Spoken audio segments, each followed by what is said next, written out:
Have you ever wondered why human beings are always setting out on new journeys? What inspired those very first footsteps to leave familiar ground and move toward the horizon, where no one knew what awaited them?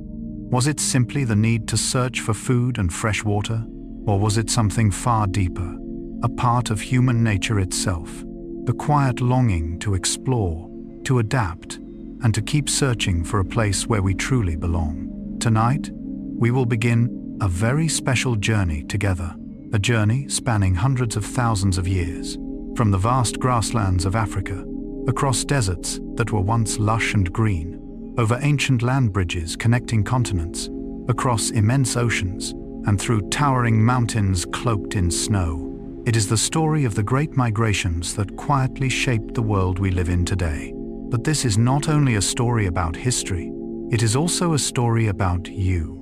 For if we trace the footsteps of our ancestors far enough into the past, we discover that within every human being flows the living memory of those who once left their homeland, who faced uncertainty with courage, who stepped into lands no one had ever known, and who carried with them the hope of a brighter tomorrow. Carl Gustav Jung believed that every person is engaged in a lifelong journey toward discovering the true self. Perhaps the history of humanity follows that same path. Human migration is not merely the movement of feet across the earth. It is also the journey of the soul, of courage, of adaptation, and of the enduring desire to continue living. In this video, you will discover more than 100 fascinating facts about the history of human migration, from the latest archaeological discoveries and the mysteries hidden within ancient DNA, to the civilizations that emerged through encounters between diverse peoples, and the remarkable ways our ancestors' footsteps continue to shape our languages, cultures, traditions, cuisines, and identities even today. So, find a position where you feel completely comfortable. Perhaps that is your favorite chair, or perhaps it is the quiet sanctuary of your room as the night gently settles around you. Allow your breathing to slow. Let your eyes find their well-deserved rest, and let your mind gently follow the footsteps of the first people who opened the extraordinary journey of humankind. If you enjoy stories that explore the deeper layers of history, nature, and the human mind through the perspective of Carl Gustav Jung, don't forget to subscribe to the channel and turn on notifications. Your support is the inspiration that allows this channel to continue creating new journeys, helping every evening become a peaceful moment for learning, quiet reflection, and gentle relaxation. Now, let the busyness of today slowly fade away. Allow the night to embrace every lingering worry, and join me as we begin our journey into the distant past, where every footprint left upon the sand tells not only the story of one individual, but the story of all humanity, the journey of humankind. Tonight, before we set out together on a journey spanning hundreds of thousands of years of human history, I would like to invite you to do something wonderfully simple. Close your eyes for just a moment. Take a slow, gentle breath in, and imagine yourself standing in the middle of a vast grassland beneath a sky filled with stars. There are no cities, no borders, no paved roads, no maps. Only the wind softly gliding through the tall grasses, the gentle chorus of insects rising into the night. And before you stretches a distant horizon, where the earth seems to dissolve into the sky. Long before the first civilizations were built, before humanity had written its earliest pages of history, a small group of people quietly began to walk. They had no idea that they were about to change the world. Nor could they have imagined that tens of thousands of years later, their descendants would live on every continent on Earth.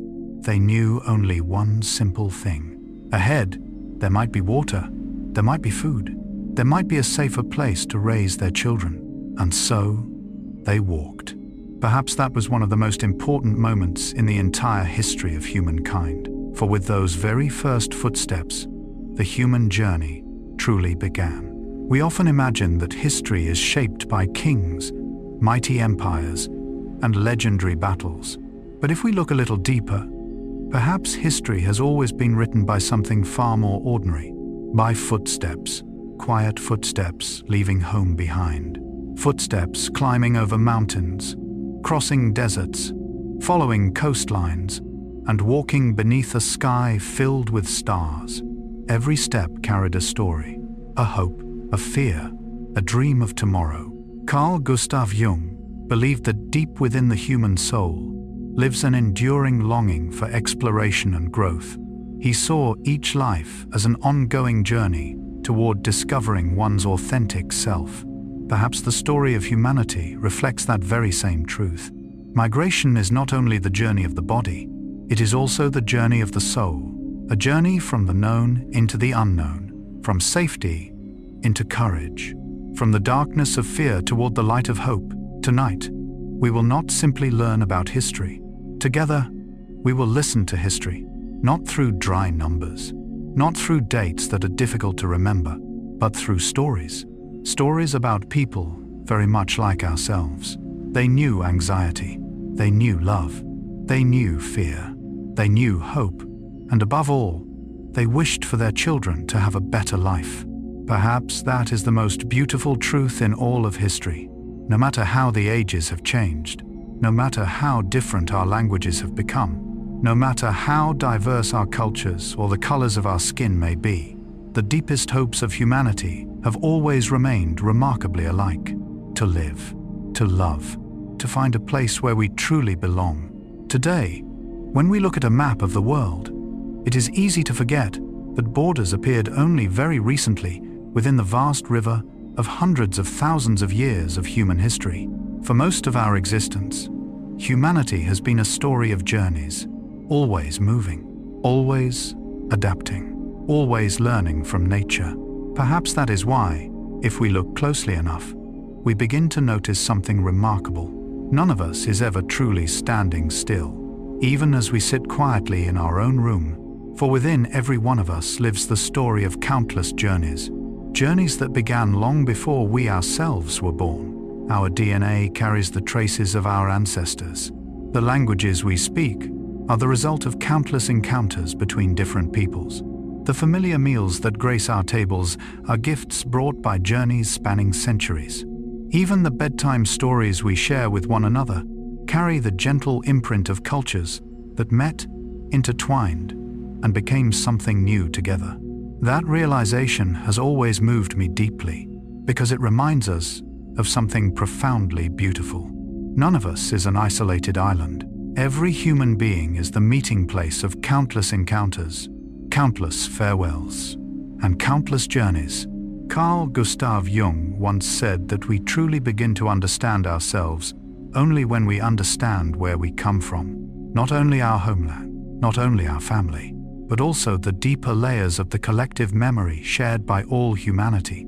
Perhaps that is why stories of journeys have always fascinated us. A distant road, a ship drifting across the open sea, a quiet procession of travelers walking beneath a sky filled with stars. These images seem to touch something very deep within the human soul, because somewhere in the farthest reaches of our shared memory, the ancestors of us all once walked exactly that way. I have always liked to imagine that every road in the world began with a single footprint, not the footprint of a king, not that of a conqueror, but of an ordinary person, a father, a mother, a child. They did not walk to make history. They walked to find water, to escape a season of drought, to follow migrating animals, to protect their family. And yet, those ordinary decisions slowly became the greatest story humanity has ever lived. Perhaps history has never been shaped only by extraordinary moments. Perhaps it has always been woven from millions of quiet choices, from the everyday courage of ordinary people.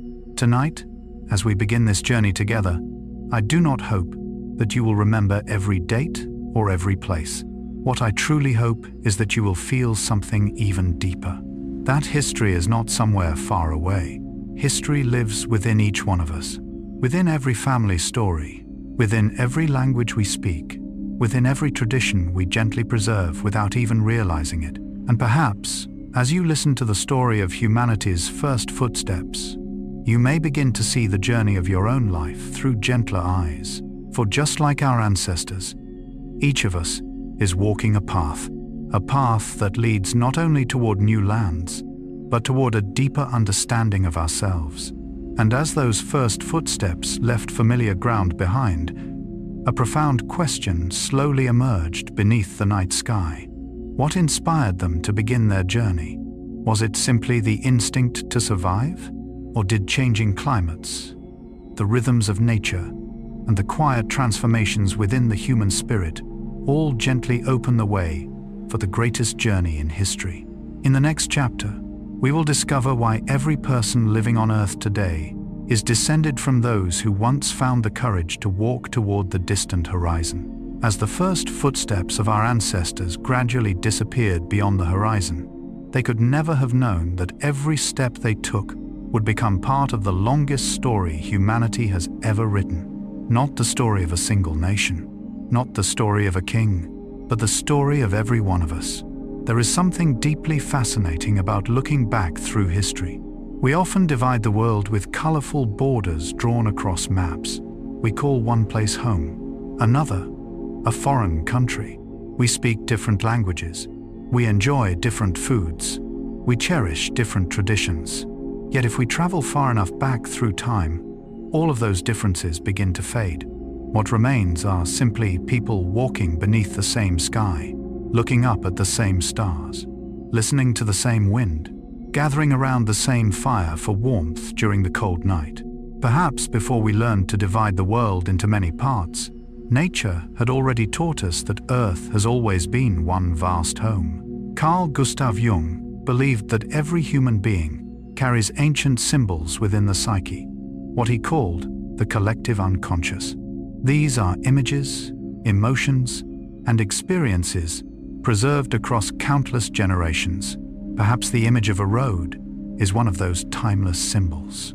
For since the earliest days of humanity, our ancestors had grown accustomed to setting out on new journeys. They did not travel because they sought adventure. They traveled because life itself is always in motion. The rainy seasons came and went. The great herds changed their grazing grounds. Rivers shifted their courses. The climate transformed. Nature has never stood still, and humanity learned to move in harmony with its rhythm. Today, anthropologists believe that the remarkable ability to adapt and to migrate was one of the defining qualities that allowed Homo sapiens to expand across nearly every continent on Earth.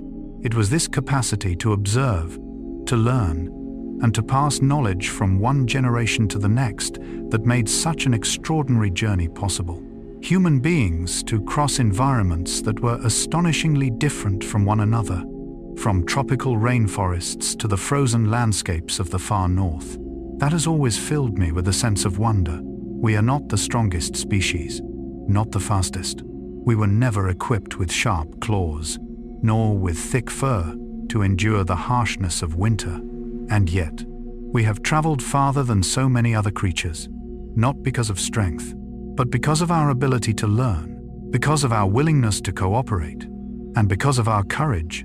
Carl Gustav Jung once wrote that true growth begins when we dare to step beyond what is familiar. Perhaps that is true not only for each individual, but for humanity as a whole. If our ancestors had remained forever in one place, perhaps there would never have been encounters between cultures. No bustling cities, no symphony woven from hundreds of languages, no meals carrying the flavors of distant lands. The modern world we inhabit today is the result of countless encounters, and behind every encounter lies a journey. There is one image that I have always cherished. It is the image of a small child holding the hand of a parent while walking forward. Perhaps the child does not yet understand where the path is leading, but the child trusts the hand that gently guides the way. Perhaps our ancestors were once like that as well. Children who grew up while traveling, learning to recognize plants, learning to read the sky, learning to listen to the songs of birds and the whispers of the wind. Perhaps humanity's very first lessons were never written on paper. They were written upon the earth itself, in footprints. Today, When we look at a modern city filled with towering buildings and endless streams of traffic, it is difficult to imagine that it all began with small groups of people wandering through the natural world. Yet those migrations carried within them the seeds of everything that would come afterward. Each time people arrived in a new land, they brought far more than their belongings. They carried memories. They carried language. They carried the knowledge of how to build a fire. They carried stories. They carried beliefs. They carried songs. And when they encountered other communities, all of these gifts blended together, transformed, and gradually gave birth to new cultures. Perhaps that is the greatest miracle of history. History is not only the movement of people, it is also the movement of ideas, a tool passed from one generation to another, a seed planted in unfamiliar soil, a story retold in a different language, a melody traveling across mountains and oceans. Carl Gustav Jung believed that human beings grow through encounters, not only encounters with other people, but also encounters with the parts of ourselves we have not yet discovered. Perhaps every migration is such an encounter. When people enter a new land, they are invited to change, invited to learn, invited to see the world through different eyes. And it is precisely that transformation that has enriched humanity. Sometimes I find myself wondering, if our ancestors could see the world today, what would they think? Perhaps they would marvel at cities glowing brightly beneath the night sky, at ships crossing vast oceans in only a matter of days, at airplanes carrying people from one continent to another. But perhaps what would bring the warmest smile to their faces is something wonderfully familiar, that humanity is still setting out on new journeys. We travel to learn, we travel to work, we travel in search of opportunity, we travel to be with those we love, we travel to explore, and sometimes we travel simply to find ourselves. After hundreds of thousands of years, that essential part of our nature has never truly changed. Perhaps that is why stories of journeys continue to touch the human heart. For somewhere deep within our memory, we still remember that we are the descendants of people who never stopped walking. Tonight, I do not hope that you will remember every ancient name or every distant date we are about to explore together. I simply hope that when this story comes to an end, you will see the world with gentler eyes. Perhaps you will look upon strangers with a little more compassion, look upon other cultures with curiosity instead of distance, and look upon your own life's journey with deeper gratitude. For without the footsteps of our ancestors, there would be no us today. Without their courage, there would be no cities, no languages, no civilizations, and none of the stories we now share together. Carl Gustav Jung once wrote that the most beautiful part of life is not the final destination. It is the journey that allows us to become the person we were born to be. Perhaps the same is true for humanity itself. History is not the story of how far we have traveled. It is the story of what we have learned along the way. So from this moment forward, allow the worries of today to slowly drift into the distance. Let your breathing become slower. Let your mind open gently, like a star-filled night sky, and come with me as we step back hundreds of thousands of years into the past, to the place where everything began, to the land where the first people lifted their eyes toward the horizon with hearts full of hope. For it was there that the most extraordinary story of humanity first began to unfold. And in the next chapter, we will explore a truth that may forever change the way you see yourself. Why? No matter where we are born, what language we speak, or which culture we belong to, every one of us is descended from people who once left a shared homeland in Africa, carrying with them humanity's most precious inheritance, the longing to keep moving forward. Every human being is descended from those who once migrated. The night is still wonderfully quiet. And after walking together beside the first footsteps of our ancestors along the long road of history, perhaps now we can pause in a very special place, a land that many scientists today regard as the cradle of humankind, a place where, if we could travel back some 300,000 years, we would find no cities, no fields, and no roads like those we know today. Only vast grasslands stretching all the way to the horizon, open woodlands, rivers winding peacefully through the savanna, herds of antelope, ancient elephants, and zebras following the rhythm of the seasons. And somewhere within that immense landscape, humble and almost unnoticed, lived the earliest groups of Homo sapiens. Perhaps they could never have imagined that hundreds of thousands of years later, their descendants would inhabit every continent on Earth. And yet, it was from that land that one of history's greatest stories quietly began.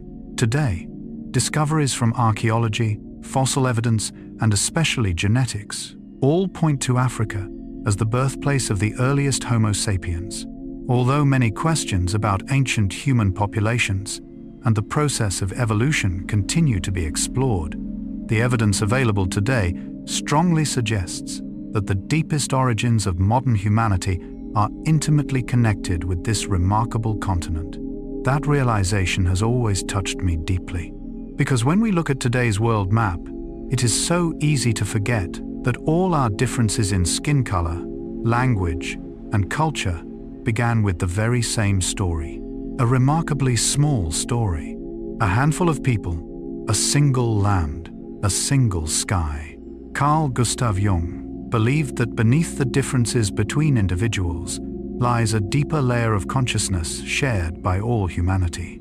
He called it the collective unconscious. Whenever I read about the origins of our species, I often think of that idea, not only because we share many of the same symbols and dreams, but because, in a very real sense, we also share one ancient homeland. Perhaps today you were born in Vietnam, someone else was born in Brazil, another grew up in Norway or Kenya. Yet if we follow the river of time far enough into the past, all of those paths gradually come together, like small streams, eventually returning to the same great river. Perhaps that is one of the most beautiful truths modern science has helped us discover, that before we belong to any nation, before we belong to any culture, we all belong to the same human story. I have always liked to imagine a quiet evening in that distant past, the sun slowly sinking beyond the horizon, a small group of people gathered around a fire, children resting safely against their mothers, the adults sharing food after a long day's journey. No one had ever heard the word history. No one imagined they were living through a moment of extraordinary importance. They were simply living, simply loving, simply doing everything they could to protect the people they cherished. Perhaps history has always begun that way, not with grand events, but with quiet evenings that seemed entirely ordinary. Carl Gustav Jung once wrote that the most important things in life often appear in the simplest forms: a fire, a home, a family, a conversation. Perhaps the cradle of humankind was just as humble. There were no palaces, no monuments, no words carved into stone, only nature and people. Today, scientists have also found that modern human genetic diversity is greatest in Africa. This finding is consistent with the hypothesis that Homo sapiens lived there for a longer period before some groups gradually expanded into other parts of the world through multiple waves of migration. I often think of that as a great tree. Its trunk preserves the deepest record of its growth, while its branches reach outward, carrying that story into new lands. Perhaps humanity is much the same. Our roots lie deep within the distant past, yet our branches have spread across the entire world. Carl Gustav Jung often used the image of a tree as a symbol of growth. Its roots reach deep into the earth. Its branches stretch toward the sky. A person cannot truly mature by looking only ahead. We must also understand where we come from. Perhaps the history of humanity gently reminds us of the same truth. We do not seek to understand our origins so that we may remain in the past. We seek them so that we may understand the present more deeply. There is something that has always felt deeply remarkable to me. Today, we spend so much of our lives searching for the things that make us different. Different languages, different skin colors, different religions, different cultures. And yet, nature seems to whisper a very different story. That before all of those differences, there was once a time when we were simply one great family, living beneath the same sky, facing the same rainstorms, looking up at the same stars. Perhaps when we truly understand that, compassion comes more naturally, for the stranger we meet today may carry within them a small piece of the very same story our ancestors once wrote together. Carl Gustav Jung believed that the greatest division among human beings does not exist in the outside world. It exists within the mind itself. When we see only our differences, we easily forget what connects us to one another. Perhaps the history of human migration is a gentle reminder that this connection has always existed, quietly, steadfastly, across hundreds of thousands of years. Sometimes I find myself wondering, what if one of the children sitting beside that ancient fire could see the world today? They would see towering skyscrapers, great trains, airplanes, cities that never sleep. But perhaps what would amaze them most would not be our technology. It would be discovering that the descendants of that small group of people now live in nearly every habitable corner of the planet. A journey so vast that it is almost beyond imagination. And it all began in one place, one distant homeland, a land in Africa. Tonight, as we sit together in this quiet stillness, perhaps the most meaningful thing to remember is not a number or a date, but the feeling that, wherever you may be in the world, whatever language you speak, whatever the color of your skin, you still carry within you the memory of those first people who once lived upon that land. A memory not written in words, but preserved within every cell, within every story, within every step humanity has taken. And then, as naturally as the night unfolds, another question gently arises. If Africa was humanity's first homeland, what inspired some groups to leave? What could have been powerful enough to persuade them to exchange the familiar for paths no one had ever walked before? Was it simply the search for food, the changing climate? Or was there also an instinct to explore that had quietly lived within us since the very dawn of human history? In the next chapter, we will walk beside those first travelers who left their homeland and discover why that journey became the natural rhythm of survival and the beginning of the world we know today. After returning together to the ancient landscapes of Africa, where the earliest Homo sapiens lived beneath star-filled skies hundreds of thousands of years ago, perhaps a very natural question is now beginning to emerge in our minds. If that was the birthplace of humanity, if generation after generation was nurtured there, why did they leave? What could possibly be powerful enough to lead someone away from the only home they had ever known? Was it curiosity? Or perhaps a dream of a world waiting beyond the horizon? Perhaps the first answer is far simpler than we imagine. It was life itself. In nature, very few things remain unchanged forever. The rainy season always comes to an end. The green grasslands gradually grow dry. The great herds move on in search of new grazing grounds. A river flowing with abundant water today may become little more than a dry riverbed only a few years later. Nature has always been in motion, and from a very early time, humanity learned to listen to its rhythm. Today, archaeologists and climate scientists believe that environmental change was one of the most important forces encouraging ancient human groups to move. Shifts in rainfall, vegetation, water sources, and the movements of hunting animals created both favorable and difficult conditions, requiring people to adapt by expanding the lands in which they lived. There is something profoundly beautiful about that truth. Our ancestors did not set out to conquer the world. They set out so that life could continue, to find a river that had not yet run dry, a meadow that was still green, a safer place to raise their children. It was not an adventure in the way we often imagine. It was an act of extraordinary courage, wrapped inside an ordinary human decision. Carl Gustav Jung believed that we truly begin to mature when we dare to step beyond what is familiar, not because the unknown is easy, but because life itself is always inviting us to move forward. Perhaps our ancestors were already living by that timeless truth. long before they had words to describe it. They did not know they were making history. They knew only that if they remained where they were, their family might not survive the next dry season. And so, they walked. There is one image that often comes to my mind whenever I read about those earliest migrations. A mother carrying her small child in her arms. Beside her, her companion carrying a few simple stone tools. Ahead lies the horizon. Behind them lies the only land they have ever known. No one knows what awaits them beyond the distance. Yet they continue walking. Perhaps courage rarely looks like the great victories celebrated in history. Sometimes, courage is simply taking one more step. Carl Gustav Jung once wrote that within every human being, there are always two voices calling. One calls us toward safety. The other calls us toward growth. Growth always asks us to leave behind what is familiar, not to reject the past, but to become something larger than we were before.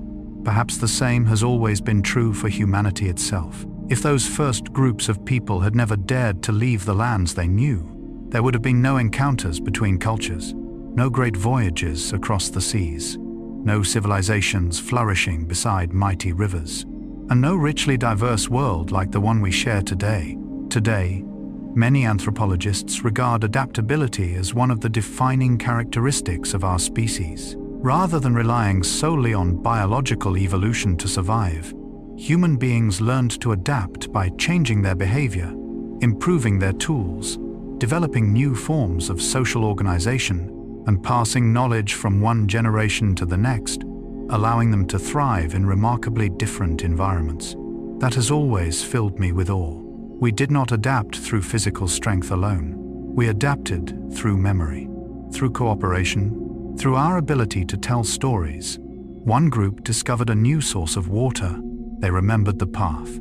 They passed that knowledge on to their children. Someone learned how to keep a fire alive in strong winds. They shared that wisdom with others. Someone noticed the season when the great herds would return. That knowledge became one of the community's most precious treasures. Perhaps humanity's greatest strength has never belonged to any one individual. Perhaps it has always been our ability to remember together. Carl Gustav Jung believed that we do not carry only our own memories. We also live within memories passed down across generations. Some things never need to be written in books. They continue to exist in the way we look up at the sky, in the stories we tell our children, in our instinct to seek safety when danger appears. Perhaps somewhere deep within the soul, each of us still carries the memory of those very first journeys. There is something fascinating about this. When we watch migrating birds, their movements seem perfectly natural. Winter arrives. They fly south. Spring returns. They come back again. No one finds this surprising, because it is simply the rhythm of nature. So why should we believe that human beings were ever meant to stand still? Perhaps, from the perspective of history, movement has always been a natural part of what it means to be human. Not always easy, not always voluntary, but always present. Like the rhythm of the tides, like the changing of the leaves, like the rising and setting of the sun. Migration is not an exception. Migration is part of the way life continues. Carl Gustav Jung believed that all living things move through natural cycles. There are times to withdraw, times to expand, times to rest, and times to set out on a new journey. Human life is much the same. There are seasons when we remain where we are, nurturing what we have built. And there are moments when life quietly invites us into a new chapter, not always by moving to another land, sometimes simply by changing the way we think, by forgiving something from the past, or by finding the courage to begin again. Perhaps that is why stories of journeys continue to stir our hearts, for they speak not only of roads drawn on maps, they also speak of the paths that unfold within every human soul. If we pause and look back, we begin to see that every civilization, every language, every melody, every shared meal, and every vibrant culture of today began with one very simple act, a single step, and then another. No one can see the whole future when they first begin. Yet the future is built from those very steps. Tonight, as you listen to this story, perhaps you too will recognize something wonderfully gentle.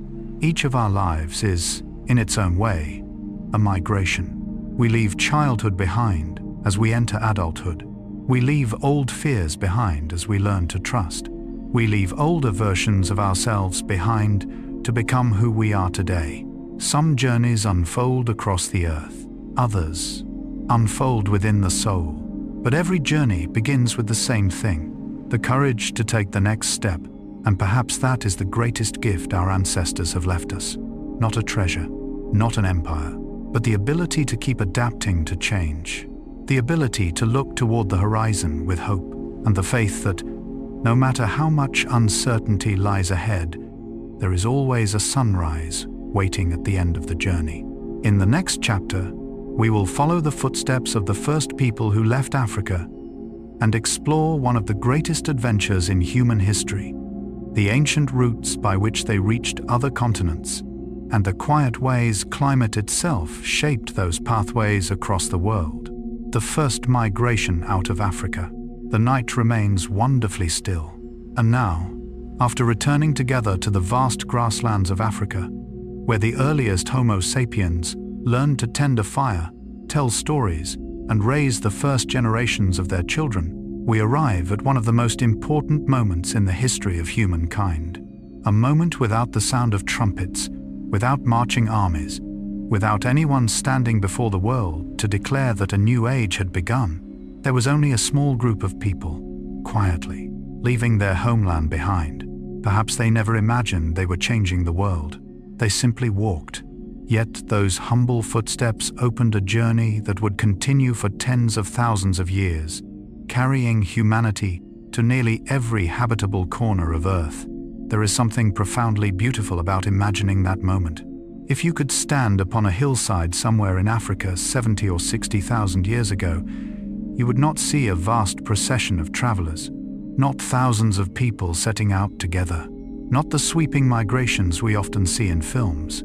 Perhaps you would see only a few families, a few dozen people, carrying simple stone tools, spears, a little food, children holding tightly to their parents' hands, and an abundance of hope. Today, archaeological and genetic evidence suggests that the ancestors of most modern human populations living outside Africa descended from groups of Homo sapiens who left Africa during multiple migrations throughout prehistory. These movements did not occur in a single event, but unfolded over many different periods, along various routes, and at different times. That distinction is deeply important. For many years, we imagined that there was one extraordinary day when everyone left Africa together. But the true story is far gentler than that. There was no great gate suddenly opening, no single departure. Only countless small footsteps, one group at a time, one generation after another, quietly following those who came before them, like countless drops of water that eventually become a river. Carl Gustav Jung once wrote that genuine transformation rarely arrives through sudden dramatic events. Most of life's greatest changes are woven from countless small movements that we hardly notice as they unfold. Perhaps the history of humanity is much the same. The world we know today was not created in a single day. It was woven together across thousands of generations. Each generation walked a little farther, learned one more lesson, left behind another path for those who would follow. There is one image that often appears in my mind. A little girl, perhaps 6 years old, walking among the travelers. She does not know that her homeland lies behind her, nor that an entirely new world waits ahead. She knows only to hold her mother's hand, to look up at the sky, to listen to the birds, and to keep walking. Perhaps many of humanity's greatest stories began in moments just like these. Today, scientific evidence suggests that the expansion of Homo sapiens did not follow a single straight path. Some groups traveled great distances before disappearing. Others turned back. Some communities remained in one region for thousands of years before continuing onward. The history of human migration is far more like a complex network than a single journey. That always reminds me of rivers. No river flows in a perfectly straight line. They bend and wind. They separated, only to meet again. Sometimes they disappeared beneath the earth, only to emerge somewhere else. Perhaps human beings are much like those rivers, always moving, always searching for a way forward. Carl Gustav Jung believed that every human life follows a winding path. We rarely travel from beginning to end by the shortest route.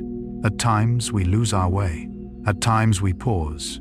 At times we return. Yet, it is those unexpected turns that shape the people we ultimately become. Perhaps our ancestors learned that lesson very early on. They had no maps, no compass, no satellites.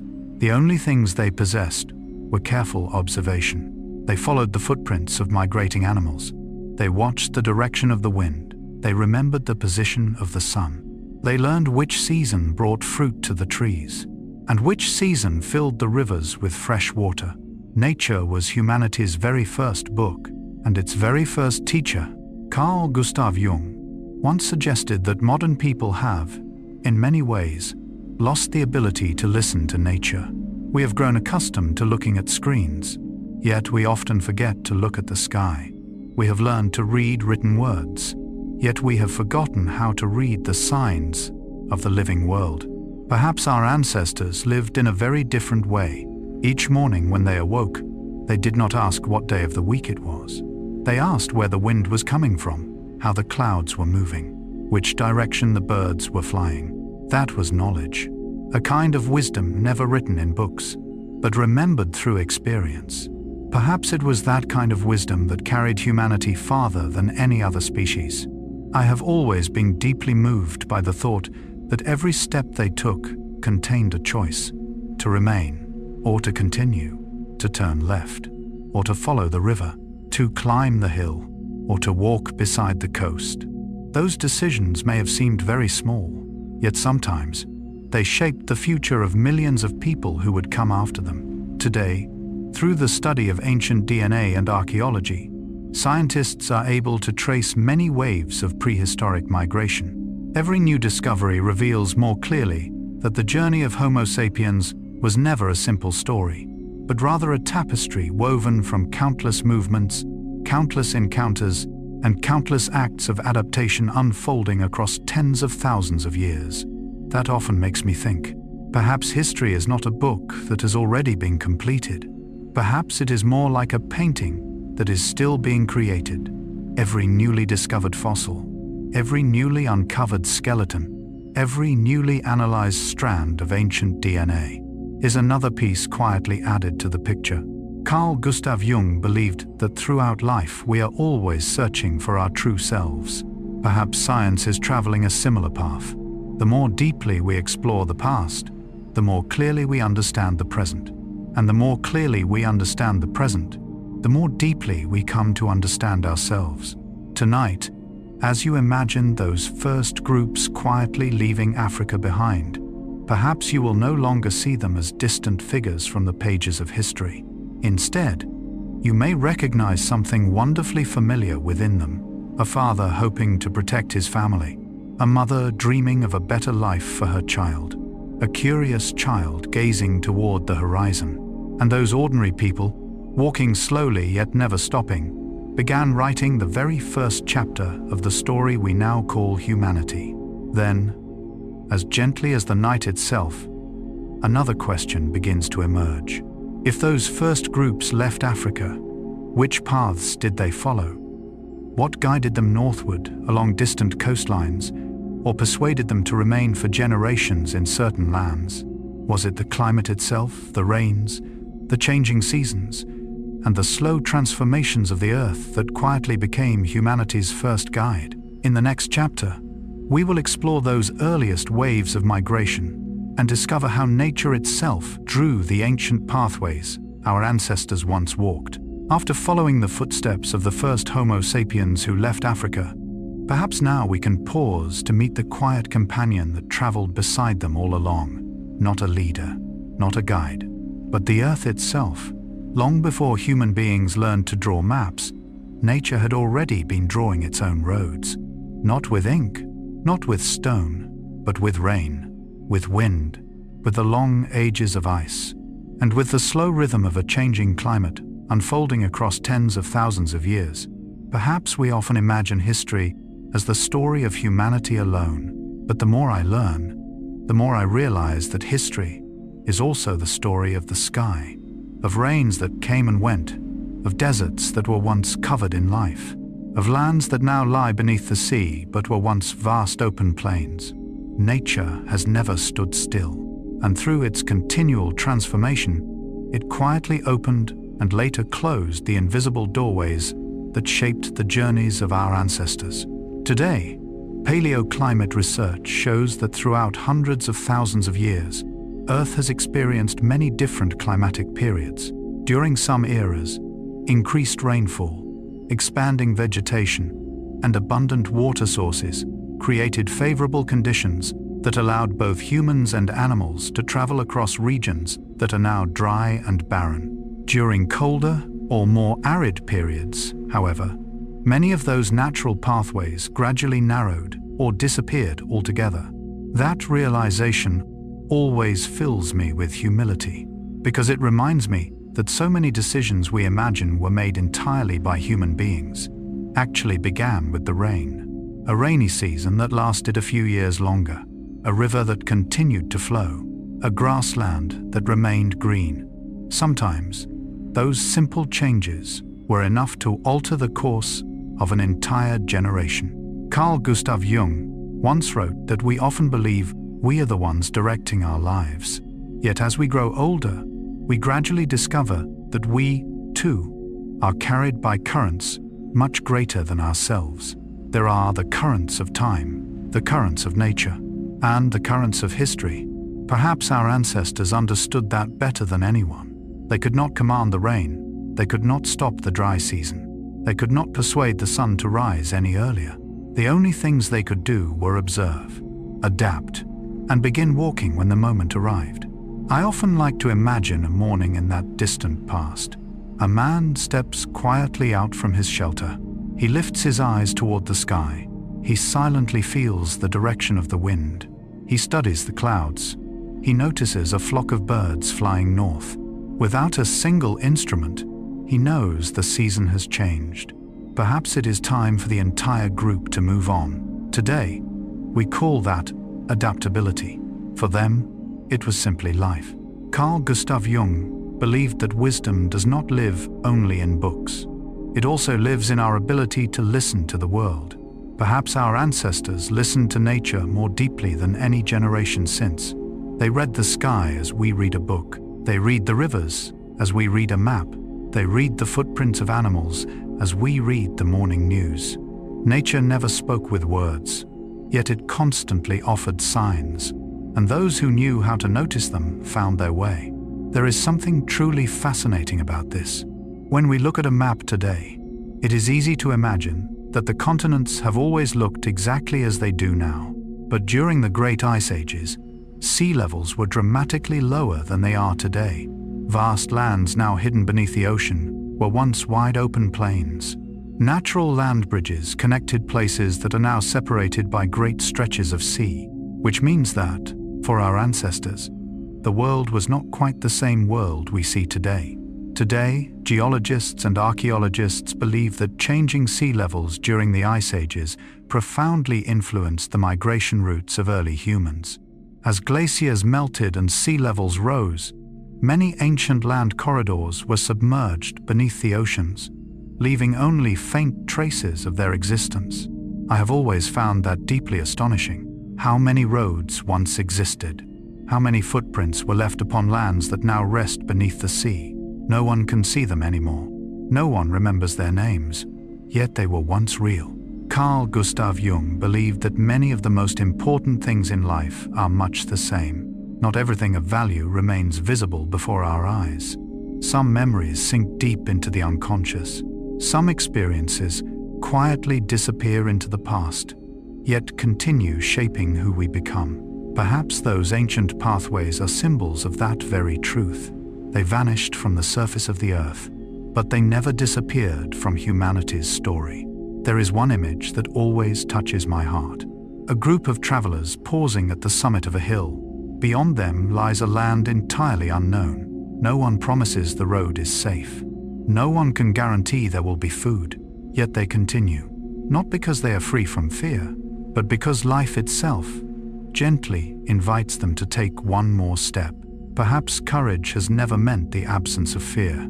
Perhaps courage is simply continuing to walk, while fear still walks beside us. Carl Gustav Jung once wrote that we cannot discover our mature selves if we remain forever inside our comfort zone. Every journey asks something of us. To let go of what is familiar, to release certainty, so that we may welcome what has not yet been known. Perhaps our ancestors were already living that wisdom long before philosophy was ever born. If we look back across the whole of their journey, we begin to see that no path lasts forever. The climate changes, the seasons change, the landscape changes. Human beings must change as well. Perhaps that is the deepest law of life. It is not the strongest who endure, nor the most intelligent, but those who learn to adapt. That is not merely a lesson from biology. It is also a lesson for life itself. There are seasons when we must learn to let go, moments when we must accept that the old road has come to an end, not because it was wrong, but because the world itself has changed. Carl Gustav Jung believed that whenever life quietly closes one door, it is already opening another path, somewhere beyond our sight. The only question is whether we are calm enough to notice it. Tonight, as you think about those ancient roads, perhaps you will no longer picture only the trails upon the earth.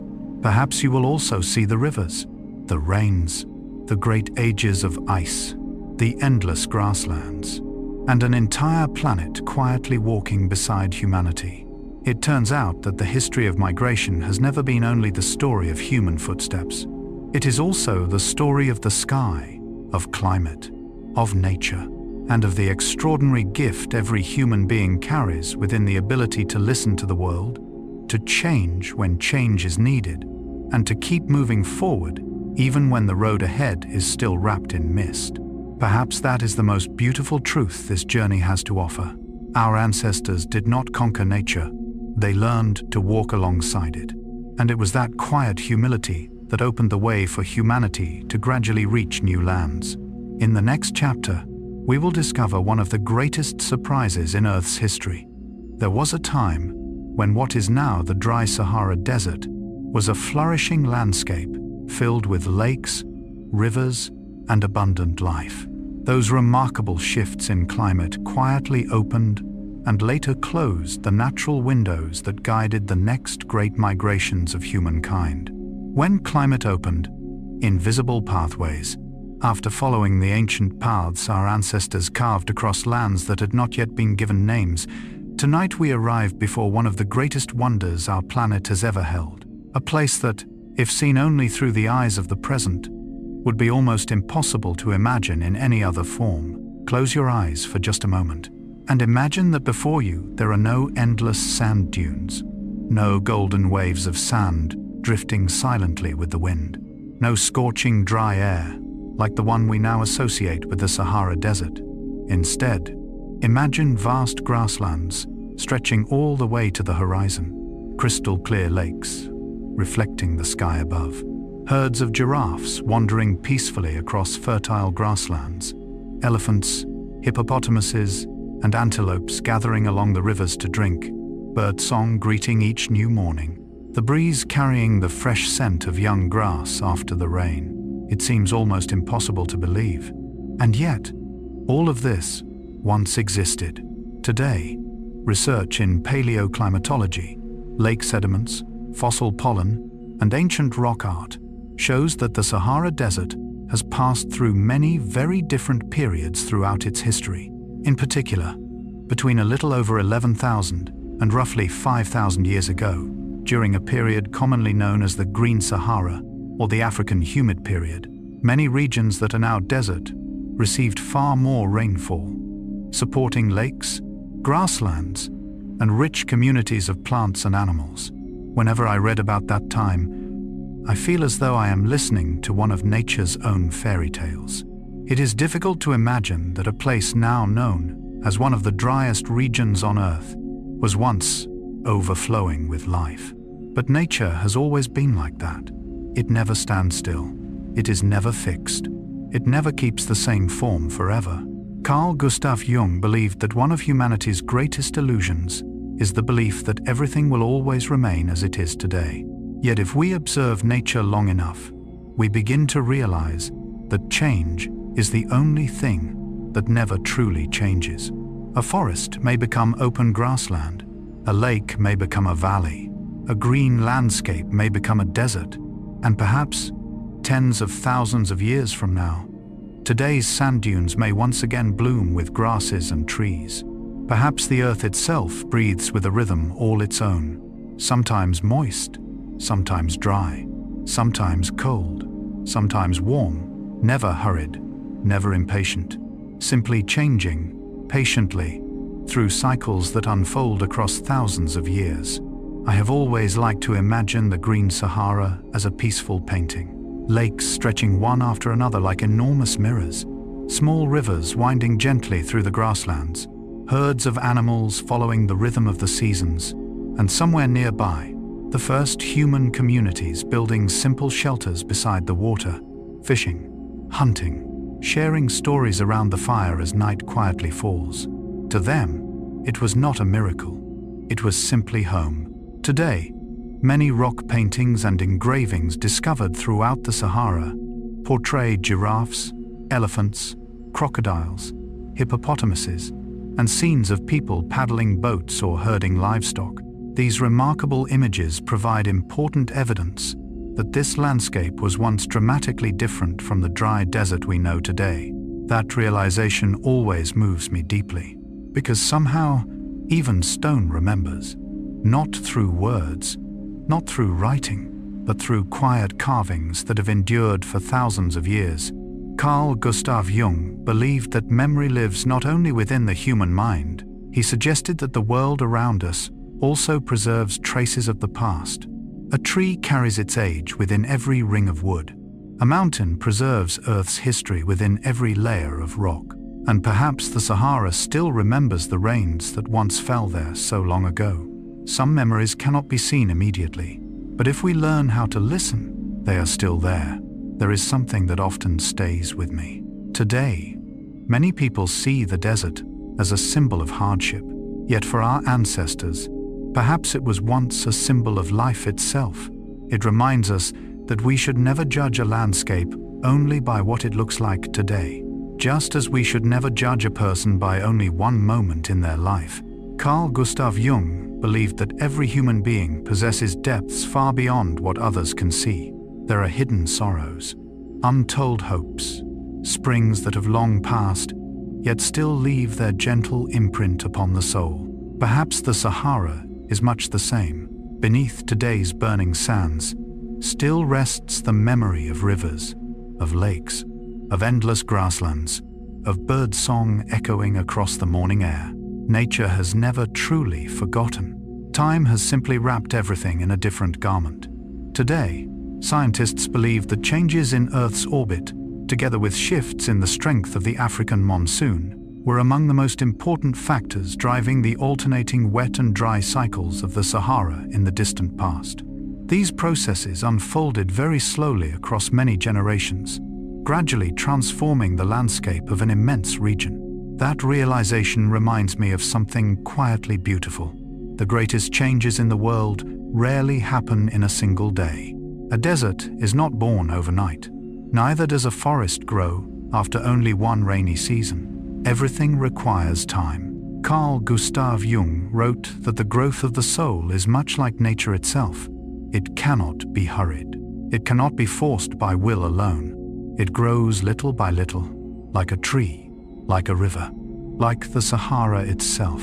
Perhaps that is the gentlest lesson this landscape has to offer. Never be too quick to believe that anything is permanent. The barren places of today may once have been richly alive. The hardships of the present do not necessarily define the future. And just as nature always finds a way to change, human beings also carry within themselves the remarkable ability to begin again after the droughts of life. Tonight, as you picture the Sahara, Perhaps you will no longer see only endless golden dunes. Perhaps you will see shimmering lakes beneath the sunlight, herds of animals moving peacefully across the plains, the earliest human families sitting beside the river, telling stories to their children. You will see a land that is breathing, living, changing. And then another gentle question begins to emerge. If the Sahara was once green and later became a desert, what brought about such a transformation? And when the climate changed, how did people respond? In the next chapter, we will discover how Earth's slow transformations quietly opened and closed invisible climate windows, gently guiding our ancestors along their journey to settle the world. After standing together before the lush Sahara of thousands of years ago, where shimmering lakes reflected the sky and herds of animals wandered peacefully across broad grasslands, perhaps now we are ready to witness something that nature has been quietly doing since the very beginning of Earth itself. Change, not loudly, not hurriedly, not within a single day, but so slowly that one human lifetime can scarcely perceive it. Imagine a child born beside a lake in the green Sahara. The child grows up, builds a family, raises children, then grows old. Throughout that lifetime, the landscape may appear to change very little. The rains still come, the grasses still grow, the herds still follow the rhythm of the seasons. To that person, the world seems unchanged. But many generations later, the rains begin arriving a little less often. The smaller lakes dry earlier each year. The grasslands slowly retreat. The trees become fewer. The antelope must travel farther in search of food. No one realizes that an entire continent is quietly changing because the transformation unfolds more slowly than the span of a single human life. Today, scientists believe that the Green Sahara did not end in one sudden moment. Across many regions, the transition from a humid environment to an increasingly dry one unfolded gradually over centuries and millennia, although the pace varied from place to place. This meant that generation after generation had to adapt continually to a landscape that was slowly becoming different. Perhaps this is the thought that stays with me most deeply. We usually notice only dramatic events, an earthquake, a storm, a volcanic eruption, yet so many of history's greatest transformations begin with the smallest of changes. Little by little, quietly, patiently. Carl Gustav Jung wrote that the human soul changes in much the same way, not because of one extraordinary day, but through thousands of small experiences gathered over the years. A word of encouragement, a sorrow, a failure, a meaningful encounter. At first, each seems almost insignificant, yet over time, together they can transform an entire life. Perhaps nature and the human soul have always shared the same rhythm. There is something especially beautiful about the history of the Sahara. When the land was green, it was not a barrier, it was a bridge. People could cross its grasslands, following lakes and rivers toward new horizons. But as the climate gradually became drier, the lakes disappeared. The grasslands shrank, the desert expanded, and that bridge slowly closed. Today, archaeologists and paleoclimate researchers often use the term climate window to describe periods when environmental conditions became favorable enough for humans and animals to move across regions that were otherwise difficult to traverse. As the climate shifted toward greater aridity, those windows gradually closed, making those routes increasingly difficult or impossible to follow. I have always loved that expression, a climate window. It sounds so gentle, as though nature quietly opens a small window, without saying a word, without urging anyone forward, simply creating an opportunity. And then, after a time, the window gently closes once again. Perhaps our own lives are filled with windows like these. Some opportunities appear only for a little while. Some encounters come only once. Some journeys can begin only when we find the courage to step through the door that has opened before us. Carl Gustav Jung believed that maturity is not only the ability to wait, it is also the ability to recognize the moment when life is quietly inviting us to change.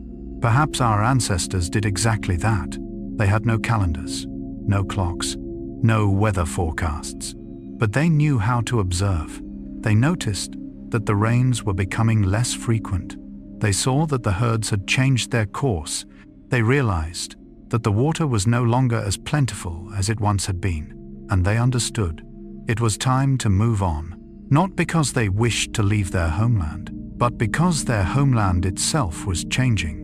There is one image that always touches my heart.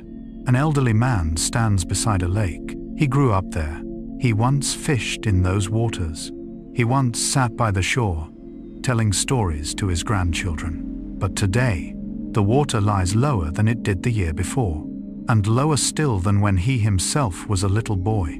He cannot stop the lake from drying. The only thing he can do is guide the next generation onward. Perhaps that is the most beautiful image of love. Not holding everything exactly as it is, but helping those we love learn how to adapt to change. Carl Gustav Jung once said that people do not suffer because life changes. We suffer because we cling to what was never meant to remain forever. Nature has never tried to make spring last eternally. Summer arrives, then autumn, then winter. Each season carries its own quiet meaning. Perhaps the Sahara, too, has lived through seasons like these. Today, when scientists drill deep into the sediments beneath ancient lakes or study layers of sand and dust, they are able to reconstruct parts of the region's climatic history, stretching back thousands of years. Tiny traces such as fossil pollen, microscopic organisms, and mineral compositions have become the pages from which we can read the Earth's distant past. That never fails to amaze me. It turns out, even a grain of dust can tell a story. A tiny grain of pollen can preserve the memory of an entire forest. A layer of mud resting at the bottom of an ancient lake can speak of rains that fell long ago. Carl Gustav Jung believed that nothing in life ever completely disappears. It simply changes the way it exists. Human memories may live on in dreams. Nature's memories may live on in stone. Perhaps that is why, whenever scientists uncover a new piece of evidence, I always feel as though the past has quietly opened its eyes. Tonight, as you think about the Sahara, perhaps you will no longer see it as a motionless land of endless dryness. Perhaps you will see a landscape that is breathing, changing, opening and closing invisible pathways through time. And perhaps you will also realize that our ancestors never conquered nature. They simply learned to walk in rhythm with its breathing. Perhaps that is the greatest wisdom history has left us. Not trying to control every change, but learning to listen, learning to adapt, and understanding that sometimes the most beautiful doorway in life remains open only for a little while. What matters is not how long that doorway exists. What matters is whether we are calm enough to recognize it while it still stands before us. In the next chapter, we will leave the grasslands of the Sahara behind and turn our eyes toward the endless blue horizon of the sea, where human beings first found the courage to cross the ocean. With little more than simple watercraft and extraordinary courage, they transformed the sea from what seemed an impossible barrier into a gateway leading toward entirely new continents. Humanity's first voyages across the sea. After walking together across the green grasslands that once covered the Sahara, and quietly witnessing how climate opened and closed the invisible pathways of history, we now arrive at a boundary that, for countless generations, people must have believed could never be crossed: the sea. Imagine a morning more than 60,000 years ago. The first light of dawn gently touches the water. Small waves roll rhythmically onto the sandy shore. Before you stretches an endless expanse of blue reaching all the way to the horizon. There are no bridges, no roads, no lighthouses, no maps, only water. Vast, profound, and filled with mystery. If you had lived in that distant age, would you have dared to step onto the sea? Would you have found the courage to leave familiar ground and travel toward a place your eyes could never see? Perhaps many of us would quietly shake our heads, for even today, when we stand before the ocean, it is easy to feel very small. The sea reminds us of our limits. It is beautiful, gentle, yet also mysterious and impossible to predict. And yet, wonderfully enough, our ancestors did not stop at the shoreline. They looked upon the ocean not merely as a boundary, but as an invitation. Today, archaeological evidence suggests that modern humans reached the lands of Australia remarkably early, perhaps between approximately 50,000 and 65,000 years ago, although the exact dates continue to be refined through ongoing research. What makes this achievement especially extraordinary is that even when sea levels were lower during the Ice Age, the journey still required crossing stretches of open water using floating craft, because no complete land bridge ever connected Asia with the Australian continent. Every time I read those words, I find myself pausing for a long while, because it means that there was once a day when a small group of entirely ordinary people, not famous navigators, not kings, not great inventors, simply people searching for a way to survive, looked out across the sea and chose to set sail. Perhaps that was one of the boldest decisions in all of human history. Carl Gustav Jung believed that deep within every human soul lives an image he called the hero's journey. Not necessarily a hero carrying a sword, but anyone who dares to leave the familiar behind and face the unknown. Perhaps the first people who crossed the sea were heroes in precisely that way. They did not battle monsters. They did not conquer empires. They simply faced the greatest fear within themselves. There is something about that which always moves me deeply. They had no idea what lay beyond the horizon. Today, when we travel, we have maps, satellites, weather forecasts, thousands of photographs on the internet. We almost always know what our destination will look like before we arrive. But our ancestors had none of these things.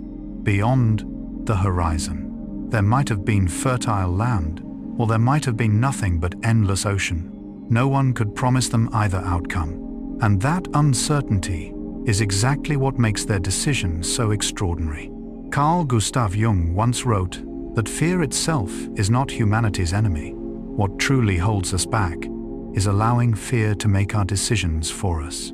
Perhaps those first voyagers were afraid as well. They feared towering waves. They feared storms. They feared the unknown. Yet they continued forward, not because they were fearless, but because their hope was greater than their fear. I often imagine the final night before they left the shore.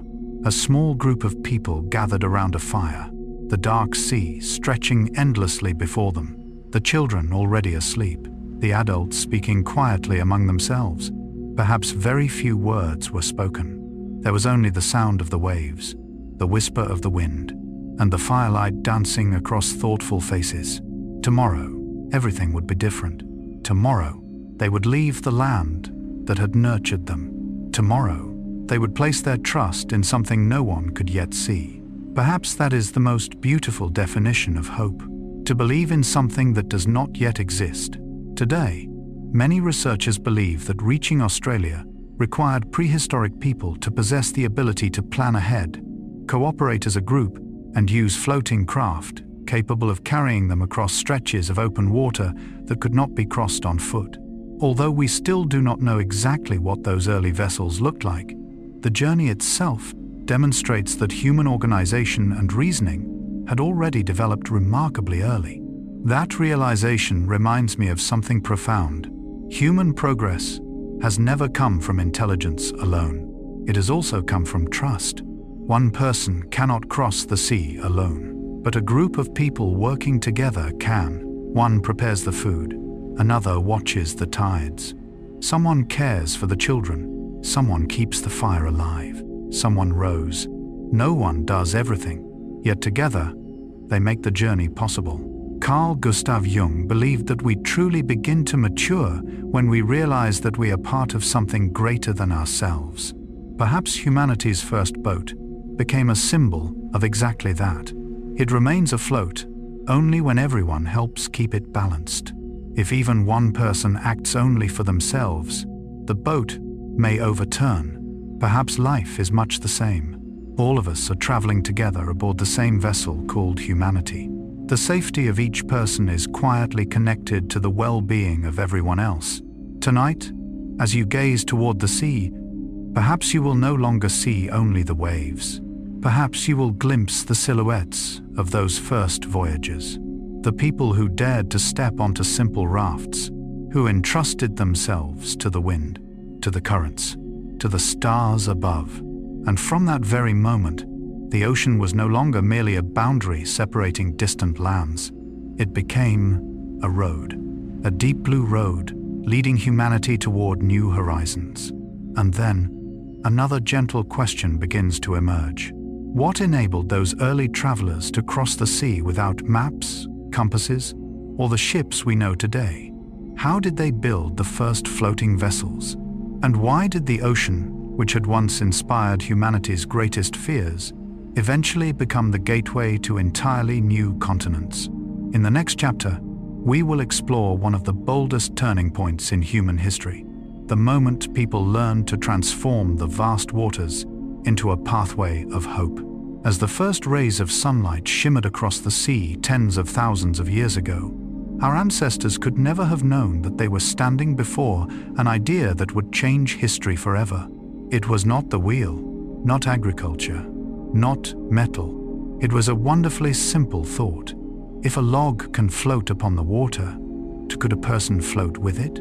Perhaps every great invention begins with a question just that small. No one knows exactly what humanity's first boat looked like. Perhaps it was nothing more than a few tree trunks tied together with vines. Perhaps bundles of reeds carefully bound together. Or perhaps simply a large floating log that people clung to while crossing a river or a narrow stretch of sea. Time has carried all of those things away. The wood decayed. The vines disappeared. No direct traces remain. Yet the successful sea crossings themselves stand as unmistakable evidence that, from a remarkably early time, human beings had already learned to build floating craft, capable of carrying several people safely across the water. Today, archaeologists believe that although no boats of such great antiquity have yet been discovered, the arrival of humans in Australia tens of thousands of years ago strongly suggests that they already possessed the skills to build simple rafts or boats. They also understood how to observe tides, currents, and the right moments to cross the sea.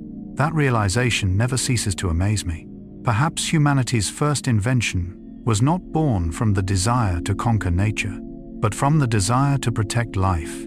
A father looking toward the distant shore, a mother holding her young child, an elder pointing quietly toward the horizon, and together they think, we must find a way to reach the other side. None of them could have known they were laying the first stones of humanity's long maritime story. They were simply trying to open one more path.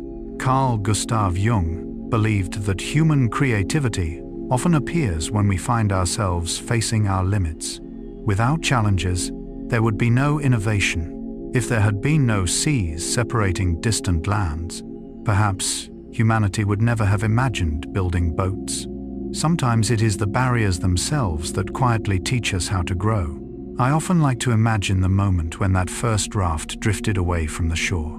There were no cheers, no triumphant songs, only the gentle sound of water brushing against the wood, the soft rhythm of paddles touching the sea, the quiet breathing of children nestled close to their mothers, and before them, the endless blue. Perhaps in that moment, the sea ceased to be something terrifying. It became a question, and humanity chose to seek the answer. Carl Gustav Jung once wrote that what helps us grow is not what we already know. It is our willingness to step toward what remains unknown. Perhaps the sea is the most beautiful symbol of that truth. When we stand upon the shore, we see only a boundary. But when we step onto the water, that boundary becomes a road. How many times in our own lives have we experienced the same thing? We look at a difficulty and believe it is the end. Only much later do we realize it was simply the beginning of a new journey. Today, many scientists believe that the earliest seafarers observed nature with extraordinary care. They likely learned to recognize the direction of the wind, the movement of ocean currents, the rhythm of the tides, and the positions of the sun and the stars. Such knowledge did not come from schools or books, but from thousands of careful observations and experiences passed from one generation to the next. That always brings to mind a beautiful image. Humanity's first library was never built from stone. It was built from memory, from the stories of the elders, from evenings spent around the fire. One person teaches the children how to read the sky. Another explains how to recognize when the waves begin to change direction. Someone else remembers the seasons when the winds become gentler. Knowledge is passed on, not through paper, but through trust. Carl Gustav Jung believed that we do not live only through what we experience ourselves. We also live through what has been entrusted to us by those who came before. Perhaps that is why human civilization has continued to grow. Each generation does not begin from nothing. They stand upon the shoulders of those who came before them.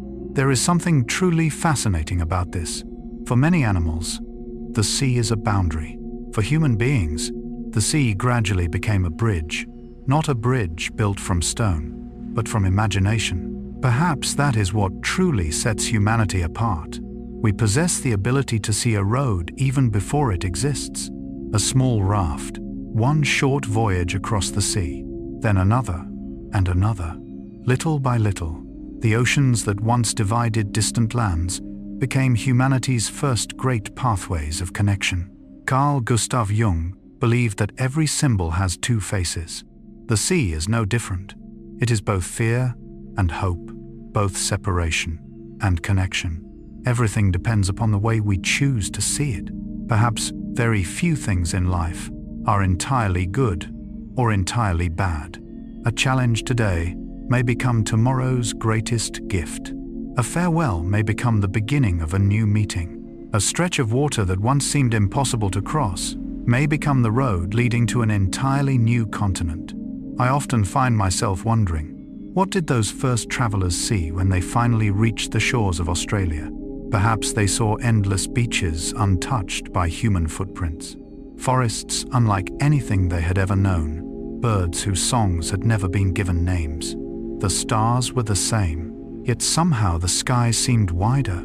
They did not know they had just stepped onto a new continent. They knew only one thing: they had arrived. Today, Australia stands as one of the clearest demonstrations of the seafaring abilities of prehistoric people. That remarkable journey reveals that our ancestors did far more than simply adapt to nature. They used intelligence, cooperation, and creativity to expand the boundaries of their world. That always leaves me with a quiet thought. Perhaps humanity's greatest miracle has never been strength, it has been faith. The faith that beyond every horizon, there is always something worth discovering. Carl Gustav Jung believed that each of us carries an ocean within, an ocean of the unconscious, filled with fears, memories, and possibilities that have not yet awakened. To truly understand ourselves, we must also learn to cross that inner ocean, not by boat, but through courage. Perhaps our ancestors gave us far more than an invention. They gave us a way of seeing the world, that what lies ahead is not always an abyss. Sometimes, it is simply a path we have not yet found the courage to walk. Tonight, as you listen to the imagined sound of the waves, perhaps you will no longer think of the sea as something that separates. Instead, you may see small rafts quietly leaving the shore, ordinary people placing their trust in the wind, in the currents, in the stars above. And from those journeys that seemed so small, humanity learned a lesson that would remain with us for tens of thousands of years. Every new horizon begins the moment we find the courage to leave the safety of the familiar shore. In the next chapter, we will continue our journey northward, to a time when great land bridges connected continents during the Ice Age. There, humanity would begin one of the most extraordinary migrations in history, the journey into the Americas across the ancient land known as Beringia, the peopling of the Americas. After crossing together through humanity's earliest sea voyages, where simple rafts carried people toward horizons no one had ever known, tonight we continue our journey northward, farther still, colder still, to a land where the wind carries the breath of ice and snow, where earth and sky seem to merge into a single expanse of quiet white. If we could travel back about 25,000 years to the coldest period of the last ice age, we would find an Earth very different from the one we know today. Immense sheets of ice covered much of North America and northern Europe. Sea levels stood more than 100 meters lower than they do now. Vast stretches of land that today lie deep beneath the ocean were still exposed to the open sky.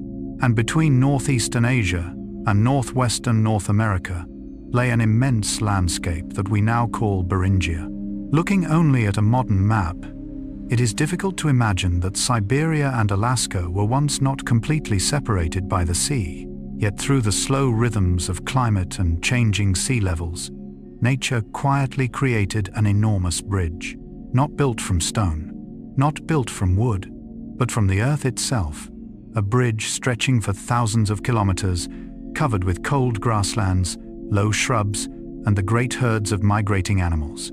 Today, geological, archaeological, and paleoclimate research shows that during multiple stages of the Ice Age, enormous volumes of water became locked within continental ice sheets, causing sea levels to fall dramatically and exposing the landmass known as Beringia between Asia and North America. This land bridge is regarded as one of the most significant factors in the migration history of both humans and many other animal species. Every time I read about Beringia, I feel as though I am witnessing one of nature's quietest miracles. There was no great sound, no single moment when the sea suddenly withdrew. Everything unfolded so slowly that no human being could ever witness the entire transformation within a single lifetime. And yet, generation after generation, the pathway gradually appeared, wider, longer, until one day it had become broad enough for mammoths, bison, reindeer, wild horses, and people to cross together. Carl Gustav Jung once wrote that some of life's most important doors never open with a loud sound. They open so quietly that if we hurried too much, we may never notice them. Perhaps Beringia was one of those doors. Nature never announced to humanity, "Here is a new road." It simply created the conditions, and those who knew how to observe recognized the opportunity. I often like to imagine a morning upon that ancient land. There are no towering forests, only endless cold grasslands stretching beyond the horizon. The wind carries a biting chill. In the distance, herds of reindeer move slowly across the plain. A small group of people stands upon a low rise. Their eyes follow the animals. None of them realizes that the very next steps they are about to take will carry humanity into an entirely new continent. To them, it is simply another hunt, another winter to survive, another place where food may be more plentiful. Perhaps history has always been written through such ordinary decisions. Today, many researchers believe that Beringia was not merely a bridge to cross, but a vast ecological region where both people and animals could live for long periods of time. This suggests that some human groups may have remained there across many generations before continuing their journey deeper into the Americas. That thought often stays with me. We so often imagine a journey as a straight line, a beginning, then an ending. But life rarely unfolds that way. Sometimes we must pause. Sometimes a place becomes home for many years. Sometimes generations are born who have never known the land from which their ancestors first departed. Carl Gustav Jung believed that the journey toward maturity is not about reaching the destination as quickly as possible. It is about knowing when to move forward and when to remain still long enough to grow. Perhaps Beringia was such a pause in human history, not merely a road, but a home between two continents. There is one image that always touches me deeply. A child born upon the land of Beringia. Her parents had grown up in Asia. Her children, one day, would live in the Americas. And she grew up between two worlds. Perhaps she would never know that her life unfolded upon one of the most important bridges in the history of humankind. Yet that did not make her life any less meaningful. Carl Gustav Jung once said that many of the greatest things in life are accomplished by people who never realize they are making history. They simply live. They simply love. They simply care for their families. Yet it is through those ordinary acts that the future of countless generations is quietly transformed. Today, ongoing research in ancient DNA, archaeology, and paleo-environmental science continues to deepen our understanding of Beringia's role in the history of human migration. Many questions remain under investigation, but most of the available evidence suggests that this remarkable region occupied a unique place in humanity's expansion into the Americas. That realization reminds me of something beautiful. History is not a map with perfectly drawn lines. It is more like a river. Some stretches are perfectly clear, others remain hidden beneath the water. Every new archaeological discovery, every newly analyzed strand of ancient DNA, is like a small beam of light shining into that river, allowing us to see just a little farther. Carl Gustav Jung believed that throughout life, we are always trying to connect the scattered pieces of ourselves. Perhaps science is engaged in the same journey. We are not merely searching for fossils. We are searching for a story, the story of our own beginnings. Tonight, as you imagine Beringia, perhaps you will no longer see it as nothing more than a bridge of land. Instead, you may picture a vast landscape quietly joining two continents. Great herds of animals moving slowly across the plains, small families carrying fire, simple tools, and hope. Children holding their parents' hands as they walk across the cold grasslands. None of them knows that an entirely new world lies ahead. They know only one thing: the road continues. And sometimes, simply continuing to walk is enough for history to unfold on its own. Then, as gently as the night itself, another question begins to appear. If Beringia carried people to the edge of the Americas, how did they continue southward? Did they follow coastlines rich with fish and seals, or did they wait for corridors to open between immense walls of ice? And perhaps the peopling of an entirely new continent was not the achievement of a few years, but a patient story unfolding across countless generations. In the next chapter, we will follow those footsteps and discover the next part of one of the greatest migrations in human history. After crossing together through the vast land of Beringia, where nature quietly joined two continents with a bridge requiring no human hands to build, perhaps we are now ready to follow those first footsteps into an entirely new world. Before them lay no familiar homeland, nor yet a continent with open arms. Instead, it was a land still being shaped day by day by ice itself, towering walls of ice stretching for thousands of kilometers, great glaciers moving silently across the centuries, valleys that opened one season only to be sealed again beneath frozen silence. At that time, the earth itself seemed almost like a living being, breathing very slowly. And once again, humanity learned to walk in rhythm with that breath. Today, when studying the peopling of the Americas, scientists generally discuss two principal possibilities. One hypothesis suggests that after the great ice sheets began to retreat, people traveled through an ice-free corridor between two massive glaciers in North America. Another proposes that some groups followed the Pacific coastline, combining travel over land with the use of simple watercraft. Many researchers now believe that both routes may have played important roles at different times and for different groups of people. What I love most about science is not that it always has every answer. It is its humility. Scientists are willing to say, we are still learning. Perhaps that, too, is a form of wisdom. Carl Gustav Jung once wrote that maturity does not come from knowing everything. It comes from accepting how much still remains unknown. The history of human migration is much like the night sky. Every star we recognize helps us understand a little more. Yet beyond those stars remain countless stretches of darkness still waiting to be explored. I often imagine those first people walking along the coastline, the ocean on one side, towering ice-covered cliffs on the other. They had no maps, no idea how far the journey still lay before them, yet they traveled with a companion that nature had always provided. The shoreline itself, as long as the sea remained beside them, they knew they had not lost their way. Perhaps the sound of the waves became humanity's very first song of navigation.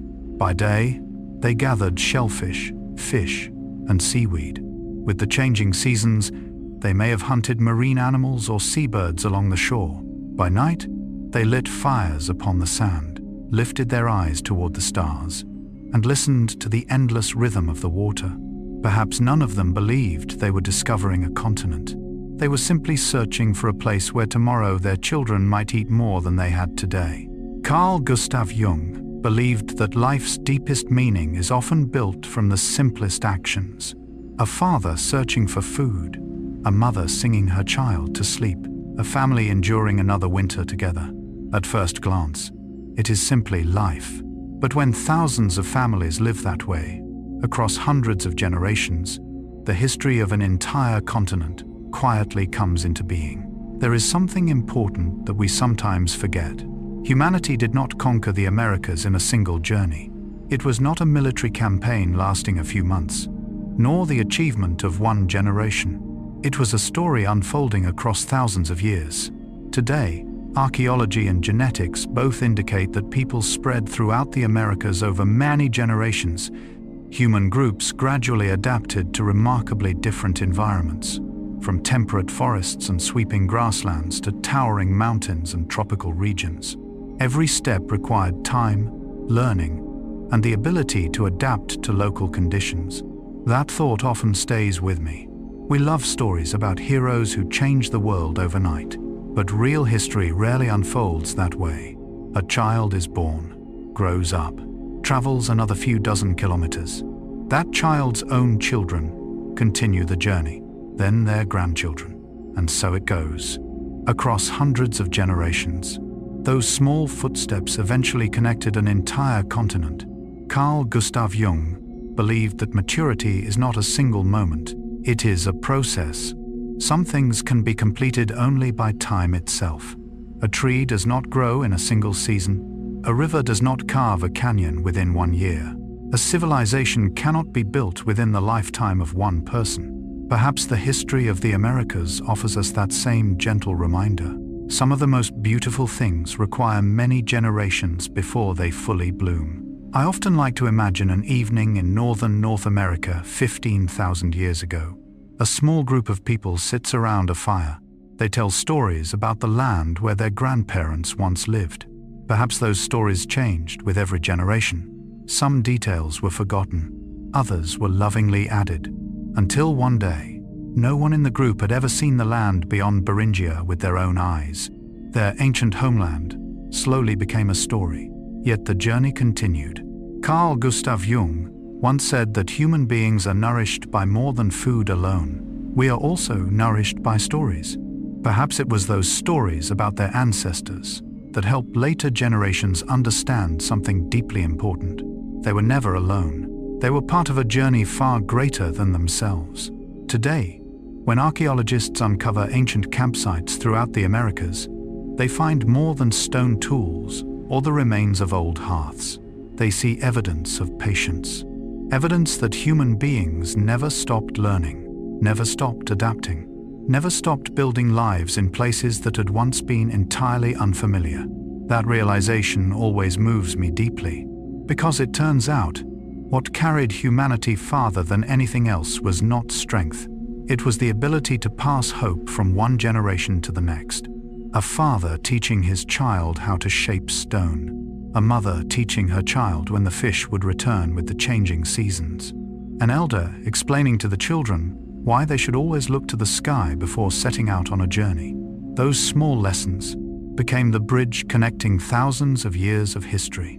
Carl Gustav Jung believed that every human being continues a story that began long before they were born. Perhaps nowhere does that truth become clearer than in the story of humanity's journey into the Americas. None of those first travelers could see the final outcome. They had no way of knowing that tens of thousands of years later, cities, civilizations, and hundreds of millions of people would flourish across this continent. Yet that did not make their footsteps any less significant. Quite the opposite. It is precisely because they could not see the future that their courage becomes even more remarkable. Tonight, as you imagine mist-covered coastlines, frozen corridors slowly opening, and quiet families making their way southward, perhaps you will begin to see that the history of humanity has never truly been the story of conquest through swords and armies. It is the story of patience, of footsteps that never stopped moving, of generations passing on fire, knowledge, and hope to those who followed. And just like them, each of us today is continuing a journey that began long before we arrived, a journey that leads not only across new landscapes, but also ever deeper into our own souls. In the next chapter, we will discover something even more remarkable. It turns out that people carried far more than tools and supplies whenever they migrated. They also carried language, memory, stories, traditions, and ways of understanding the world. Those invisible treasures became the greatest inheritance ever passed from one generation to the next, helping shape the civilization of all humankind. Knowledge traveled with humanity. After walking together across the grasslands of Beringia, following mist-covered coastlines and quietly passing through frozen corridors into the Americas, perhaps we are now ready to discover something even more extraordinary than those great journeys themselves. If we look closely enough, we begin to realize that our ancestors never set out with empty hands. They carried more than stone spears, more than fire, more than the few simple possessions needed for survival. The most precious thing they carried was something no one could see: knowledge, a kind of luggage that weighed nothing upon their shoulders, yet possessed the power to change the entire course of human history. Imagine, for a moment, an afternoon tens of thousands of years ago. A father sits beside his young son. In his hand rests a piece of flint. He speaks very little. Slowly, he picks up another stone. A careful strike, a slight turn, another strike. Tiny fragments fall away, until, at last, a sharp blade begins to appear. The child watches with complete attention. Perhaps that day he cannot yet do it himself. But tomorrow, and many days after that, he will keep trying, until one day, he will teach the very same skill to his own child. Perhaps humanity's first education began in just such a simple way. There were no schools, no textbooks, no blackboards, only skilled hands, attentive eyes, and patience. Today, anthropologists believe that the ability to pass knowledge from one generation to the next is one of humanity's defining characteristics. Unlike many other animals that rely primarily on instinct, human beings accumulate experience, improve techniques, and transmit those improvements to future generations, allowing knowledge to grow richer over time. That realization always touches me deeply. It turns out, what helped our ancestors survive was not strength alone. It was their willingness to learn from one another. One person discovered a better way to shape a spear point. The entire community benefited. Someone learned which plants were safe to eat. That knowledge helped many families survive times of hunger. Someone discovered how to keep a fire alive in the rain. That wisdom may have saved an entire generation. Carl Gustav Jung believed that we are shaped not only by what we experience ourselves, we are also shaped by what is entrusted to us by those who came before. Perhaps that is what makes humanity truly unique. Each generation does not begin again from the very beginning. We continue from where our ancestors left off. There is one image I have always loved: a grandmother telling stories to children gathered around the fire. Perhaps she speaks of a distant river. Perhaps she reminds them that clouds like these mean rain will come tomorrow. Or perhaps she simply sings a song that helps little children drift peacefully to sleep. At first glance, they seem like nothing more than stories, but in truth, they are treasures. Today, many researchers believe that language played a decisive role in humanity's success. Through the ability to express complex ideas, share experience, and make plans together, human communities became far more effective at hunting, migrating, and adapting to new environments. I have often thought that language was humanity's very first invisible boat. Because of it, an idea can travel from one mind to another. An experience does not disappear with the person who first lived it. A lesson can survive across hundreds of generations. Carl Gustav Jung described symbols as bridges between human beings. Perhaps language is a bridge like that as well. We cannot see words, yet words can change an entire life. A warning, a word of encouragement, a story, a song, all of them are seeds from which culture grows. Perhaps the greatest wonder of all is this. Whenever a group of people set out on a journey, they carried far more than food. They carried with them the names of the world, the name of the river, the name of the mountain, the names of the trees, the name of the sky. Every language is like a unique pair of lenses. Through it, people see the world in their own remarkable way. I sometimes wonder what might have happened if an ancient hunter had never taught his son how to shape a spear point. What if a mother had forgotten to tell her child which season the herds would return? Perhaps the loss of a single lesson might have changed the destiny of an entire community. Today, archaeology shows that human stone tools steadily became more sophisticated over time, from simple chipped stones to carefully crafted spear points, blades, and finely shaped implements. Every improvement reflects a long process of learning, experimentation, and the passing of knowledge across generations. That realization teaches me something quietly beautiful. Progress is not magic. Progress is memory. It is one generation giving the next what it has learned, then that next generation taking one more step and passing it onward once again. Carl Gustav Jung wrote that human beings mature when they learn to enter into dialogue with the past. Perhaps civilization grows in exactly the same way, not by rejecting what came before, but by learning from it. Another image often stays in my mind, a young boy joining his father on a hunt for the first time. He is clumsy, he walks too slowly, his spear misses its target. Yet his father never scolds him. He simply smiles. Try again, and then again. Perhaps that patience is the true foundation of every civilization. Not the tools themselves, but people willing to teach one another.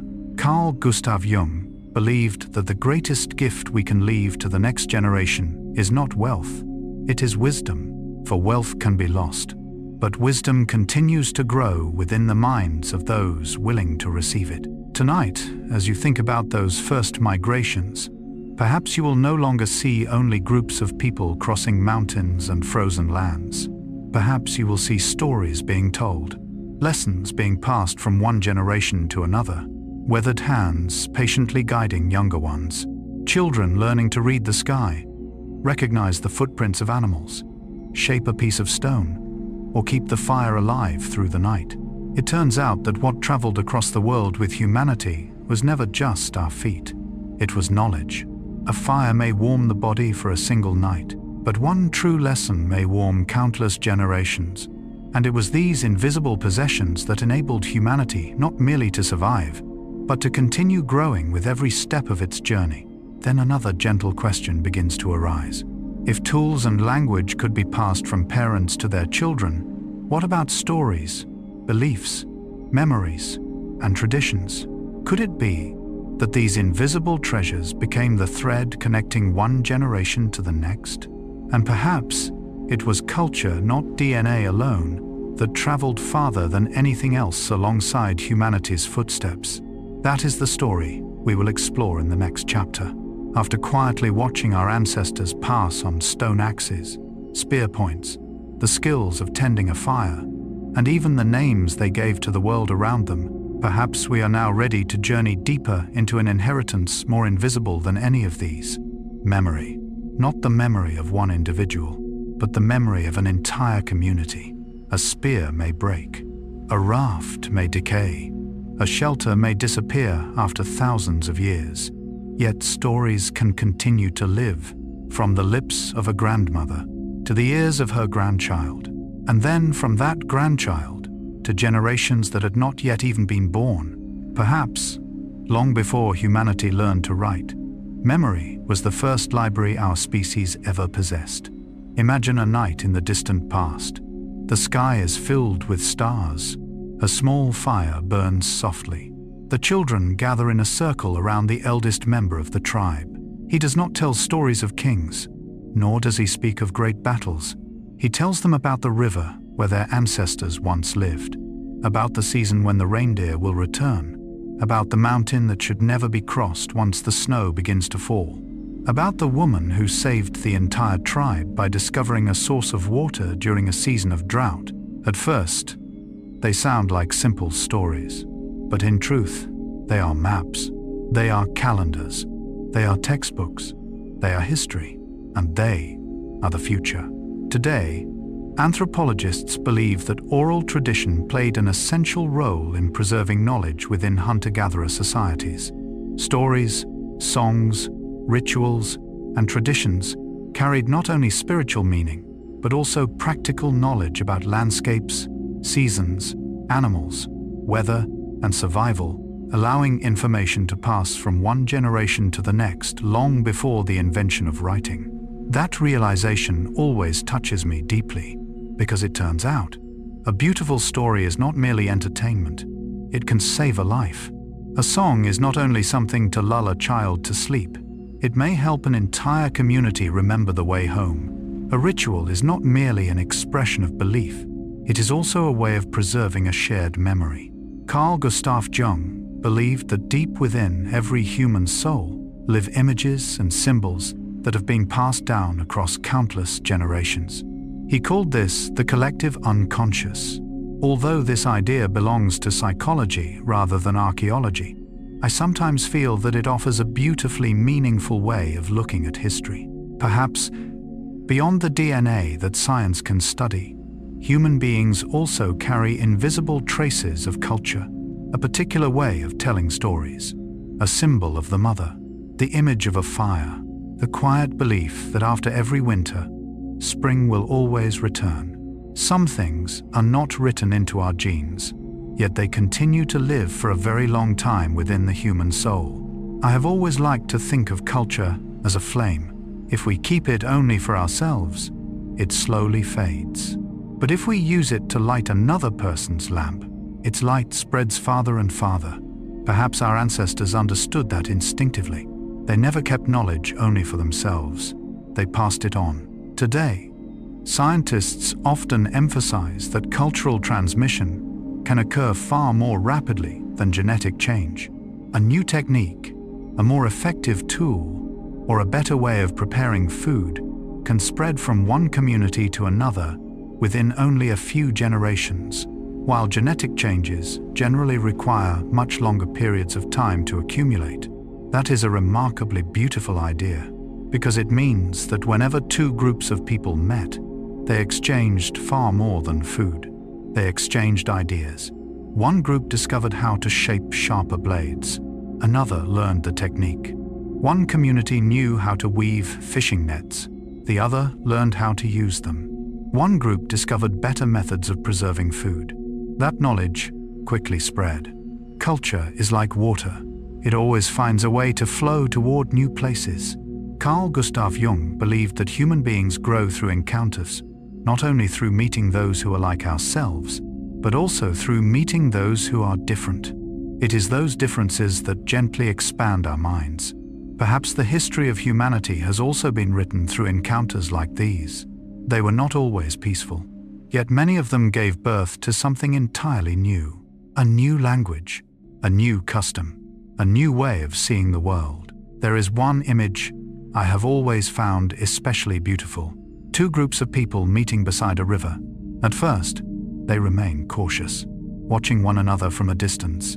Then, one person offers a carefully crafted stone tool. The other offers a beautifully woven basket.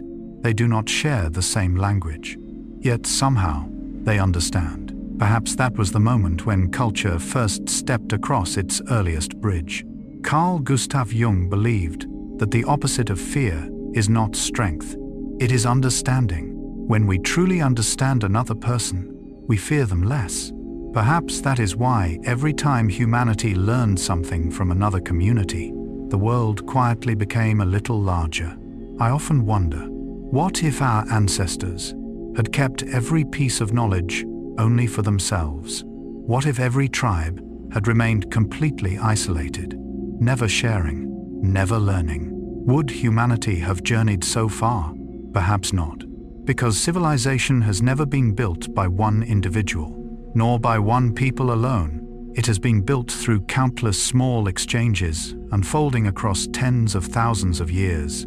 Today, evidence from archaeology and historical linguistics shows that many technologies, craft traditions, customs, and ideas spread among different communities through contact and learning, not only through the movement of people themselves. This helps explain why certain cultural innovations appeared in many different places within relatively short periods of time. That thought always reminds me of our own lives today. Every book we read, every song we cherish, every meal we prepare, is the result of thousands of encounters that happened long before we were born. We imagine that we live only in the present, yet in truth, we carry countless gifts from the past.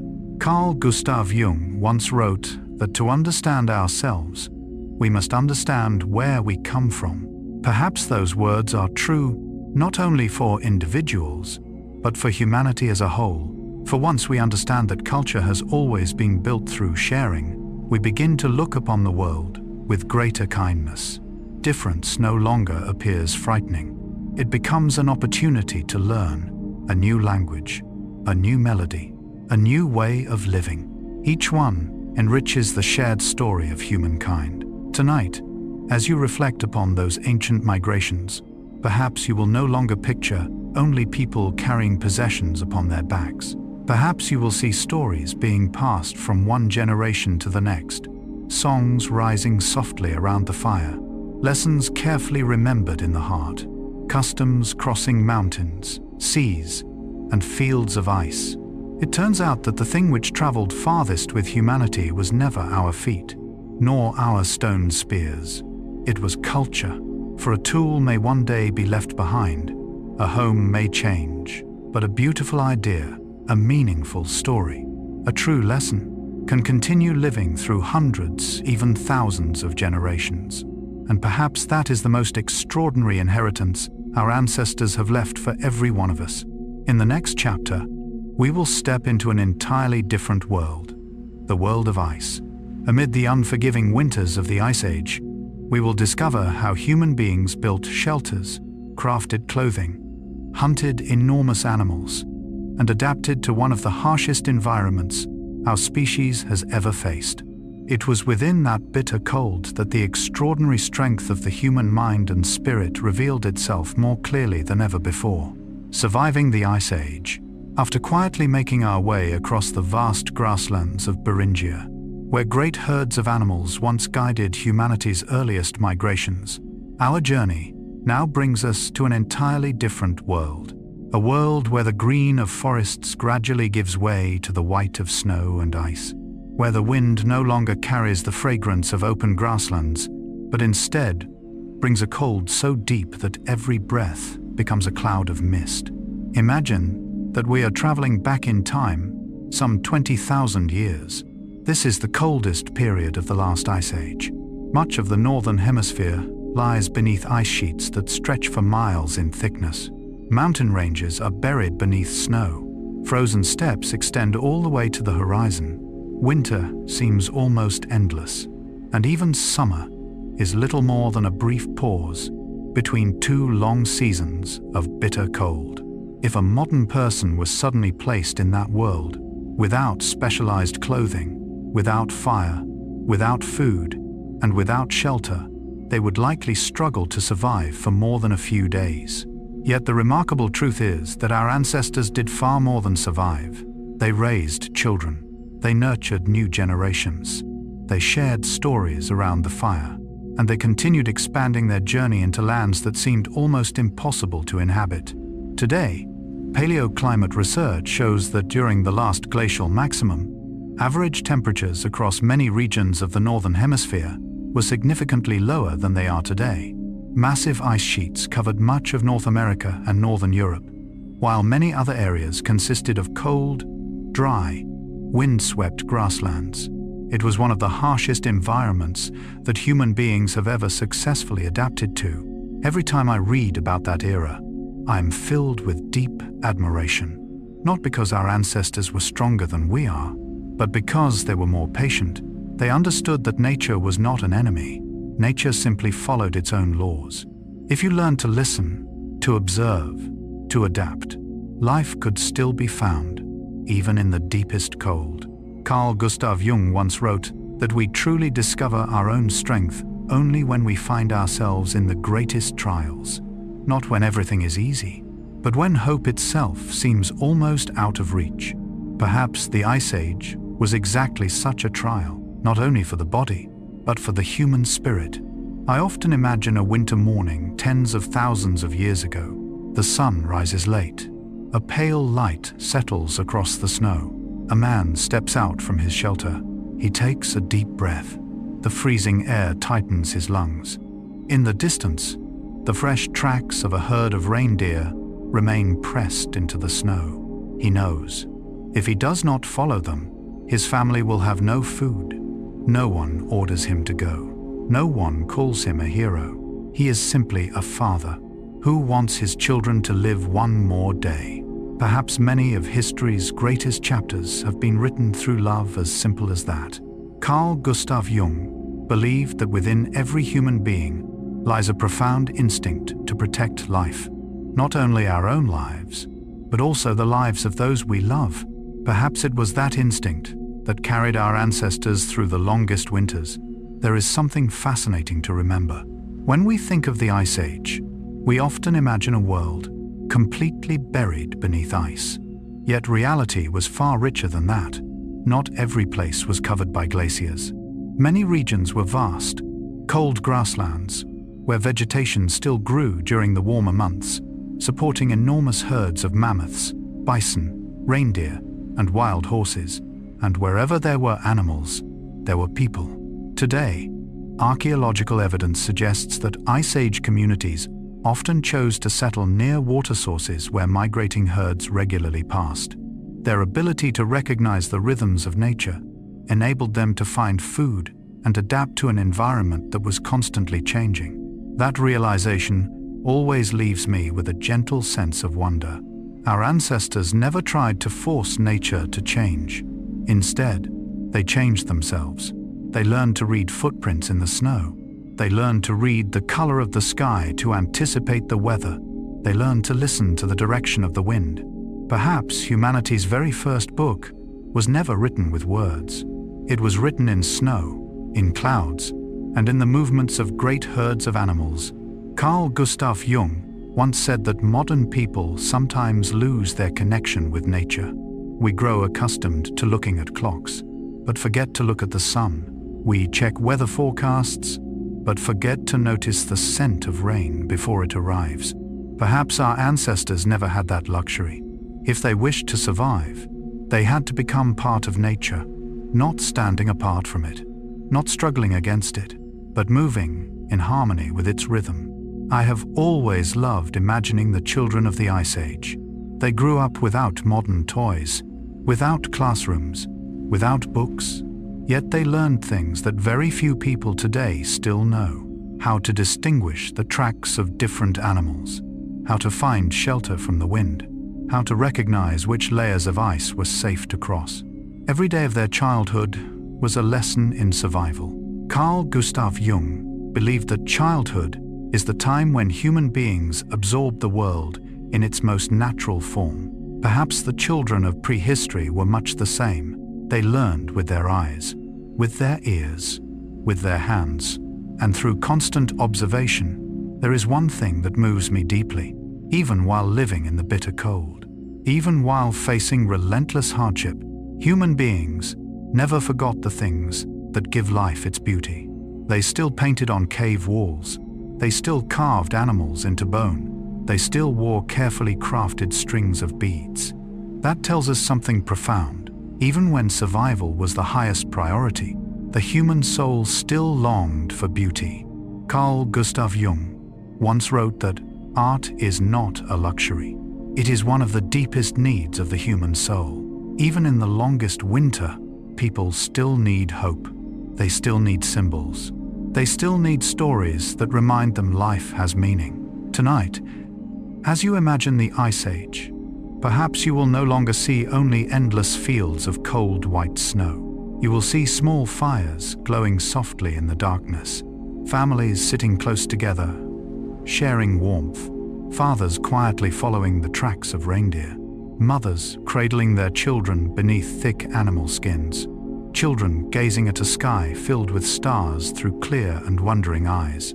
It turns out, even during the coldest age the Earth has ever known, what truly kept humanity warm was never fire alone. It was love. It was hope.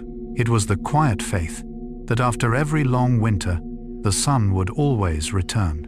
And in the next chapter, we will discover how our ancestors built their first homes amid the ice, fashioned clothing from animal hides, created weapons to hunt enormous creatures, and proved that humanity's greatest strength has never been physical power, but our extraordinary ability to adapt to every challenge that nature places before us. After quietly crossing the snow-covered plains of the Ice Age together, perhaps we can now draw closer to the humble homes of our ancestors. For when we think about the Age of Ice, we often imagine freezing winds, towering mammoths, and unforgiving landscapes. But we rarely stop to ask a very simple question. When night fell, where did they sleep? Who held the children close through those endless winters? Who kept the fire alive while the cold winds howled outside? Perhaps history has never been written only through great hunts. It has also been written inside small homes, within the warmth of family, within patient hands that protected life through every winter night. Today, archaeological evidence shows that Ice Age people built many different kinds of shelters, depending on their surroundings. Some groups used natural caves, while others constructed shelters from wood, branches, animal hides, and in certain regions, even mammoth bones, creating sturdy homes capable of withstanding the bitter cold. Every time I read about this, I feel deeply moved, because it turns out the first thing humanity built was not a palace. It was a home, not to display power, but to protect the people they loved. Perhaps from the moment a mother sang her child to sleep beneath a shelter covered with animal skins, the idea of family became humanity's greatest strength. Carl Gustav Jung believed that a house is far more than protection from rain and wind. In the deepest layers of the psyche, it is a symbol of safety, a place where the soul can finally rest after facing the uncertainties of the world. Perhaps that is why, wherever people journeyed, they always found a way to build a home. It did not need to be large. It did not need to be beautiful. As long as there was a fire, as long as loved ones were near, that was enough. I often imagine an evening 20,000 years ago. Outside, the wind still whistles across the snowy plains. The temperature continues to fall. But inside a small shelter, the fire burns steadily. Someone carefully repairs a coat made from animal hide. An elder tells a story. The children slowly drift to sleep. In that quiet moment, the world beyond the shelter no longer seems frightening. Perhaps civilization did not begin with cities. Perhaps it began with the feeling of peace around a single fire. Today, many archaeological discoveries show that prehistoric people used needles made from bone or ivory to sew animal hides into better-fitting clothing. This was a crucial development because clothing not only provided warmth, but also allowed human beings to expand into regions with extremely cold climates. That never fails to amaze me. A tiny needle, capable of changing history, not through strength, but through careful craftsmanship. Perhaps the greatest inventions are not always the largest ones. Sometimes, they begin with a very simple question. How can this coat keep out the wind? How can these feet stay warmer? How can a child sleep more peacefully through a winter night? Carl Gustav Jung once wrote, that maturity does not mean becoming stronger than nature. It means learning to cooperate with nature. Human beings never grew thick fur like bears. We were never given claws as sharp as a tiger's. We cannot run as swiftly as a reindeer, but we possess imagination. We learned to create the clothing that nature never gave us. Perhaps that is the true miracle of humanity. There is another fascinating truth. When people think of hunting during the Ice Age, they often imagine nothing more than physical strength, but in reality, it was also an art of patience. Today, archaeological and anthropological evidence suggests that hunting large animals, such as mammoths, bison, and reindeer, required the coordinated efforts of entire groups. Hunters observed animal behavior, selected favorable terrain, planned together, and worked as one.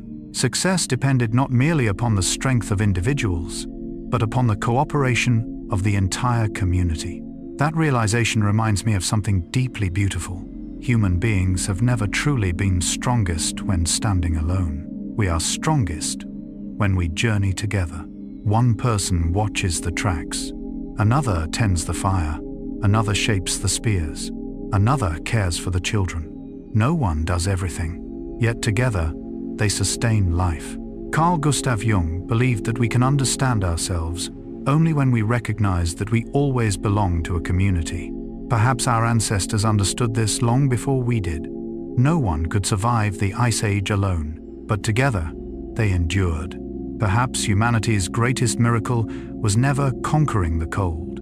It was making sure that no one had to face the cold alone. I have always loved imagining the elders within those ancient communities. Perhaps they were no longer strong enough to hunt, yet they remained invaluable. They remembered the paths. They remembered the migration seasons of the great herds. They remembered which plants could heal illness. They remembered stories that no one else still carried. Today, many anthropologists suggest that the long lifespan humans enjoy after their reproductive years may have helped older generations continue sharing knowledge and caring for grandchildren, increasing the survival of the entire community. There is something profoundly beautiful about that, because it turns out a person's worth is never measured only by strength. It is also measured by what they leave behind. A word of advice, a lifetime of experience, a story, a lesson. Carl Gustav Jung once wrote that wisdom does not grow in haste. It grows with time. Perhaps that is why every head of grey hair resembles a living library. Tonight, as you picture the Ice Age, perhaps you will no longer see only snow and ice. You will see small shelters glowing softly beneath the night sky. Skilled hands patiently sewing each careful stitch through animal hides. Craftsmen sharpening each spear point. Mothers quietly holding their children. Fathers returning from the hunt. Elders telling the stories of those who came before. And then perhaps you will realize something wonderfully gentle. What carried humanity through the Ice Age was never fire alone, nor clothing, nor tools. It was also our capacity to love, to cooperate, and to keep learning. Perhaps that is the greatest gift our ancestors passed on to every one of us. Not simply how to kindle a fire, but how to keep that fire burning within the heart of an entire community. And perhaps, if Carl Gustav Jung were standing before such a scene, he would smile gently and say that human beings truly evolve only when they learn to transform fear into wisdom, vulnerability into courage, and every challenge presented by nature into an opportunity to discover the untapped strengths quietly waiting within themselves. In the next chapter, we will leave the frozen world behind and follow the quiet companions who guided our ancestors more faithfully than anyone else, the migrating herds of animals. Together, we will discover how human beings learned to read their tracks, to see them as living maps, and to understand why the bond between humanity and nature became one of the most important foundations in the history of our species. The animals that guided humanity, after leaving behind the small shelters of the Ice Age together, where the warmth of fire carried people through the long, freezing nights. Perhaps it is now time to meet humanity's very first guides. The remarkable thing is, they were not explorers, not kings, nor wise men. They were herds of animals, herds of reindeer quietly crossing snowy plains, herds of bison migrating with the changing seasons, wild horses roaming across the grasslands, and great herds of mammoths slowly making their way through the frozen landscapes. Without them, the story of humanity might have unfolded very differently. For very early on, our ancestors realized something profoundly important.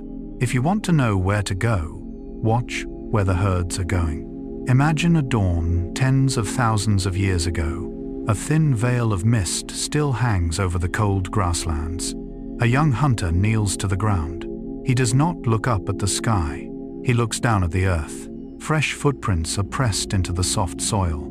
Large footprints, one after another, leading toward the distant horizon. He gently places his hand upon one of them. Then he smiles. Not because he has found his prey, but because he has found the way. Today, anthropologists and archaeologists believe that throughout much of prehistory, human beings depended heavily upon migratory animals for food. By carefully observing the behavior, travel routes, and seasonal movements of these herds, people not only became more successful hunters, but also found guidance for their own migrations. That realization always moves me deeply, because it turns out human beings were not the first creatures to explore the world. The great herds had been doing so long before we arrived. They knew where fresh grass could be found, where water still flowed, where winter would be a little less severe. And human beings, instead of struggling against nature, learned to observe, to listen, and then to follow. Carl Gustav Jung once wrote that true wisdom begins when we become humble before something greater than ourselves. Perhaps our ancestors understood that from the very beginning. They did not believe they stood at the center of the world. They knew they were only one part of a vast web of life. Perhaps that is why they were able to learn so much from nature. I often imagine a child following a herd of reindeer with their father for the very first time. The father does not give a long explanation. He simply points gently toward the ground. These tracks are fresh. The wind is coming from this direction. This is where the herd rested not long ago. The child watches with complete attention. Little by little, the world begins to unfold before young eyes. Not through books, but through earth, through grass, through footprints.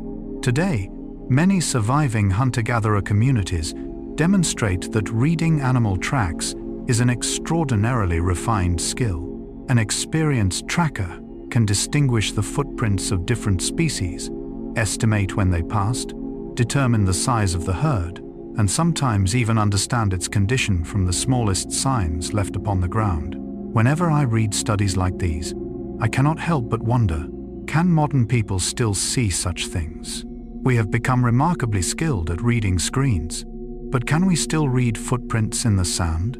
We know so much about the digital world, but do we still notice when the wind begins to change? Carl Gustav Jung warned that when human beings drift too far away from nature, we also drift away from ourselves. For nature is not only the place where we live, it is also the mirror that reflects our souls. Perhaps our ancestors never felt separated from the forests, from the sky, or from the great herds of animals. They lived alongside nature. They learned alongside nature, and they grew alongside nature. There is another fascinating truth. Animals never migrate at random. They move according to remarkably subtle patterns, the changing seasons, the coming of rain, the growth of fresh grass, the search for water.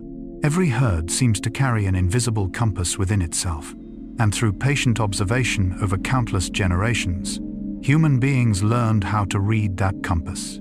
Today, modern ecology shows that many large animals migrate according to remarkably consistent seasonal cycles in search of food, water, and favorable breeding conditions. For prehistoric hunting communities, understanding these cycles was essential for survival. That realization reminds me of something deeply beautiful. Human beings have never learned only from those who came before us. We have also learned from the creatures that share this planet with us. A bird can teach us about the seasons. A herd of reindeer can teach us the way. A school of fish can teach us the rhythm of the tides. Perhaps nature has always been the most patient teacher of all. Carl Gustav Jung believed that animal symbols appear so frequently in dreams and throughout cultures because they represent the deepest and most ancient layers of the human soul. Perhaps that also reflects a memory from a very distant past, a memory of a time when the destinies of humans and animals were woven together so closely that they could scarcely be separated. If the herds disappeared, people had to move as well. If the herds discovered new grasslands, people found hope there too. Perhaps never before in history have two species journeyed together so closely. I often imagine a late autumn afternoon. The sun sinks slowly toward the horizon. In the distance, a herd of reindeer begins its journey southward. A small group of people stands quietly upon a hillside, watching. No one rushes. They already know. Tomorrow, they too will begin walking. Not because anyone has commanded them, but because nature has spoken. Today, many researchers believe that prehistoric human migrations were closely connected to the distribution and seasonal movements of the animals they hunted. These patterns influenced not only where people settled, but also helped shape the migration networks of countless communities over many generations. Tonight, as you picture those vast prehistoric grasslands, perhaps you will no longer see only great herds moving silently across the landscape. You will also see, walking behind them, small families, children, fathers, mothers, all moving in harmony with the rhythms of nature, not as conquerors, but as students. It turns out that humanity's first guides never carried maps. They walked on four legs, they wore thick coats of fur, and they carried instincts that nature had refined over millions of years. It was through the humility to learn from those remarkable creatures that human beings found the paths leading them across the world. And then, another gentle question quietly arises. If the great herds led human beings toward new lands, were they merely a source of food? Or were they also living maps that taught our ancestors how to read the rhythms of nature itself? And what created the profound bond between human beings and the natural world throughout tens of thousands of years? That is the story we will explore together in the next chapter. After quietly following the footprints of the reindeer across the frozen grasslands, perhaps we can now understand more clearly why our ancestors never regarded animals as nothing more than a source of food. To them, every herd was also a book, a compass, a living map that never stopped moving. If they knew how to observe, they could read the rhythms of nature through every footprint the animals left behind. Today, when we want directions, we open our phones. When we want to know the weather, we check the forecast. When we want to know the right season to plant, we look at a calendar. But tens of thousands of years ago, there were no glowing screens, no satellites crossing the sky, no maps drawn on paper. The only constant was nature, and within that natural world, animals were the most truthful storytellers of all. If a herd of reindeer suddenly changed direction, it could be a sign that winter was arriving earlier than expected. When flocks of birds began flying south, perhaps the cold season was already close. When fish appeared in great numbers along a river, perhaps the best time for fishing had arrived. Today, modern ecology shows that many animal species respond with remarkable sensitivity to changes in temperature, rainfall, food availability, and the changing seasons. For this reason, observing animal behavior has long served as an invaluable source of knowledge for communities living in close harmony with nature. That realization reminds me of something profoundly beautiful. Perhaps nature is always speaking to us. The only question is whether we still remember how to listen. Carl Gustav Jung once wrote that modern people often live so deeply within the world of thought that they forget the wisdom of intuition. Our ancestors were different. They never separated themselves from nature. They allowed nature to become part of the very way they perceived the world. Perhaps that is why they could see things that we so easily overlook today. I often imagine a quiet morning. A young boy walks beside his grandfather across an open field. The old man suddenly stops. He says nothing. He simply points toward the distance. A flock of birds has just taken flight. The boy watches them. To him, they are only birds. But the grandfather smiles. He already knows. Tomorrow the wind will change, and within only a few days, the season will begin to turn. Perhaps humanity's earliest wisdom did not come from explaining the world. It came from observing it. Carl Gustav Jung believed that what human beings truly need to learn is not how to control nature, but how to understand its rhythms. For all life moves according to profoundly meaningful cycles. Perhaps migrating animals are among the clearest expressions of those rhythms. They do not wander aimlessly. They move when fresh grass begins to grow. They stop where water is plentiful. They leave when winter approaches. Every step they take belongs to a pattern far greater than themselves. And human beings, through patient observation across thousands of years, learned how to read those patterns. Today, many indigenous communities around the world continue to preserve traditional knowledge about animal behavior. This understanding serves not only hunting but also helps predict seasonal changes, weather patterns, and shifts in the surrounding environment. Modern research increasingly recognizes the tremendous practical value of this knowledge. That always moves me deeply, because it turns out, not all knowledge is preserved inside laboratories. Some knowledge lives within the memory of an elder, within the stories told by parents, within the eyes of a hunter quietly studying the sky. Perhaps that, too, is a form of science. A science written through lived experience. Carl Gustav Jung once said that true wisdom begins when we learn to respect what we do not yet fully understand. Perhaps our ancestors never imagined that they had mastered nature. They simply tried to live in harmony with it. And perhaps it was precisely that humility that allowed them to endure. I have always loved one very simple thought. If one day the great herds disappeared, the first thing humanity would lose would not simply be food. It would also be its guides. For over tens of thousands of years, animals taught people where water could be found, where the grasslands flourished, where winter would arrive first. In their own quiet way, they helped draw humanity's very first map. Carl Gustav Jung believed that human beings carry within themselves a deep longing to connect, not only with one another, but with all forms of life that surround them. Perhaps that is why, in so many ancient cultures, animals appeared not only at the dinner table, they also appeared in myths, in paintings, in rituals, in stories shared beside the fire, because they were never merely animals. They were companions. There is one image that always fills me with peace. A late summer afternoon, a herd of reindeer quietly crosses the grasslands. Behind them, a small group of people walks at an unhurried pace. No one rushes after them. No one tries to claim everything. They simply keep a respectful distance, honoring the rhythm of nature, and nature, in return, continues to sustain them. Today, many scientists believe that the relationship between prehistoric people and the natural world was one of profound mutual adaptation. The success of hunter-gatherer communities depended not only upon their skill in making tools, but also upon their remarkable ability to observe, learn, and respond flexibly to the changing rhythms of the ecosystem.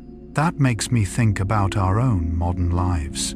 Perhaps we have created astonishing technologies, yet sometimes we forget to look up at the sky. We forget to listen to the birds each morning. We forget to notice the scent of the earth after rain. Carl Gustav Jung believed that when human beings lose their connection with nature, they gradually lose a part of themselves as well. For nature does not exist outside us. We are nature too. This body, this breath, this heartbeat, all were born from the same planet. Perhaps that is why so many people still experience an indescribable sense of peace when standing among trees, beside the sea, or beneath a sky filled with stars. It is not something new. It is a very ancient memory, a memory that has accompanied humanity since the very beginning. Tonight, as you think about the great herds of prehistory, Perhaps you will no longer see only animals moving across the grasslands. You will see silent guides, living maps, teachers who never spoke a single word, yet taught humanity how to read the rhythms of the earth. And perhaps the greatest gift nature ever gave our ancestors was not simply food, it was the lesson of connection. That human beings have never truly been separate from the natural world. We have always been part of it, just as a river belongs to the sea, just as a bird belongs to the sky. And just as our ancestors quietly followed the great herds, step by step, until over tens of thousands of years they opened the very first map in the history of humankind. In the next chapter, we will witness one of history's greatest turning points. Migration would no longer serve only to help people find new places to live. It would also lay the foundations for the first villages, the first cities, and the earliest civilizations. It was through those encounters that the modern world first began to take shape. Migration gave birth to civilizations. After walking beside the great herds across the grasslands, listening to the wind of the Ice Age, and witnessing how nature quietly guided every human migration, perhaps we have now arrived at one of the most remarkable turning points in the story of humanity. It was the moment when people began to realize something extraordinary. A journey does not merely bring us to a new land, it can also give birth to an entirely new way of living. For tens of thousands of years, our ancestors never stopped moving. They followed the rainy seasons. They followed the great herds. They followed the rivers. They followed the hope of finding places where food was more abundant. Then, in certain fertile lands, something remarkable happened. Some people chose to stay, not because they no longer loved the journey, but because they had found a place gentle enough to call home. Imagine one morning, about 12,000 years ago, a family awakens beside the bank of a quiet river. Spring has just arrived. Seeds that fell during the previous season have begun to sprout, and suddenly they realize something remarkable. Perhaps they no longer need to wander so far. If they care for this land will care for them. Today, archaeological evidence shows that in many parts of the world, especially in regions blessed with favorable natural conditions, people gradually shifted from lives centered on hunting and gathering toward farming and animal husbandry. This transition unfolded differently from place to place and stretched across many generations, eventually giving rise to permanent settlements. Every time I read about this chapter of history, I find it deeply moving, because it was not simply a new way of finding food, it was a new way of imagining the future. A hunter thinks about tomorrow. A farmer thinks about next season. They plant a seed, not to eat it today, but to wait. Perhaps for the very first time, humanity learned the quiet art of patience. Carl Gustav Jung once wrote that maturity is the ability to delay immediate rewards in pursuit of something greater that lies ahead. In a way, planting a seed is also planting hope. The belief that if we care for this patch of earth today, tomorrow, life will blossom. There is another beautiful detail. When people from different regions met, they did not carry only stories, they carried knowledge. One community knew how to cultivate crops. Another understood how to domesticate animals. Some mastered irrigation, others crafted stronger tools. Today, archaeologists believe that exchanges between communities played a vital role in spreading crops, livestock, technologies, and new ideas. Human migration and cultural contact became powerful engines of social development across many parts of the world. That makes me realize something profound. Human progress has never belonged to a single people. It resembles a symphony. Every community contributes its own melody. Every encounter introduces a new instrument. And over time, the great composition we call civilization begins to emerge. Carl Gustav Jung believed that people truly grow only when they encounter what is different. What is familiar gives us comfort. What is unfamiliar helps us grow. Perhaps the migrants accomplished exactly that, without ever realizing it. They carried new ways of thinking, new foods, new tools, and new questions. I often imagine a simple exchange thousands of years ago. Two groups meet beside a river. One carries sacks of grain. The other brings beautifully polished stone axes. They do not speak the same language, yet they smile. They trade. They observe. They learn from one another. Perhaps in that quiet moment, none of them realizes they are laying one tiny stone in the foundation of civilization itself. Today, archaeology shows that as permanent settlements grew, populations expanded, work became increasingly specialized, and clear divisions of labor began to emerge. Not everyone needed to hunt or farm. Some became toolmakers, potters, weavers, or skilled artisans serving the needs of the community. There is something deeply beautiful about that, because when people live closer together, they begin helping one another. One bakes bread, another shapes pottery, someone builds houses, someone else cares for children. No one can do everything, but together they create a richer life. Carl Gustav Jung believed that every person carries a unique gift. When those gifts are offered to the community, the whole community flourishes. Perhaps the earliest civilizations were not built from stone, they were built from cooperation. There is one image that always moves me. A potter, shaping what may be the very first clay vessel. He has no idea that thousands of years later, people will still practice his craft. A farmer scatters seeds across the earth. He does not know that his quiet work will one day nourish great cities. A mother teaches her child how to spin thread. She never imagines that an entire craft will grow from those simple lessons. Perhaps history has always been written by ordinary people who never realized they were making history. Carl Gustav Jung once wrote that the most meaningful things in life often begin with the smallest acts. A conversation, a seed, a helping hand, a new idea. None of them appears extraordinary, yet with time, they transform the world.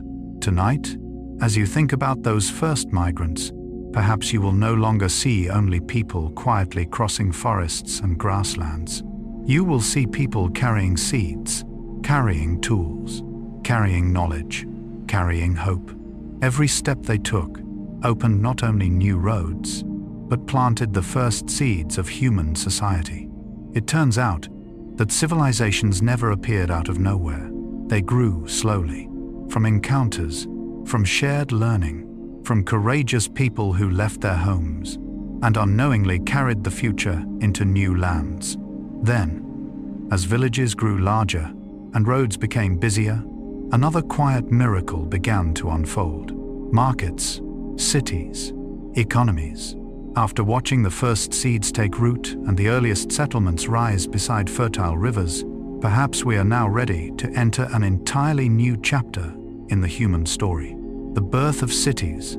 Yet if we look closely, we discover something remarkable. A city has never been built from bricks alone. It is first built from encounters, between strangers, between different languages, between unfamiliar foods, traditions, and ways of seeing the world. Perhaps civilization is not a place where everyone is the same. It is a place where differences learn how to live together. Imagine another morning, 5,000 or 6,000 years ago. The sun rises over a growing settlement beside a great river. The dusty streets slowly fill with people. One person carries sacks of grain, another leads a small herd of goats. At the marketplace, a potter arranges freshly fired jars. A little farther away, the steady rhythm of a blacksmith's hammer echoes through the air, and woven into all these sounds are many different languages, because the people gathered there did not all come from the same homeland. They arrived from distant places, carrying different stories. And that diversity is exactly what gave the city its life. Today, archaeology shows that many ancient urban centers flourished because they occupied strategic locations for trade places where major routes crossed or where great rivers met. These settlements attracted people from many different communities, creating vibrant exchanges of goods, skills, and ideas. That realization always touches me, because a great city is never defined only by its population. It is defined by its diversity. Each person brings something that someone else does not have. One knows how to cultivate rice. Another understands metallurgy. Someone builds boats. Someone weaves cloth. When all those talents meet, something entirely new begins to emerge. Carl Gustav Jung once wrote that we mature through encounters with the other, not by losing our identity, but by discovering that the world is far larger than we once imagined. Perhaps the first cities marked humanity's own coming of age. From small tribes, people gradually learned how to live beside complete strangers. There is another beautiful truth in history. No civilization has ever developed in complete isolation. Every civilization has learned from another. Today, historians widely agree that trade played a major role in spreading technologies, crops, domesticated animals, writing systems, craftsmanship, and ideas across vast regions. Long-lasting contact between societies became one of the great driving forces behind civilization itself. I often think that a trade route carries far more than merchandise. It carries ideas. A clay vessel may travel from one land to another. Along with it travels the technique used to fire it, its artistic patterns, and the stories of the people who made it. A single grain of wheat may cross mountains only to transform farming in a distant land. A musical instrument may journey with a traveler and one day become the voice of another culture. Perhaps civilizations grew, not simply because people traveled, but because ideas traveled too. Carl Gustav Jung believed that every genuine encounter changes both people involved. No one walks away from a true conversation exactly the same as before. Perhaps the history of civilization has always been written in that way. One small exchange, one marriage between two communities, one successful trading journey. And yet, all of those encounters left changes that would last for generations. I often imagine an ancient marketplace in the late afternoon. The sunlight grows softer. A merchant from a distant land carefully presents a spice that no one here has ever smelled before. A curious child tastes it. A cook quietly commits its fragrance to memory. Years later, it becomes part of the local cuisine. No one remembers exactly who first brought it there, but the flavor remains. Perhaps life is much the same.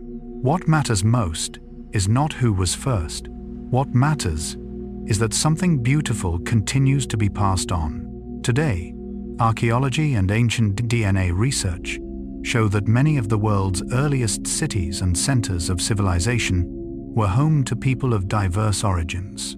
Cultural and biological diversity was not an exception. It was often one of the defining strengths of thriving societies. That realization stays with me.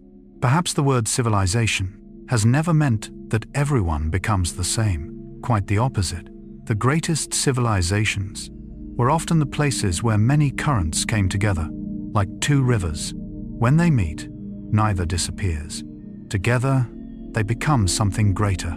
Carl Gustav Jung once said that every human being carries within them an unexplored part of themselves, and many times we discover that hidden part only through meeting other people. Perhaps the same is true for humanity itself.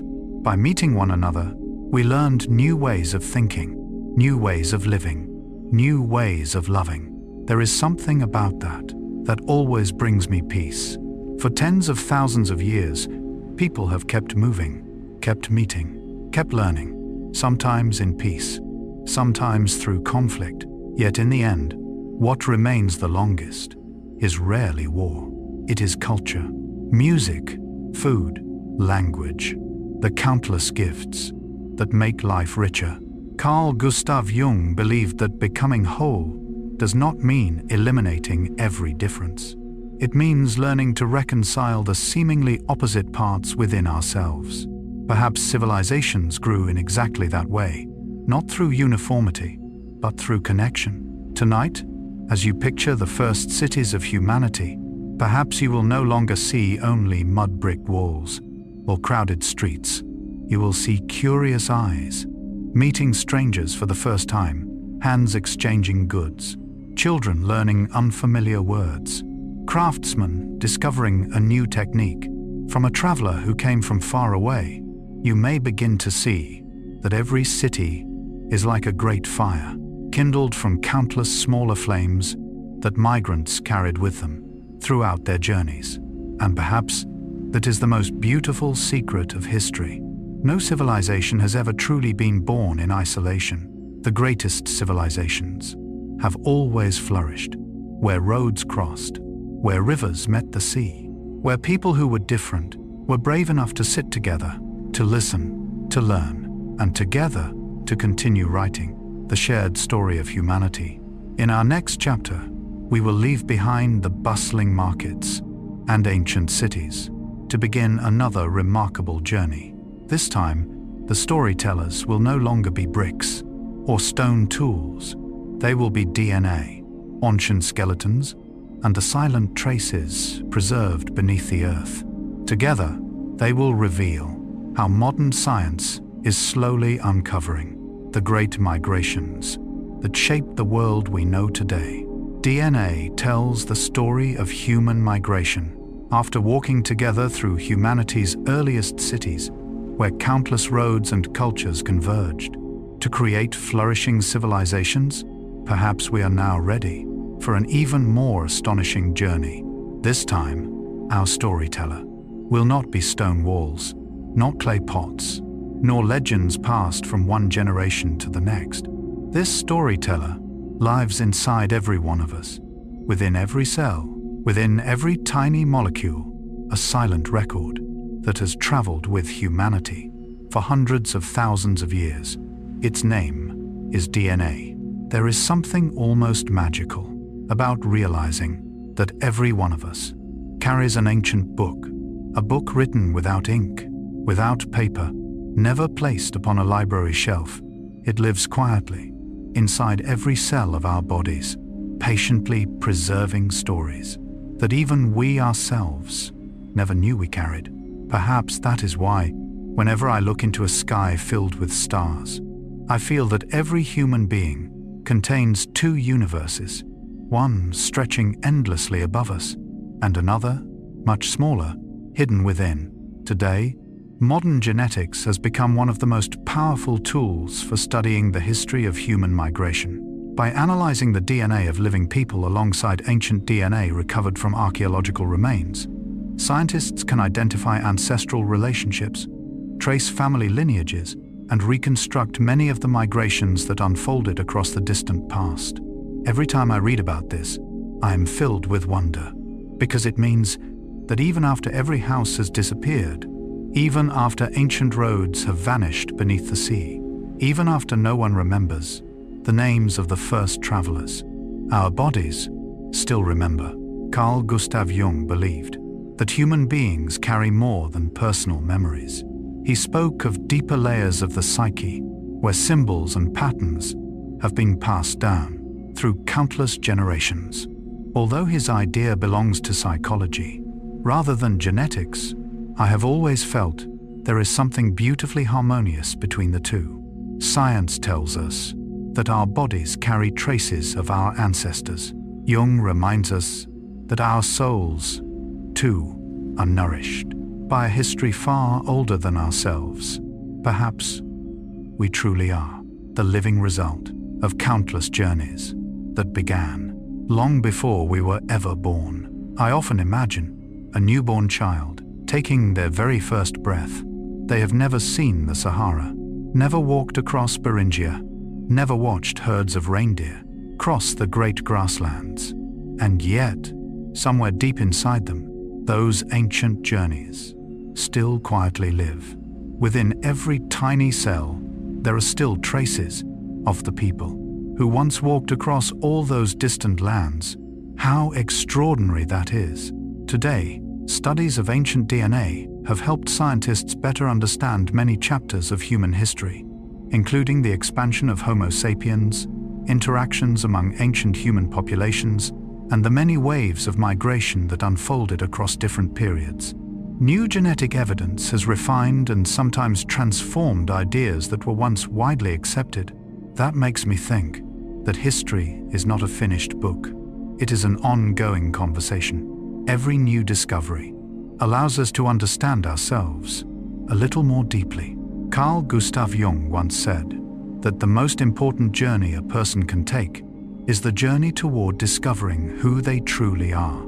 Perhaps scientists are traveling a similar path. They are not searching only for bones, not only for fossils. They are searching for the answer to a very simple question: where did we come from? There is something fascinating about DNA. It can tell us so much, yet it cannot tell us everything. It is like an old journal. Some pages remain perfectly clear, others have faded with time, and many pages are still waiting to be read. That is why scientists never rely on DNA alone. They also turn to archaeology.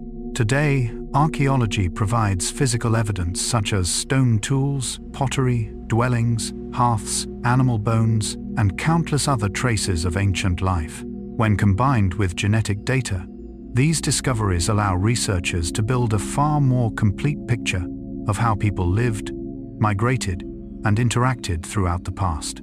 There is something beautiful about that. Science resembles an orchestra. No single instrument can perform the entire symphony. DNA tells one part of the story. The earth tells another. Stone axes, fragments of charcoal, ancient grains of pollen. Each one contributes its own voice. Carl Gustav Jung believed that to truly understand a person, we cannot look at only one side of them. Perhaps history is the same. There is no single answer, only countless pieces, slowly coming together. I always feel moved when I think about archaeologists, patiently brushing away each grain of dust, carefully fitting together fragments of bone, reading the smallest traces with extraordinary care. Perhaps they are, above all, good listeners, listening to stories that time buried long ago. Today, thanks to the combined work of genetics, archaeology, and many other scientific disciplines, we now understand that human history is far richer and more complex than anyone once imagined. Countless encounters, separations, and migrations unfolding across thousands of years together shaped the modern world. That makes me think about our own lives. How often do we look at another person and believe we already know who they are? Yet inside every human being lives an entire history, a family, ancestors, stories that began long before they were born. Carl Gustav Jung once compared every person to a great tree. What we see is only what rises above the ground. Hidden beneath the surface lies an intricate network of roots. Perhaps DNA is part of those roots, quiet, invisible, yet always nourishing life. Tonight, when you think about DNA, perhaps you will no longer see it as merely a scientific term. Perhaps you will see it as a very ancient letter, written hundreds of thousands of years ago, passed from parents to children, from one generation to the next. Not through words, not through ink, but through life itself. And perhaps the most beautiful message that letter carries is this: none of us has ever truly stood alone. Every breath we take today continues countless breaths that came before us. Every step we take continues a journey that began long before our names ever existed. Yet even after DNA has shared its story, another gentle question remains. After listening to the silent history preserved within every cell of the human body, perhaps it is time to meet another group of storytellers. They have no voices, no faces, no memories in the way we usually understand them. Yet they have waited patiently for tens of thousands of years to tell another chapter of humanity's story. A fossilized tooth, a tiny fragment of bone hidden deep beneath the earth, a footprint pressed into ancient mud, or even microscopic atoms quietly preserving the memory of a human life.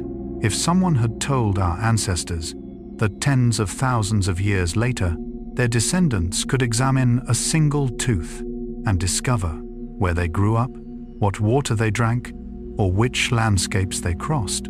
They might have believed they were hearing a myth, yet modern science has turned that impossibility into reality. Today, one of archaeology's most valuable tools is stable isotope analysis of teeth and bones. The chemical composition of these tissues reflects the water, food, and environments an individual experienced during different stages of life. This allows scientists to determine whether someone grew up locally or migrated from another region. Every time I learn about this, I am filled with wonder, because it means our bodies carry more than DNA. They also carry geography, the rivers we once drank from, the landscapes that raised us, the traces of journeys that even we ourselves could never have imagined would survive for so long. Carl Gustav Jung once wrote that every person leaves traces upon the world. Some remain in the memories of others, some remain in the things we create, and astonishingly, science shows us that some traces remain inside our own bodies. Although Jung never wrote about isotope chemistry, I have always felt that philosophy and science meet beautifully here. Both remind us that nothing in life ever truly disappears. Every journey leaves its mark.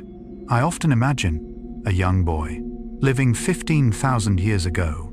He grows up beside a quiet river. Every day, he drinks its water. Then, as he becomes an adult, his family begins a long migration. They cross mountains. They travel across grasslands. They reach an entirely new homeland. He grows old there.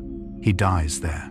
Thousands of years later, an archaeologist discovers his skeleton, and from a single tooth, scientists slowly realize that he was not born where he was buried. He had traveled a very long way. There is something deeply beautiful about that, because somehow, even the water we drank as children can remain with us for the rest of our lives. Today, beyond isotope analysis, archaeologists also study ancient pollen, seeds, animal bones, sediments, charcoal, and many other traces to reconstruct past environments and understand how people adapted to nature across time. Perhaps archaeology is like assembling an enormous puzzle. Every piece is incredibly small. A grain of pollen, a fragment of charcoal, a tooth, a piece of bone. By themselves, they seem almost meaningless. But placed together, they begin to tell a story. Carl Gustav Jung believed that to understand a person, we must see the whole of their life, not just a single moment. Perhaps history is no different. No single piece of evidence can tell the whole story. But when every voice joins together, history comes alive. There is one discovery that always moves me. Ancient footprints, not the footprints of kings, not famous people, but ordinary human beings. Today, archaeologists have uncovered preserved human footprints at sites around the world, impressed into ancient mud, volcanic ash, and sediments.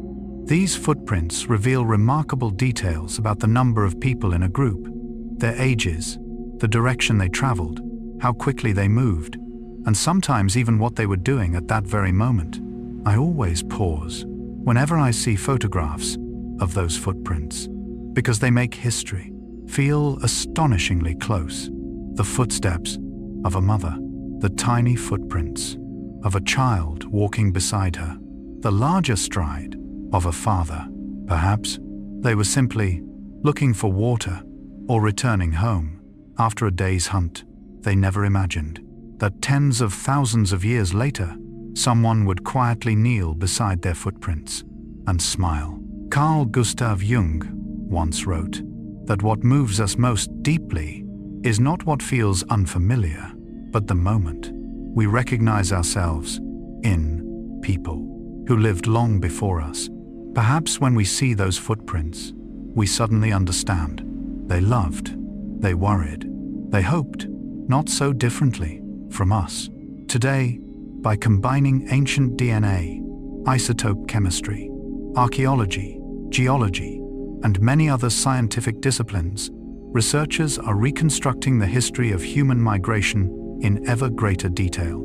Each method offers a unique perspective, and together they reveal an increasingly rich picture of our ancestors' journeys. That reminds me of a choir. No single voice can sing the entire composition, but when every voice rises together, something extraordinary emerges. Science is much the same. DNA tells one chapter, isotopes tell another. The Earth speaks, footprints speak, and gradually the story of humanity comes into view. Carl Gustav Jung once wrote that every human being spends a lifetime searching for the answer to one simple question: who am I? Perhaps when we study the history of migration, we are answering that very question, not only for ourselves, but for our entire species. Because sometimes, to understand who we are, we must first understand where we have been. Tonight, as you imagine a footprint pressed into mud tens of thousands of years ago, perhaps you will no longer see only a fossil. You will see a human being, a father leading his child, a mother returning home, a curious little one running ahead. And perhaps you will realize that history is not made of dry dates and distant facts. History is footsteps, it is breath, it is the very real journeys of very ordinary people. And perhaps the greatest miracle of modern science is not that it has uncovered the past, but that it has allowed us to listen to people who seem to have fallen silent tens of thousands of years ago. So tonight, in the stillness of this quiet evening, perhaps we realize something wonderfully gentle. The distance between us and our ancestors is not nearly as great as we once believed, because every step they took still echoes softly within every step we continue to take today. And in the next chapter, we will explore one of the most fascinating subjects in prehistoric history: the mysteries that still surround the earliest human migrations. From multiple waves of departure out of Africa to the ancient land of Beringia, to discoveries that continue to reshape long-held theories, we will see that history has always been an endless conversation between what we know and what still waits to be discovered. The mysteries of prehistoric human migration. After listening together to the stories quietly preserved inside ancient DNA, fossilized footprints, and layers of forgotten earth, perhaps it is time to enter one of the most captivating chapters in the story of humanity, the chapter of mysteries. Because the more we learn about our past, the more we discover how much still remains unknown. Perhaps history is not a book that has already been finished. Perhaps it is more like the night sky. Every new star we discover only reveals how much darkness still stretches beyond it. For many years, scientists imagined human migration as a relatively simple journey. One group left Africa. They gradually moved eastward, and from there, they spread across the world. It was a clear story, easy to understand. But science rarely remains simple for very long. Every newly discovered fossil, every ancient genome, every archaeological excavation, each one is another puzzle piece. And sometimes, one small piece forces us to rethink the entire picture. Today, evidence from genetics, archaeology, and paleoanthropology suggests that Homo sapiens may have left Africa in multiple waves, rather than during a single migration. These movements occurred at different times, varied in size and success, and not every population left descendants that survived into later generations. Some groups disappeared, while others contributed significantly to the ancestry of most people living outside Africa today. I have always found that deeply moving, because it reminds me that our history is not a straight road. It is more like the waves upon the sea. One wave moves forward, another retreats, then another rises. Not every journey reaches its destination. Not every migration succeeds, yet no step is ever meaningless. Carl Gustav Jung once wrote that people often imagine their lives should unfold in a straight line. Yet true growth is filled with detours, returns, and roads that seem to end, only to begin again. Perhaps human history grew in exactly the same way. Not perfect, not simple, but wonderfully alive. I often imagine a small group of people standing at the edge of Africa more than 100,000 years ago. Before them lies an unfamiliar world. Behind them is the homeland their ancestors had known for countless generations. They do not know what awaits them. Perhaps forests, perhaps deserts, perhaps mountains, perhaps failure. Yet still, they choose to walk forward. Perhaps the greatest gift humanity has ever possessed has never been certainty. It has been the courage to keep walking without knowing what lies ahead. Today, archaeological evidence shows that Homo sapiens reached the Middle East and nearby regions surprisingly early. However, not every early population contributed directly to the ancestry of modern people living outside Africa, suggesting that the history of migration is considerably more complex than earlier models once proposed. That reminds me of a forest. Not every seed becomes a tree. Not every tree survives until spring. Yet, every seed belongs to the story. Perhaps the earliest migrations were much the same. Even journeys that ultimately ended still reveal the remarkable adaptability and endless curiosity of our species. Carl Gustav Jung believed that no experience is ever truly wasted. Even failure leaves behind wisdom. Perhaps the migrations that did not endure quietly prepared the path for those who came after. There is one place that has accompanied us throughout this journey: Beringia, the vast land that once connected Asia and North America. Yet today, scientists no longer view Beringia simply as a bridge to cross.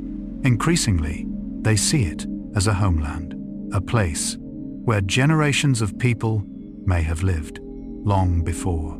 Continuing southward into the Americas, modern research in ancient DNA, archaeology, and paleoclimate supports the Beringian standstill hypothesis as one of the leading models under active investigation. According to this idea, some ancestors of indigenous peoples of the Americas may have remained isolated in or near Beringia for many generations before expanding southward. While supported by substantial evidence, the model continues to evolve as new discoveries emerge.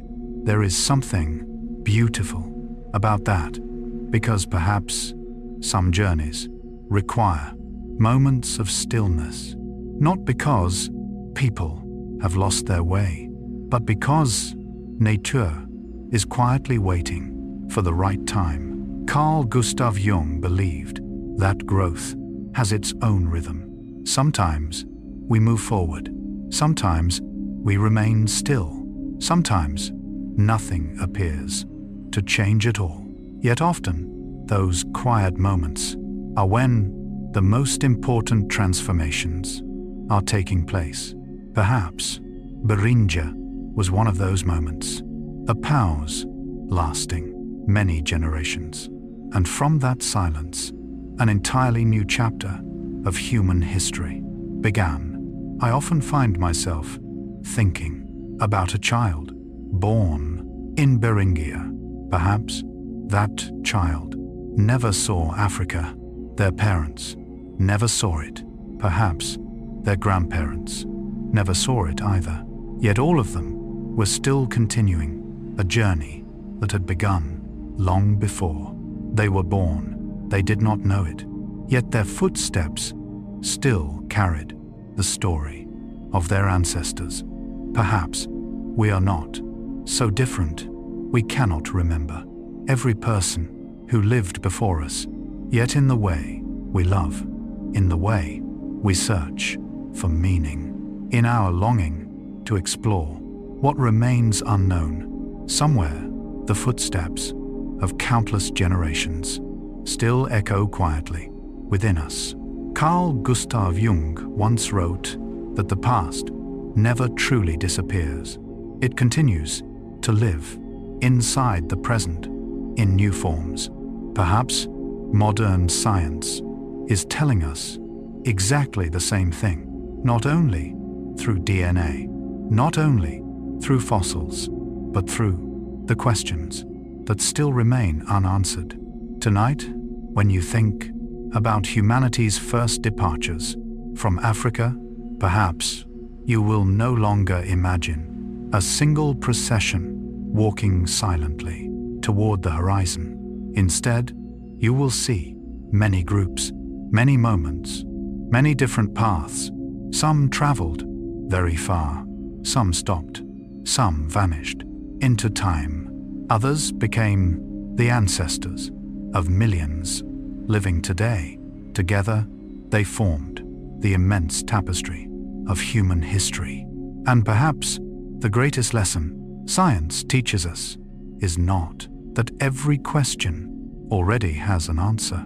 It is the courage to keep asking, because every new discovery does not close the story. It quietly opens another door, bringing us one step closer to understanding who we truly are. In the next chapter, we will explore the archaeological discoveries that transformed our understanding of the peopling of the Americas, from the remarkable site of Monte Verde in southern Chile to the famous Clovis culture, to new evidence that continues to challenge ideas once thought certain. We will discover that history has always been far larger and far more extraordinary than human imagination alone. After walking together through the mysteries of humanity's departures from Africa and pausing upon the windswept landscapes of ancient Beringia, perhaps now we are ready for something even more remarkable. That was the moment when science began asking again questions that once seemed already answered. There is something beautiful about the search for history. Science is never afraid to change. A new discovery does not prove that those who came before were wrong. It simply makes the picture more complete. Perhaps life works the same way. Each passing year does not erase the person we once were. It simply helps us understand ourselves a little more deeply. For many decades, one idea held enormous influence in the archaeology of the Americas. It was known as the Clovis First hypothesis. According to this view, the people of the Clovis culture were believed to be the first inhabitants to enter the Americas. The idea was built upon the discovery of distinctive fluted stone spear points found at numerous archaeological sites across North America. For a long time, many scientists believed that the human story of the Americas began there. But then, time continued telling new stories. Today, archaeological discoveries have revealed many sites older than Clovis. As a result, most researchers now believe that humans likely reached the Americas before the Clovis culture through multiple migrations and possibly along several different routes. I have always found that deeply fascinating, because history, it seems, does not like quick conclusions. It is more like a forest. Each time we think we have reached the end of the trail, another path quietly appears. Carl Gustav Jung once wrote that wisdom does not come from clinging to one permanent answer. It comes from continuing to ask questions. Perhaps science and philosophy meet at precisely that point. Both continue searching, both continue listening, both continue learning to remain humble before the truth. There is one place that transformed how many people see the history of the Americas: Monteverde, an archaeological site in southern Chile. If you look at a modern map, you will notice how astonishingly far it lies from ancient Beringia.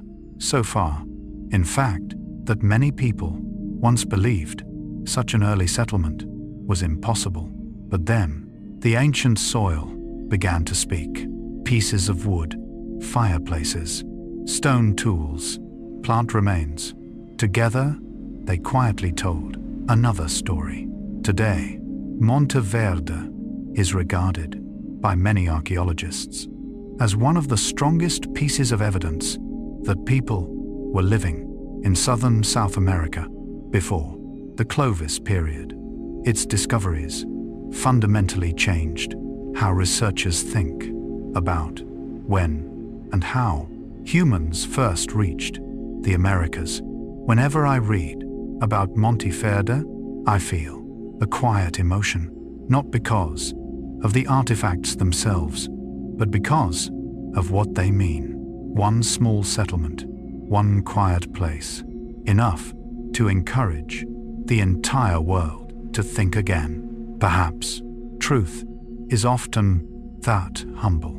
It does not need to arrive with great noise. It simply appears at the right moment. Carl Gustav Jung believed that many of life's greatest turning points begin with something that seems very small. A conversation, a dream, a question. Perhaps Monteverde was history's question to humanity, a question that gently reminds us the past is always larger than our imagination. I often imagine the first people who lived at Monteverde, building shelters beside flowing water, lighting fires, preparing meals, rocking children to sleep. None of them could possibly know that tens of thousands of years later, people would carefully uncover every trace they left behind, and from those traces, rewrite an entire chapter of human history. There is something beautiful about that, because sometimes the most ordinary people leave behind the most extraordinary legacies. Today, alongside Monteverde, many other archaeological sites throughout North and South America continue to be investigated. Several provide evidence suggesting that the settlement of the Americas was more diverse and more complex than earlier models proposed. Yet, each discovery is still carefully evaluated, debated, and tested as scientists work to build the most accurate picture possible. Perhaps that is the true beauty of science. It is never afraid to say, "We are still learning." Carl Gustav Jung once wrote that people truly mature when they accept that they cannot know everything. Perhaps that humility is also the finest quality of science. Each discovery is not made to prove someone right. It is made to move one step closer to the truth. There is something I often think about. For centuries, people searched for one simple story that could explain human history. Yet the more we discover, the more we realize history has never been simple. It resembles a great tapestry woven from countless threads. Some are clear, some have nearly vanished, yet every thread belongs to the whole picture. Today, many scientific models suggest that the peopling of the Americas likely involved multiple migrations, multiple routes, and multiple periods spread across thousands of years. Evidence from archaeology, genetics, and paleoclimate research continues to refine and improve these ideas. That always reminds me of life itself. We often wish for one clear answer, one perfect road, one single cause, but life rarely unfolds that way. So many things shape who we become: family, friendships, unexpected encounters, failures, journeys. Human history is no different. It was never one road. It was countless footsteps, interwoven across tens of thousands of years. Carl Gustav Jung believed that every individual is the result of a very long journey. Perhaps humanity is as well. We were not created in a single moment. We emerged through countless journeys, one after another. Tonight, when you think about Monteverde, about Clovis, and about the theories still being explored, perhaps you will no longer see history as a finished list of events. Instead, you may see it as a conversation between the past and the present, between people long gone and scientists working today, between footprints still resting beneath the earth and questions still waiting to be answered. And perhaps the greatest wonder of history is not that it always gives us answers. It is that it never stops, awakening our curiosity, inviting us to keep listening, keep exploring, keep walking, just as our ancestors have done for hundreds of thousands of years. In the next chapter, we will leave the plains and the grasslands behind and turn our eyes toward the vast ocean.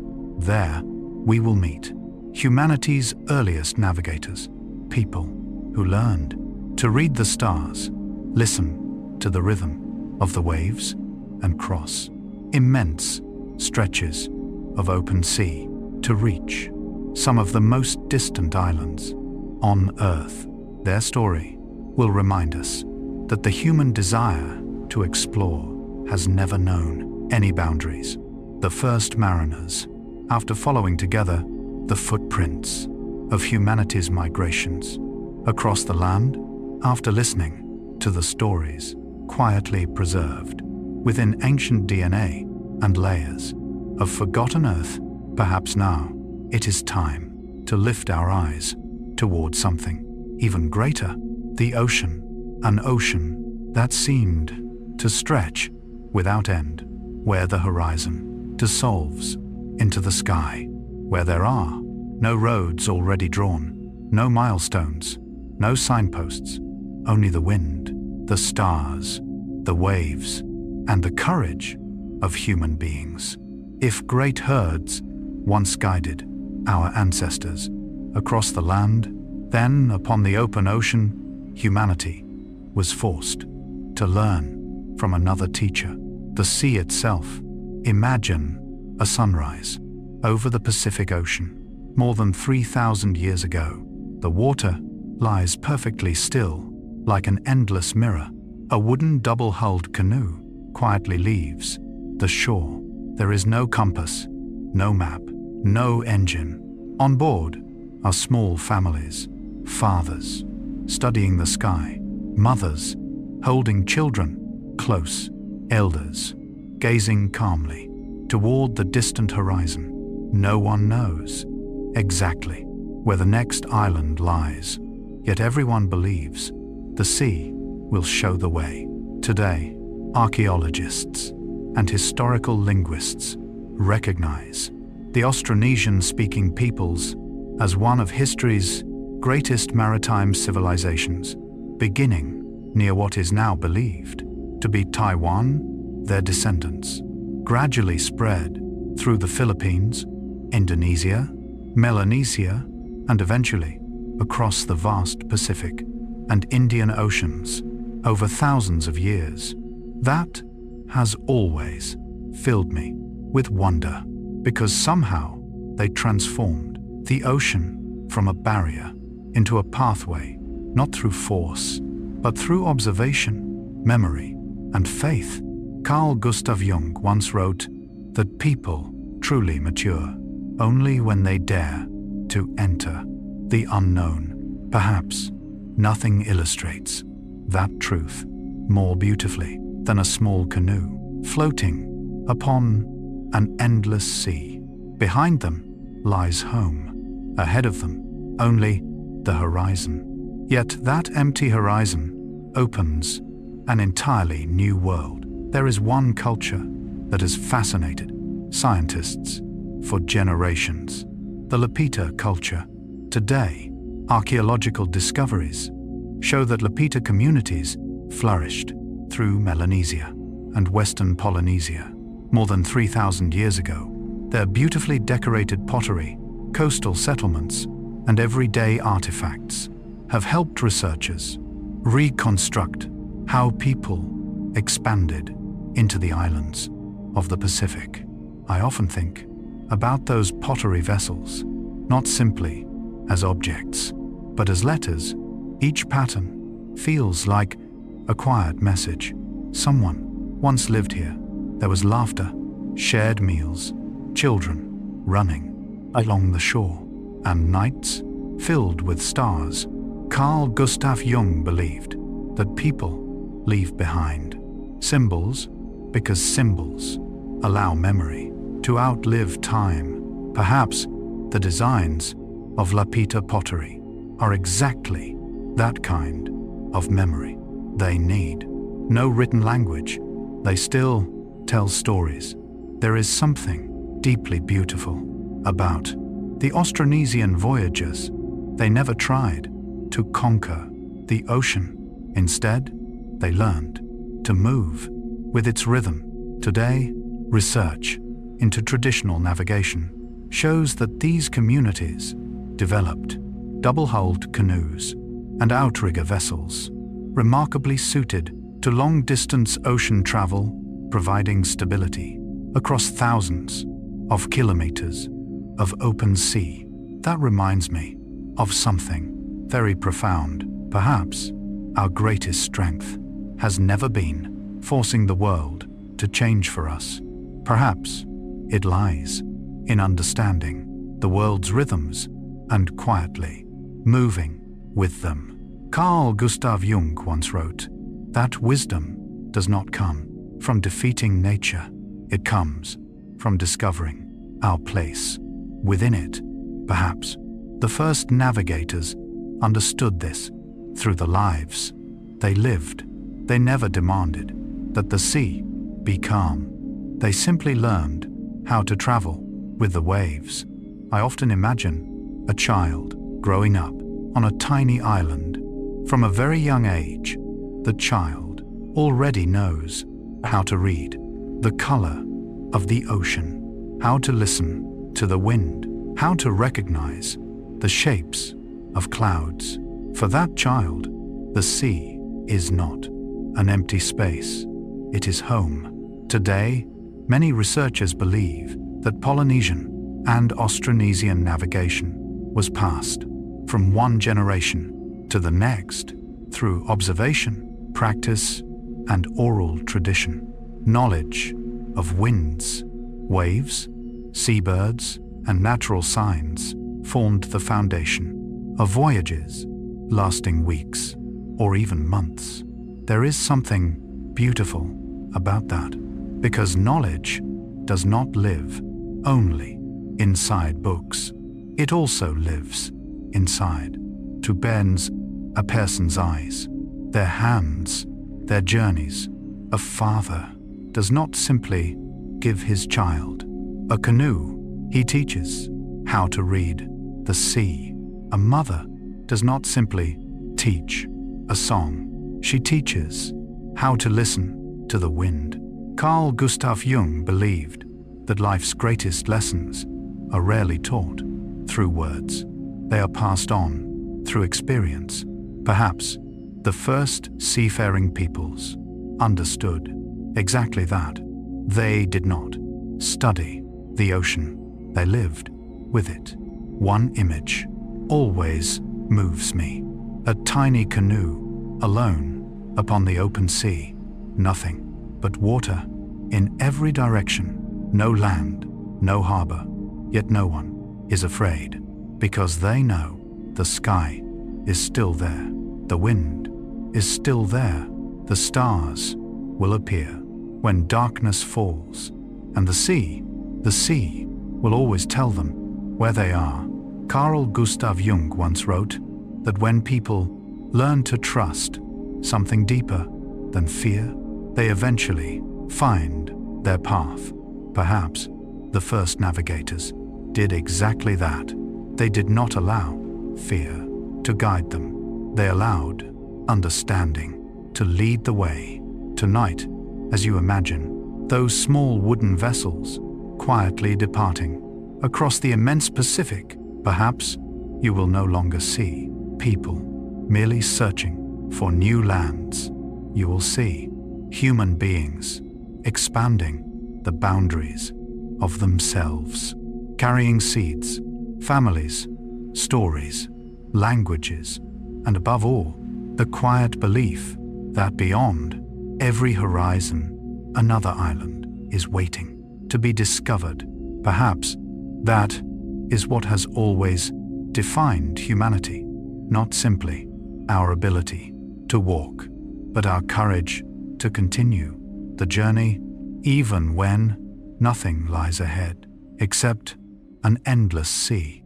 After leaving shore, aboard the wooden vessels of humanity's earliest navigators, crossing together the deep blue waters of the Pacific, perhaps our journey can continue even farther, far enough that it seems no land could possibly remain, far enough that sea and sky become one. Yet it was there, at the edge of the imaginable, that humanity wrote one of the most extraordinary chapters in the history of migration. If someone asked me for the clearest example of our ancestors' courage, I would not think of battles. I would think of a small canoe, alone upon the open ocean. No engine, no modern charts, no radio, only wind, only waves, only stars, and the quiet confidence that nature always knows how to guide those who truly know how to listen. There is one island that has astonished scientists for generations: Madagascar, separated from the eastern coast of Africa by hundreds of kilometers of ocean. At first glance, most people assume its earliest settlers must have come from nearby Africa. Yet science tells a far more remarkable story.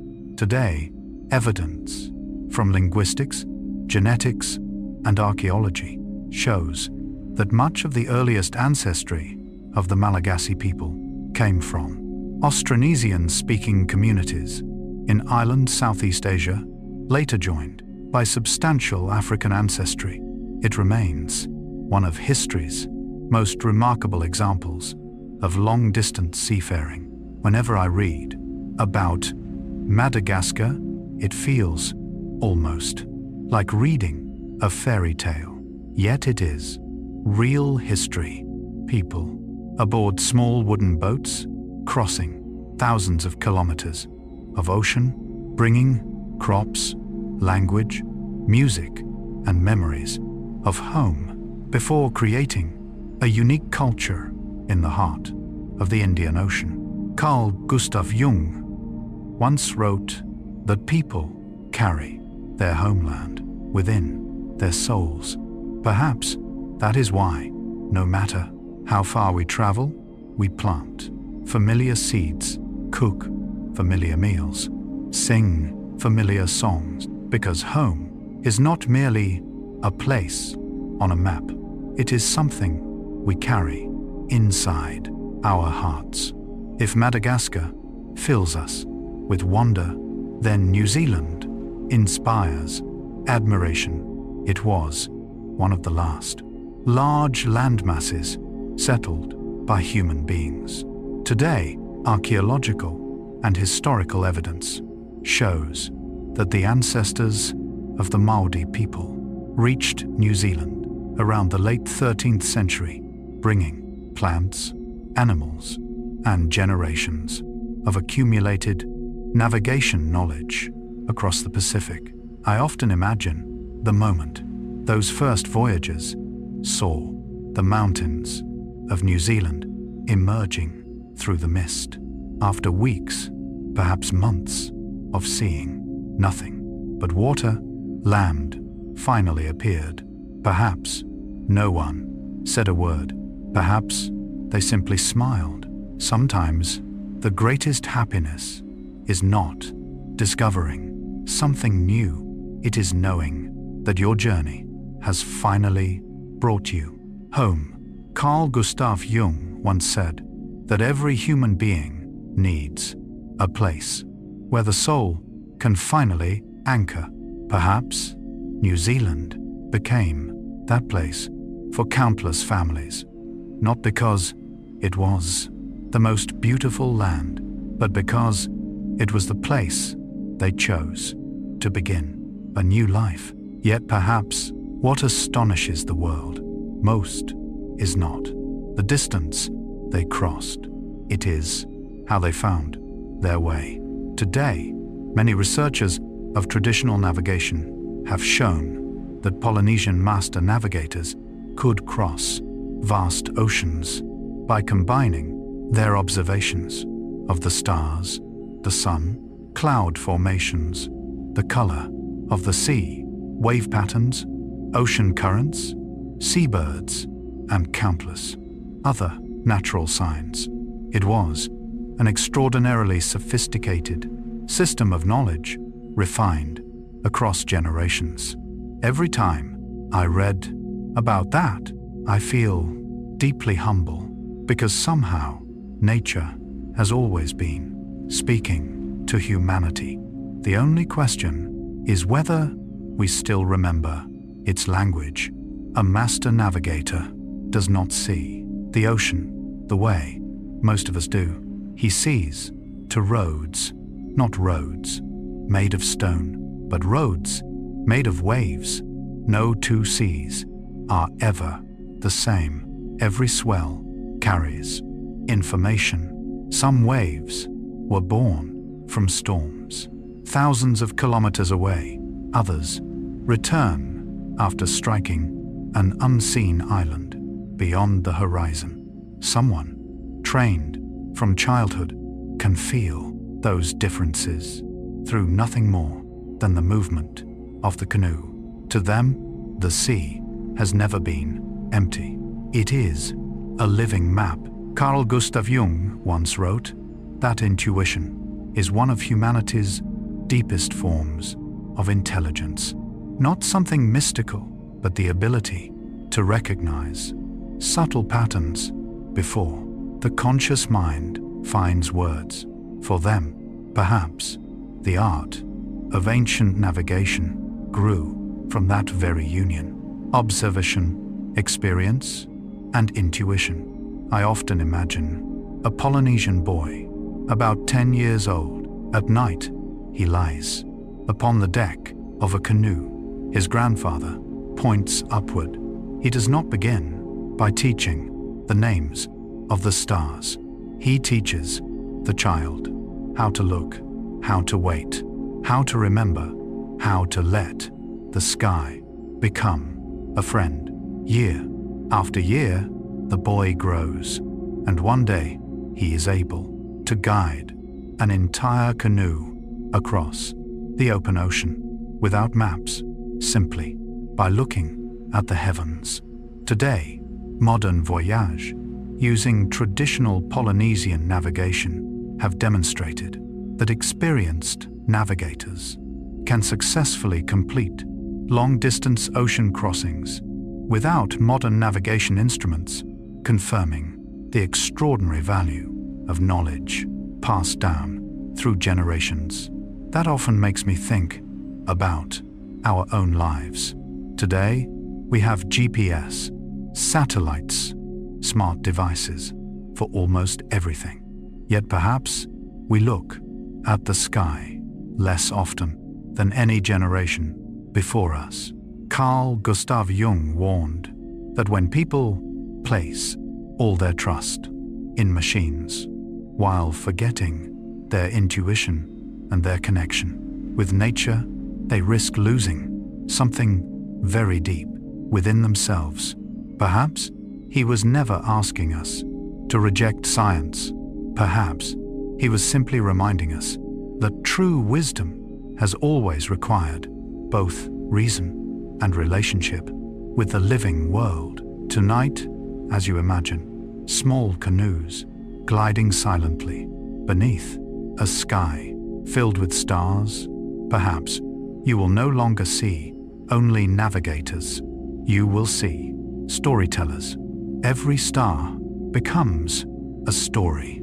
Every wave becomes a direction. Every wind becomes the whisper of the ocean. And among all those quiet voices, humanity learns something beautiful, that the world is always greater than our eyes alone can perceive. But if we learn to observe, to be patient, and to listen, then even the widest ocean slowly reveals its invisible roads. Perhaps that is also the most beautiful image of life itself. We do not always see the shore. We do not always know exactly where we are going. Yet just like the first navigators of humanity, as long as there remains one guiding star, one faithful wave, and the courage to keep sailing, our journey will always have meaning. In the next chapter, we will leave the oceans behind and return to the vast grasslands of Eurasia, where pastoral peoples, the earliest wheeled wagons and horseback riders, began another great wave of migration, one that reshaped the languages, cultures, and histories of an entire continent. Migrations of the Stone and Bronze Ages, after leaving behind the waves of the Pacific, where humanity's first navigators learned to read the sky and listen to the quiet voice of the sea. Perhaps it is time to return to the land, but not to dense forests, not to peaceful rivers, instead to immense grasslands stretching from Eastern Europe to Central Asia, a world where the horizon seems to have no end, where the wind meets no mountains to slow its journey, where great herds move with the changing seasons, and where another quiet revolution began, not with towering cities, not with pyramids, but with rolling wheels and the first hoofbeats echoing across the open steppe. If the Ice Age taught humanity how to survive and the ocean taught us how to explore, then the grasslands taught us something new, how to move farther and faster than ever before. Imagine a sunrise 5,000 years ago. Morning mist still hangs over endless grass. A herder stands quietly watching cattle and sheep graze at their own gentle pace. Far away, horses to run with the wind. Simple wooden wagons are loaded with tents, tools, and food. A family prepares to leave, not because of war, but because fresh pasture awaits beyond the horizon. Today, archaeological evidence shows that many pastoral communities across the Eurasian steppe during the Bronze Age followed mobile seasonal lifestyles, moving regularly to find fresh grazing lands and reliable water for their animals. Those journeys created vast networks connecting distant regions. That has always fascinated me, because somehow there were people who considered the sky their roof, the grasslands their road, the horizon their invitation. They built few cities, yet they connected lands separated by immense distances. Carl Gustav Jung once wrote that every human being carries a longing for open horizons. Perhaps nowhere was that longing more visible than upon the steppe. Every morning they awoke, not to walls, but to infinity. There is one culture that continues to fascinate archaeologists, the Yamnaya culture. Today, archaeology and ancient DNA show that the Yamnaya flourished across the Pontic-Caspian steppe during the 4th and 3rd millennia BCE. These pastoral communities used wheeled vehicles, raised livestock, and played a significant role in later migrations and the genetic history of much of Europe. That does not mean they alone changed history, but clearly they became an important thread within a much larger tapestry. Perhaps their greatest strength was never simply their mobility. It was their ability to carry an entire way of life. They carried their herds, their skills, their languages, their stories, and above all, their remarkable ability to adapt to new lands. Carl Gustav Jung once wrote that what allows human beings to endure is not strength alone, but the willingness to transform when circumstances change. Perhaps the pastoral peoples of the steppe understood that truth long before we found words for it. They never fought against nature. They traveled with it. There was one invention so small that it quietly changed the course of history: the wheel. At first glance, it is only a circle of wood. Ordinary, simple, yet once it began to roll, the world began to change. Today, archaeological evidence shows that wheeled vehicles appeared across several regions of Eurasia. During the 4th millennium BCE, they transformed the movement of people, goods, and supplies, allowing communities to travel farther than ever before.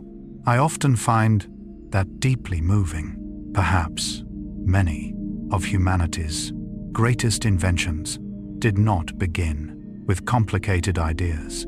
Perhaps they began with a simpler question: how can we carry more? One wheel, then two, a small wagon, and quietly a civilization began to roll forward. Carl Gustav Jung believed that creativity emerges when people encounter their limits.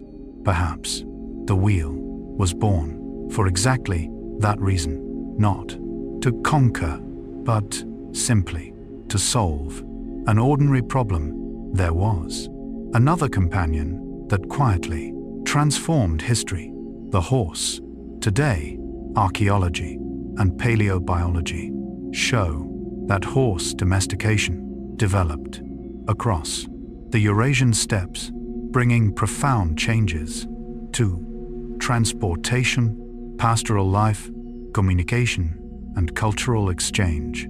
Although scholars continue debating its earliest details, the horse's influence upon human history is beyond question. I often imagine the first person who climbed onto a horse's back. Perhaps at that moment, no one realized that an entirely new chapter of history had just begun. Distances grew shorter, meetings became more frequent, news traveled faster, faraway lands began to feel closer. Carl Gustav Jung once suggested that every time human beings expand their ability to travel, they also expand their minds, because every journey carries something unknown, and it is the unknown that teaches us how to grow. I often imagine a young boy growing up upon the step. Each morning, you bury it beneath the soil, and for many days, you see nothing, no leaves, no flowers, no harvest, only silence. Yet you continue to water the earth. You continue to wait. Perhaps that is one of humanity's greatest lessons. Faith sometimes begins long before there is anything to see. I often imagine a child watching his mother scatter seeds across a small field. He asks, "Why are we giving away our food?" She smiles, "Because tomorrow is hidden inside these seeds." Perhaps the first farmers were also the first great teachers of hope. Today, archaeology shows that the spread of agriculture was not simply the movement of ideas. It was also the movement of people. Communities of early farmers gradually expanded into new regions, bringing their crops, their animals, their tools, and their traditions. Over many generations, they met. Hunter-gatherers traded knowledge, intermarried, and together created new ways of living. The story was never one of replacement alone. It was a story of meeting, adapting, and growing together. That has always felt beautiful to me, because civilization has rarely grown through isolation. It has flourished through connection. Carl Gustav Jung once wrote that every meaningful encounter changes both people. Neither person walks away exactly the same. Perhaps human history has unfolded in much the same way. Every village welcomed new ideas. Every traveler carried a lesson. Every shared meal became another bridge between worlds. There is something remarkable about a single seed. It weighs almost nothing, yet within it rests the possibility of forests, fields, villages, and cities. Perhaps the greatest revolutions never arrive with thunder. Perhaps they arrive quietly, hidden inside something small enough to fit into the palm of a hand. Today, researchers believe that agriculture spread through many different routes at different times and in different ways across the world. In some places, people adopted new crops from neighboring communities. Elsewhere, farming developed independently. History was never a single road. It was many roads crossing again and again. That reminds me of our own lives. No one becomes who they are through one moment alone. We grow through countless small decisions, one conversation, one friendship, one lesson, one act of kindness. Just as a harvest begins with one seed, a meaningful life often begins with one quiet choice. Carl Gustav Jung believed that human beings become whole not through one dramatic event, but through many small moments of conscious growth. Perhaps civilization grew the same way, not in a single day, not through one hero, but through, in millions, of ordinary people who quietly planted, waited, shared, and hoped. I often imagine an early farming village at sunset, children running between fields of grain, smoke rising from simple homes, someone repairing a clay pot, someone else grinding grain into flour, a grandmother telling stories beside the fire. No one believes they are creating history. They are simply living, yet thousands of years later, their ordinary lives become the foundation of our extraordinary world. Today, archaeology reveals that farming made possible larger populations, permanent settlements, specialized crafts, trade, and eventually the rise of cities, writing, and states. Agriculture did not merely change what people ate, it changed how humanity imagined the future. Carl Gustav Jung once wrote that every future is built by those willing to care for something they may never personally see completed. Perhaps the first farmers understood that truth better than anyone. They planted trees whose shade their grandchildren would enjoy. They built homes their children would inherit. They cultivated fields that would feed people they would never meet. Tonight, as you picture those first fields stretching beneath the morning sun, perhaps you will no longer see only agriculture. You will see an act of quiet courage, a promise made between humanity and the earth, a promise that if we care for life, life will continue to care for us. Perhaps that is why a seed has always been more than a seed. It is patience, it is trust, it is memory, it is hope, and perhaps every garden, every orchard, every golden field still carries a faint echo of those first hands that believed something beautiful could grow from the silence beneath the soil. In the next chapter, we will explore how agriculture did far more than feed humanity.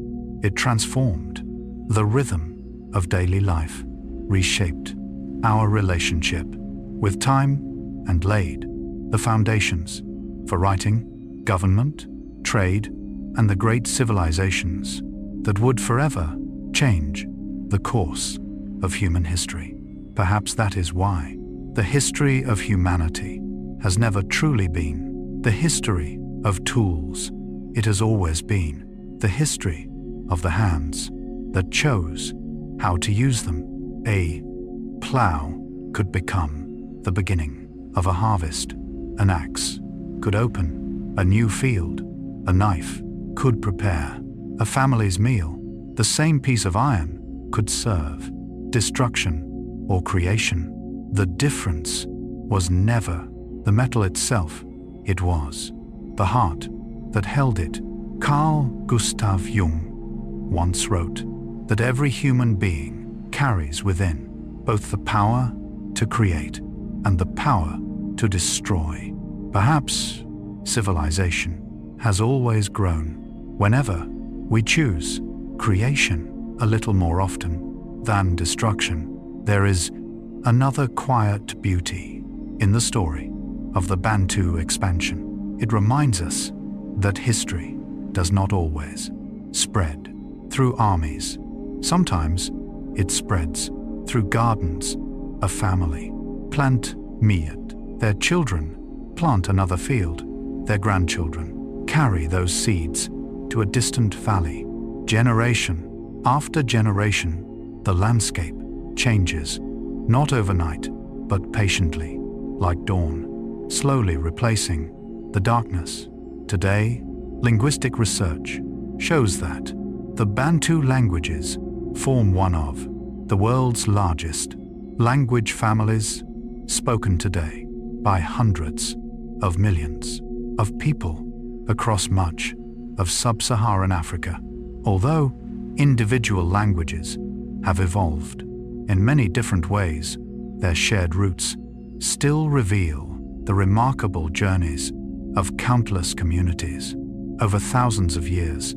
That thought always moves me, because it means that every conversation, every lullaby, every greeting may still carry a faint echo of voices spoken long before written history began. Carl Gustav Jung believed that symbols and language allow the human spirit to travel far beyond the limits of a single lifetime.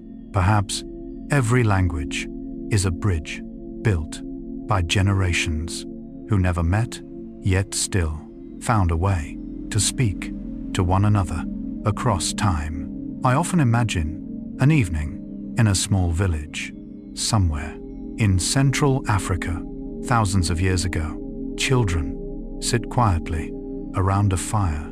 An elder tells them where the rains will come, which trees bear fruit, how to care for the soil, and why every traveler should be welcomed with kindness. Those children grow up, some remain, others walk farther south. They tell the same stories to their own children. A journey continues, not because anyone commands it, but because hope has learned how to walk from one generation to the next. Today, archaeology, genetics, and linguistics together suggest that the Bantu expansion was not a single migration, but a long, complex process of movement, interaction, adaptation, and cultural exchange that unfolded over many centuries. Every community left its own mark. Every region added its own chapter. History, once again, proves to be far richer than any simple story. That reminds me of our own lives. We often imagine that change must happen all at once. Yet nature rarely works that way. A forest does not appear in a single spring. A river does not carve a valley in one season. Trust is not built in one conversation. Love is not strengthened in one day.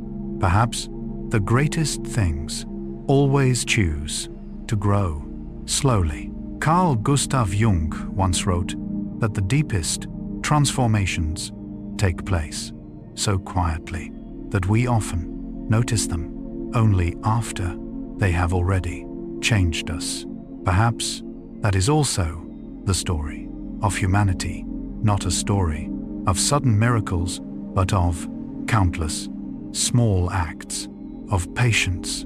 A family crossing one more river, a farmer saving a handful of seeds, a blacksmith forging one better tool, a parent teaching one more lesson. Each moment seems ordinary. Together they become history.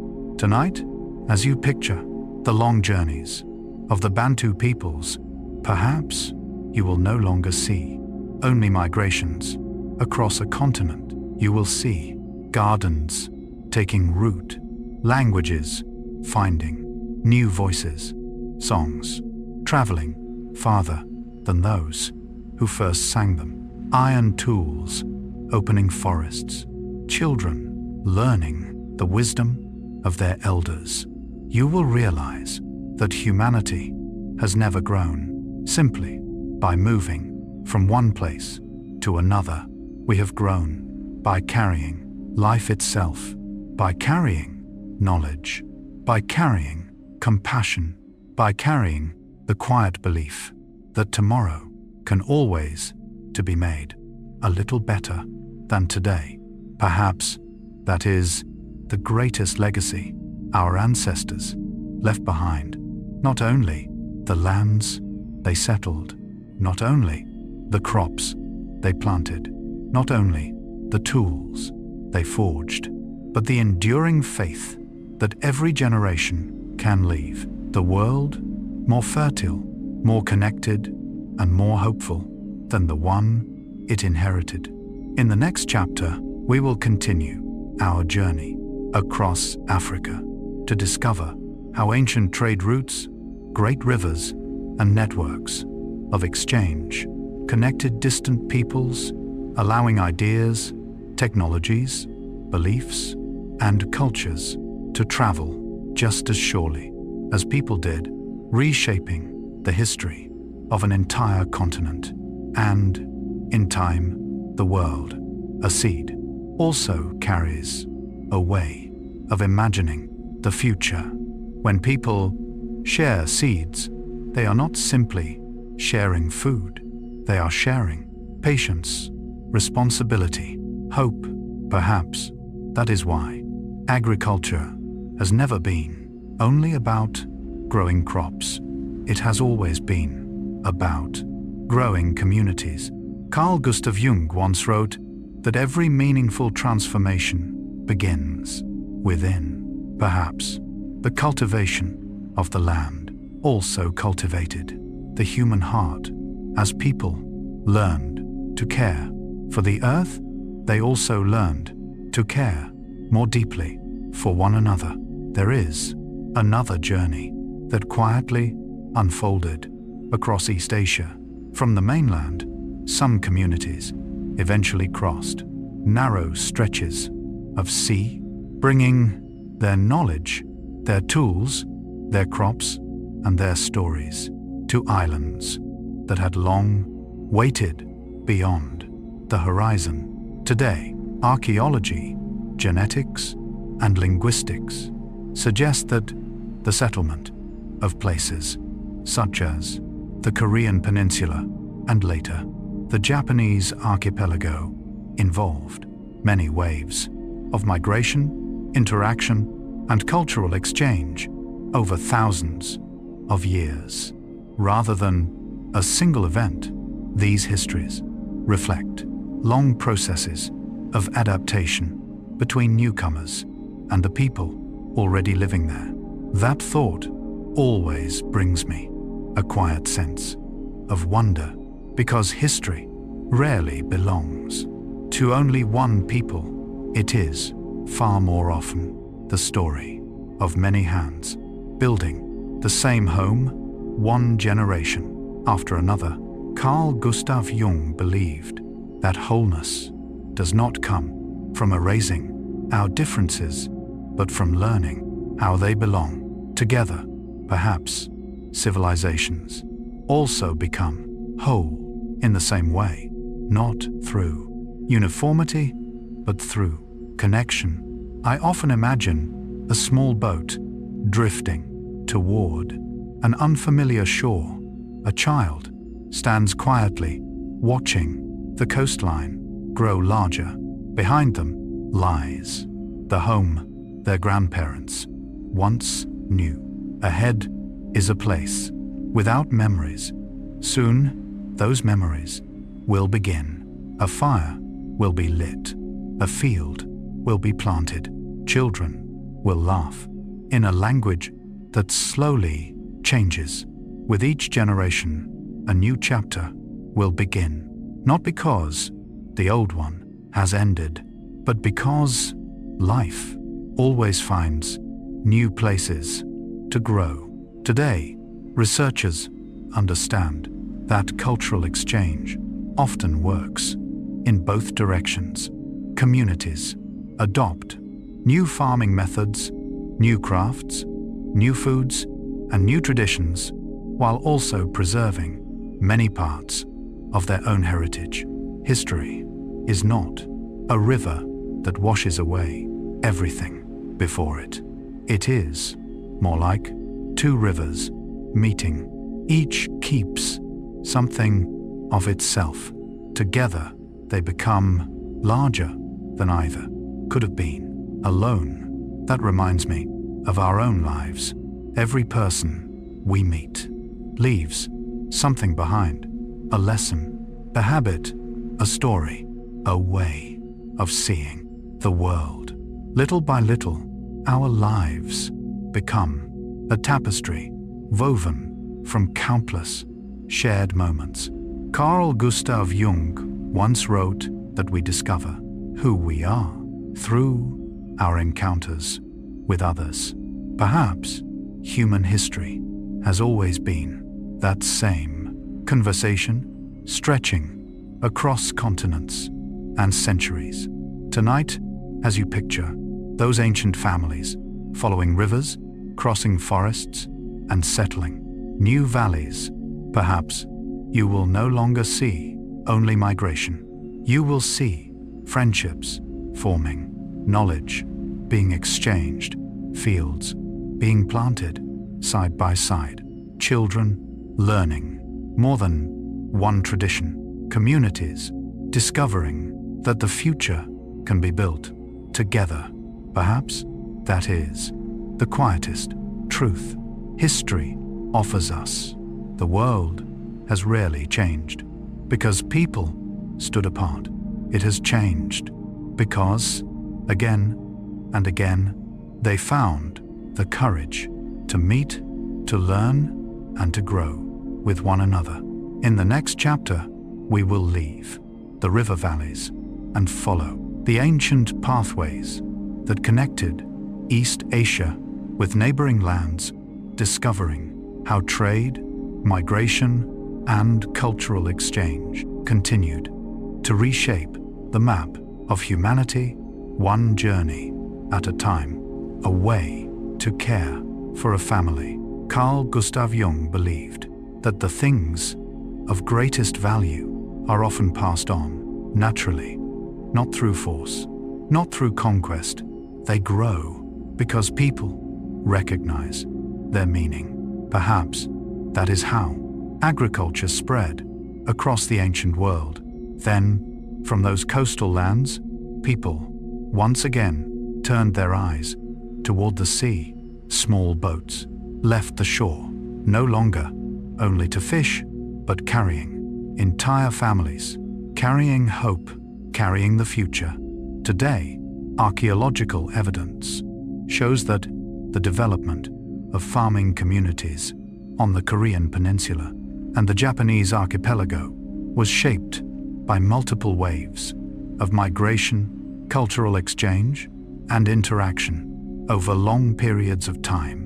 Alongside the continuity of local communities, new farming techniques, tools, and cultural traditions were introduced from the mainland. That thought always moves me because it reminds me that no culture is ever created in complete isolation. Every people is the result of countless encounters, some peaceful, some difficult.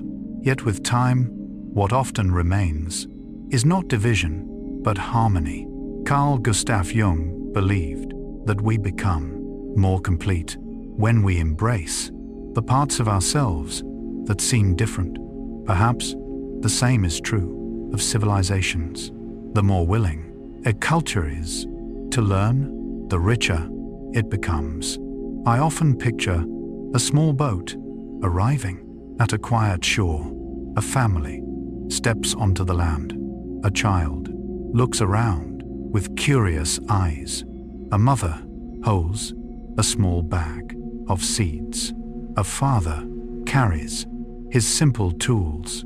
None of them imagines that thousands of years later, their descendants will create a unique culture, a unique identity, yet deep within, they will still carry the memory of journeys that began far away. Today, genetic research shows that the population history of East Asia reflects thousands of years of interaction among many different groups. Migration, intermarriage, and cultural exchange have all contributed to the remarkable genetic and cultural diversity of the region. That realization always fills me with quiet wonder. Perhaps human beings are like rivers. We begin in different places, but in time we meet. We flow together, and together we become something greater. Carl Gustav Jung believed that what connects human beings most deeply is not our outward differences, but the hopes we all share. The hope to live, to love, and to find a place we can call home. Perhaps that is the story every migration has been telling throughout history. I often think of a child born on the Japanese archipelago thousands of years ago. The child knows nothing of ancestors who once crossed the sea, knows nothing of where the seeds in the fields first came from, knows nothing of the farming knowledge passed down through countless generations, yet all of it has become a natural part of everyday life. Perhaps that is how history has always existed, quietly, without asking to be noticed, yet never ceasing to shape the present.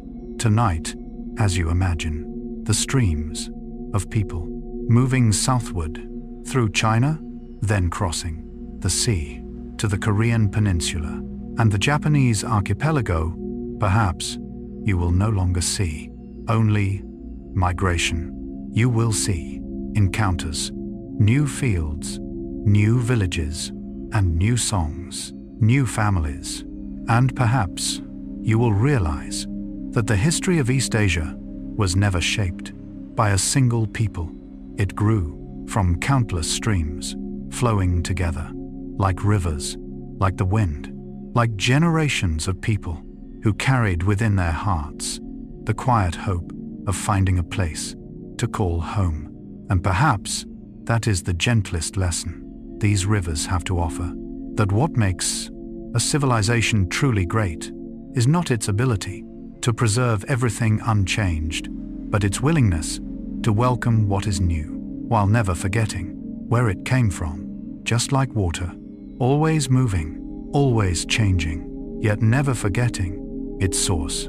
In our next chapter, we will leave the rivers of East Asia and journey toward the sunlit waters of the Mediterranean. There, merchants, sailors, and the great civilizations of the ancient world will write another chapter in the story of human migration, a story where ships carried not only goods, but ideas, cultures, and dreams, linking 3 continents into a network unlike anything the world had ever seen. The Mediterranean and the ancient empires.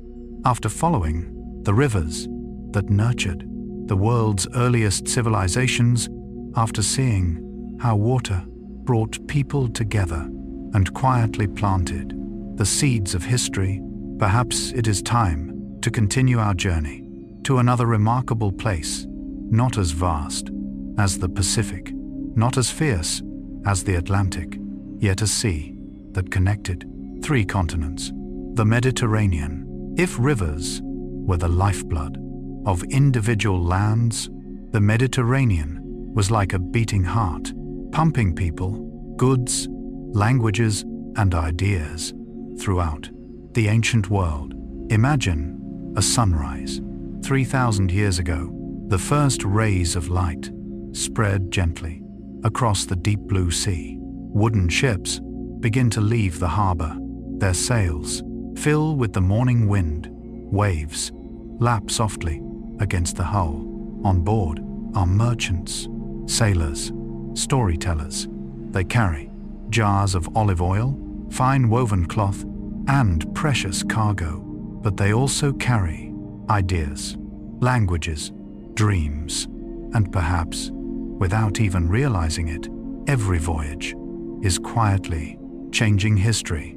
Today, historians recognize the Mediterranean as a natural crossroads between Europe, Asia, and Africa. For thousands of years, its waters made trade, cultural exchange, and the flourishing of many ancient civilizations possible. That thought always moves me because it reminds me that the sea does not only separate lands, it also knows how to bring people together. Carl Gustav Jung believed that every encounter has the power to transform us. Perhaps the Mediterranean was the greatest meeting place of the ancient world, a place where different civilizations first saw one another, learned from one another, and grew together. There is one people I always imagine whenever I think of white sails drifting quietly across the sea. The Phoenicians. Today, history and archaeology show that the Phoenicians were among the greatest sailors and traders of the ancient world. From their cities along the eastern Mediterranean, they established trade routes and settlements across the sea, helping spread goods, technology, and perhaps most importantly, the Phoenician alphabet. What fascinates me most is not their ships, it is the invisible gifts they carried. An alphabet, a way to preserve memory, a new idea. Sometimes an idea can travel farther than any ship. Carl Gustav Jung believed that symbols and language are bridges between human souls. Perhaps the alphabet is one of the most beautiful bridges history has ever created. It allows memory to outlive time, stories to outlive distance, and people to speak with generations they will never meet. I often imagine a Phoenician merchant arriving at a distant harbor. He steps ashore with only a few goods, but during conversations with the local people, he teaches them a few written symbols. In return, he learns a new dish, a new song, a new legend. Perhaps many of history's greatest achievements began with conversations just like these. Today, researchers agree that ancient trade was never only about merchandise. It also carried technology, art, religious beliefs, and knowledge. Sailors became bridges between cultures separated by great distances. That reminds me that no journey ever carries only cargo. Every voyage also carries a piece of the human spirit. As time passed, small islands across the Mediterranean became busier. New cities emerged. More ships filled the sea, and another civilization began to expand. The Greeks. History tells us that beginning around the 8th century BCE, many Greek city-states established colonies throughout the Mediterranean and the Black Sea. These settlements became far more than trading posts. They became centers where art, philosophy, science, and Greek culture spread across the ancient world. Whenever I read about these colonies, I imagine tiny seeds floating on the wind. Every ship leaving home was like a seed carried to distant shores. It took root, it grew, yet it never forgot where it had begun. Carl Gustav Jung believed that wherever we go, we carry our origins within us. Perhaps the Greeks did exactly that. They carried their language, their myths, their way of seeing the world. Yet they also learned from every land they visited, and that willingness to learn made their civilization even richer. There is something deeply beautiful about history. No great civilization ever developed entirely alone. The Phoenicians learned from Egypt. The Greeks learned from many cultures of the Near East, and in turn, they inspired those who came after them. Today, historians emphasize that Mediterranean civilizations were shaped through thousands of years of exchange between many different peoples. ideas flowed. In every direction, constantly changing, constantly growing. That realization feels wonderfully gentle. History is not a competition to discover who invented something first. It is the story of people willing to learn from one another. Carl Gustav Jung believed that wisdom is not the accumulation of endless knowledge, but the openness to what we do not yet know. Perhaps the Mediterranean taught humanity that lesson. Every ship entering a harbor was another chance to understand someone new. Every exchange became another step forward for civilization. I have always loved the image of an ancient harbor at sunset.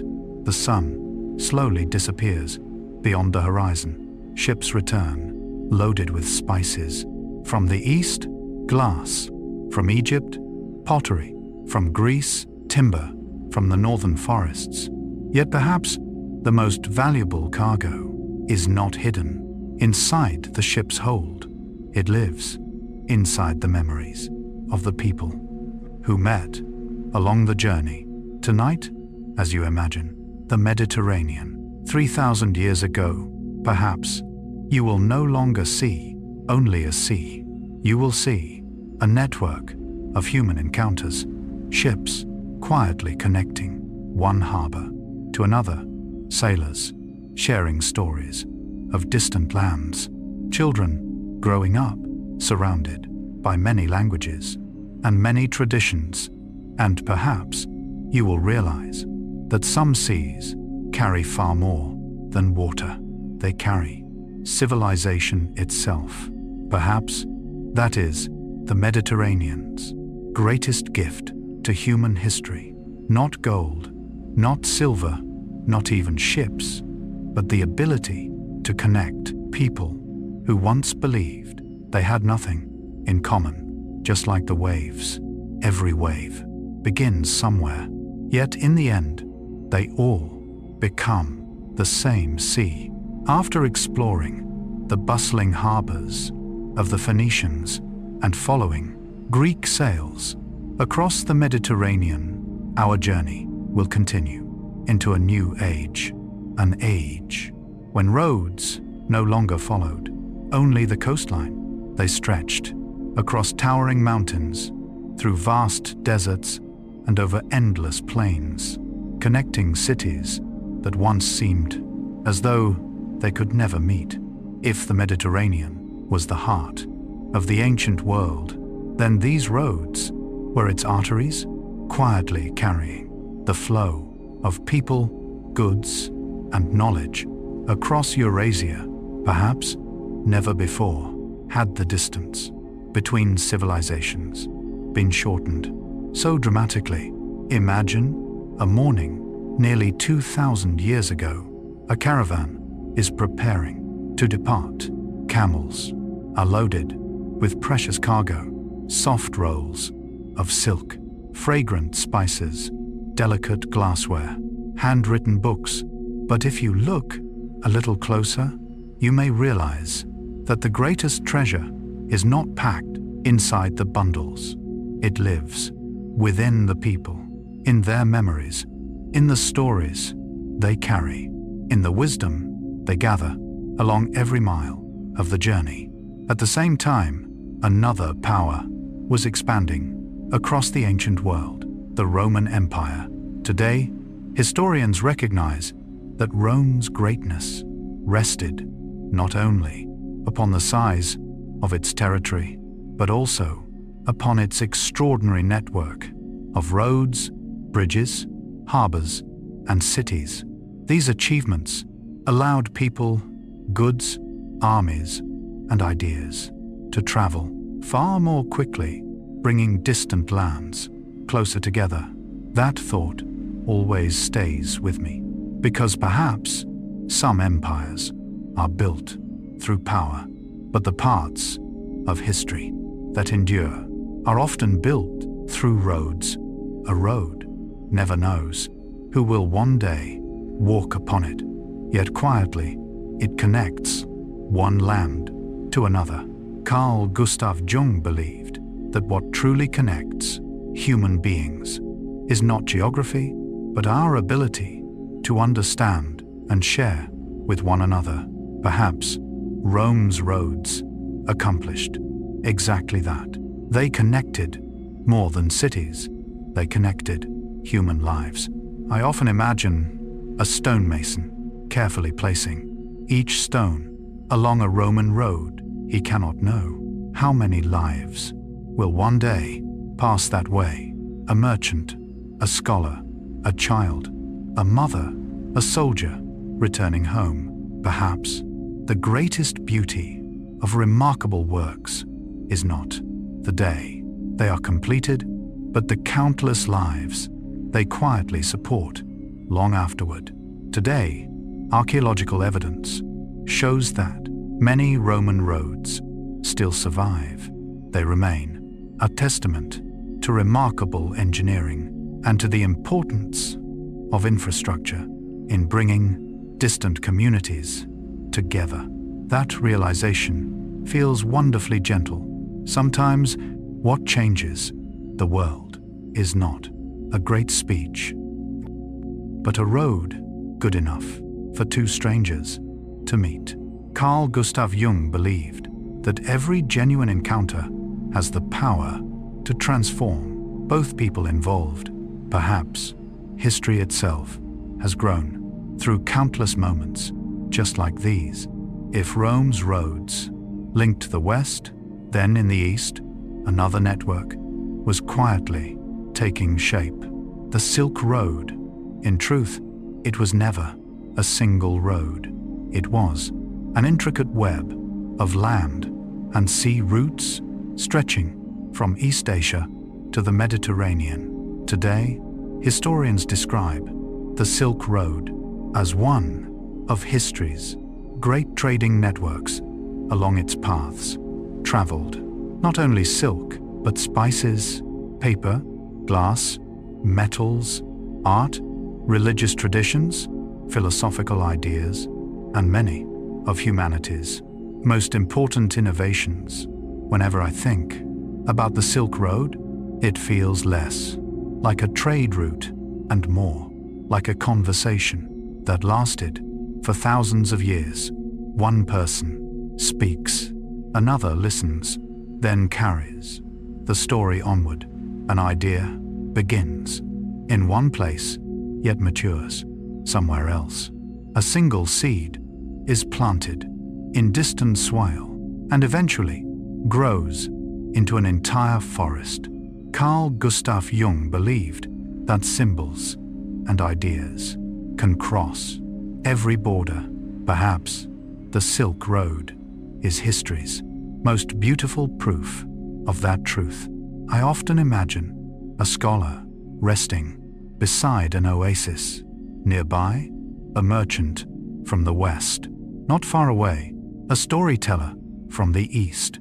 They speak different languages, yet together they gaze at the stars, share a meal, tell stories about home. Perhaps human civilization has always been woven from evenings just like these.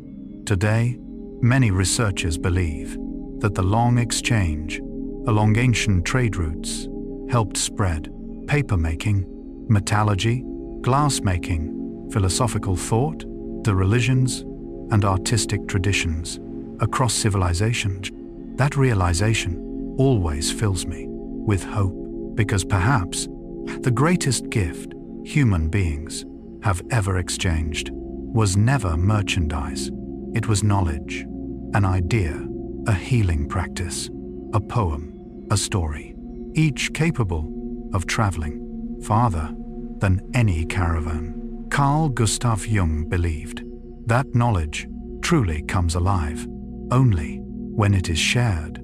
Perhaps the Silk Road has always whispered that same lesson. No one becomes poorer by sharing wisdom. Instead, everyone becomes richer. There is something deeply moving about the people who walked the Silk Road. They never imagined they were changing the world. They believed they were simply doing their daily work. A silk merchant, a camel driver, a scribe, a cook, yet together, these ordinary people helped connect the world's great civilizations. Perhaps history has always been written this way, not only by kings, but by ordinary people. Carl Gustav Jung believed that every person carries a small part of humanity's shared story. No one is too small to make a difference, and no one is ever completely separate from the journey of humankind. Tonight, as you imagine, Rome's stone roads or the quiet caravans crossing the desert along the Silk Road, perhaps you will no longer see only trade routes. You will see invisible bridges, hands extended across cultures, stories crossing mountains, songs crossing deserts, dreams crossing borders, and perhaps you will realize that what makes a civilization truly great is not its ability to build higher walls, but its willingness to create more roads, because every new road brings another meeting, another idea, another opportunity for people to understand one another. Perhaps that is the gentlest message left to us by the Mediterranean, the Roman Empire, and the Silk Road, that humanity has always flourished most fully when we choose connection over separation, curiosity over isolation, and the courage to walk together instead of remaining still in fear. In our next chapter, we will leave the ancient cities and bustling trade routes to follow the nomadic peoples across the endless steppes, from the Xiongnu to the Germanic tribes, to the Vikings, and finally, the Mongol Empire. We will discover how migrations on horseback and voyages beneath northern sails continued to reshape the map of our world. The nomadic empires, after wandering through the busy harbors of the Mediterranean, following caravans along the Silk Road, and witnessing how civilizations grew together through trade and knowledge, perhaps it is time to leave the crowded cities behind. We are about to enter a different world, a world without towering walls, without massive gates, without stone-paved squares. Here, there is only the open sky, grasslands stretching endlessly toward the horizon, winds that never seem to stop blowing, and people who never stop moving forward. If farming civilizations learned to root themselves in the earth, the nomads learned to make the sky itself their home. For them, movement was never unusual. It was simply life. Imagine a sunrise on the Eurasian steppe more than 2,000 years ago. The first light touch the dew-covered grass. Herds of horses graze peacefully. In the distance, felt tents are already being taken down. A family prepares to move on. A child helps tie their belongings onto a wagon. A father checks his horse's bridle. A grandmother gazes quietly toward the horizon. None of them feels they are leaving home, because for them, home is not a fixed place. Home is wherever their family stops together. Today, anthropologists believe that many nomadic societies of the Eurasian steppe moved seasonally, following water and fresh grazing lands for their animals. Over thousands of years, this way of life created vast networks that connected many different regions. That thought always makes me reflect. Perhaps some people never built houses of stone, yet they built their lives through journeys. Carl Gustav Jung believed that human beings do not simply search for a place to live. We search for a sense of belonging. Perhaps for the nomads, that feeling was never tied to one piece of land. It lived within the people who traveled beside them.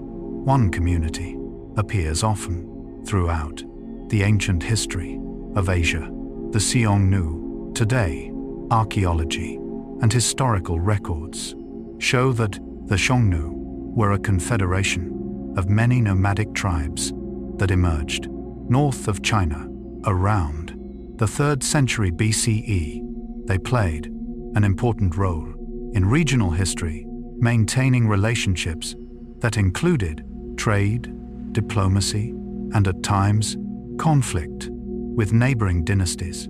Yet what fascinates me most is not their wars. It is their extraordinary ability to adapt. How do you survive where winters are bitterly cold, summers are scorching, and water is never guaranteed? Perhaps nature itself taught them to keep moving. Carl Gustav Jung believed that what helps us endure hardship is not raw strength, but the ability to adapt to what we cannot control. Perhaps that was the first lesson of the steppe. Do not fight the wind. Learn to travel with it.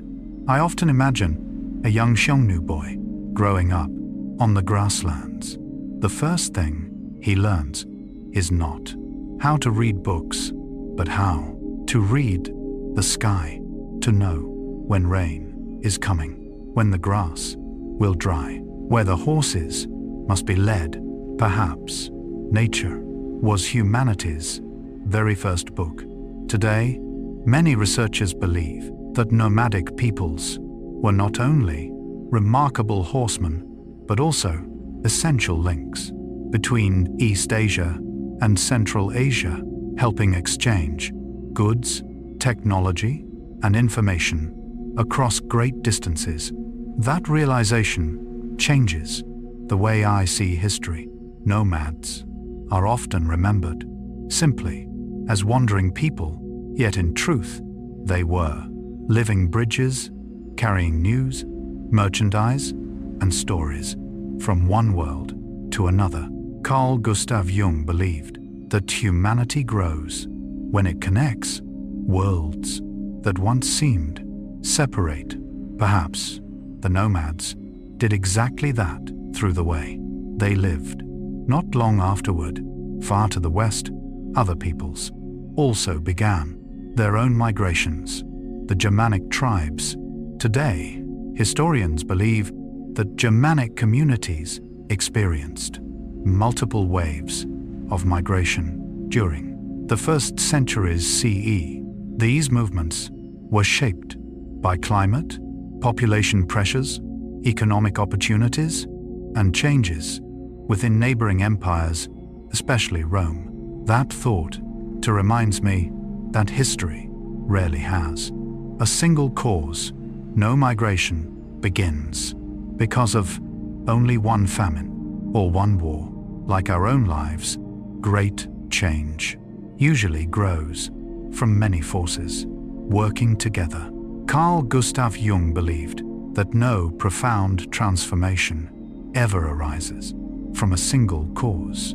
Every turning point is shaped by countless hidden currents beneath the surface. Perhaps history moves the same way.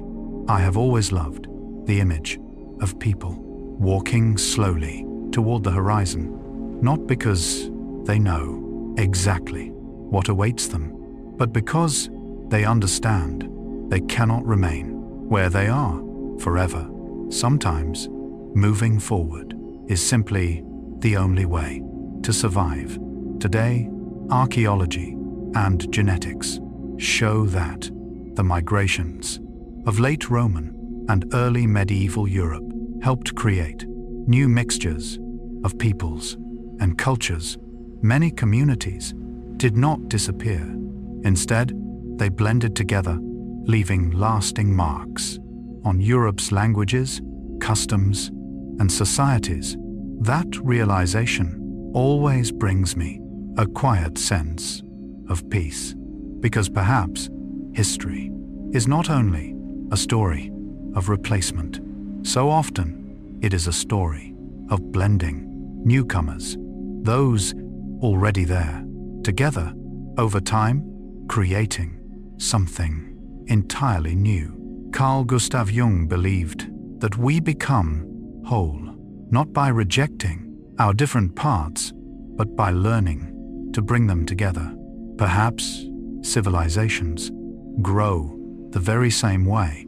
Tonight, as you imagine, nomadic families crossing the endless steppe, or Germanic communities searching for new lands to begin again. Perhaps you will no longer see only migration. You will see resilience, the ability to adapt, hope, and a longing that is deeply human, the longing to find a place where one's children can grow in peace. You may begin to realize that what made these peoples truly remarkable was not simply that they kept moving. It was that they carried their culture, their memories, and their love for family along every step of the journey. Perhaps that is the greatest gift the nomadic peoples left to history. They remind us that sometimes home is not the place where we stand. Home is the people who remain beside us, no matter how far the journey may lead.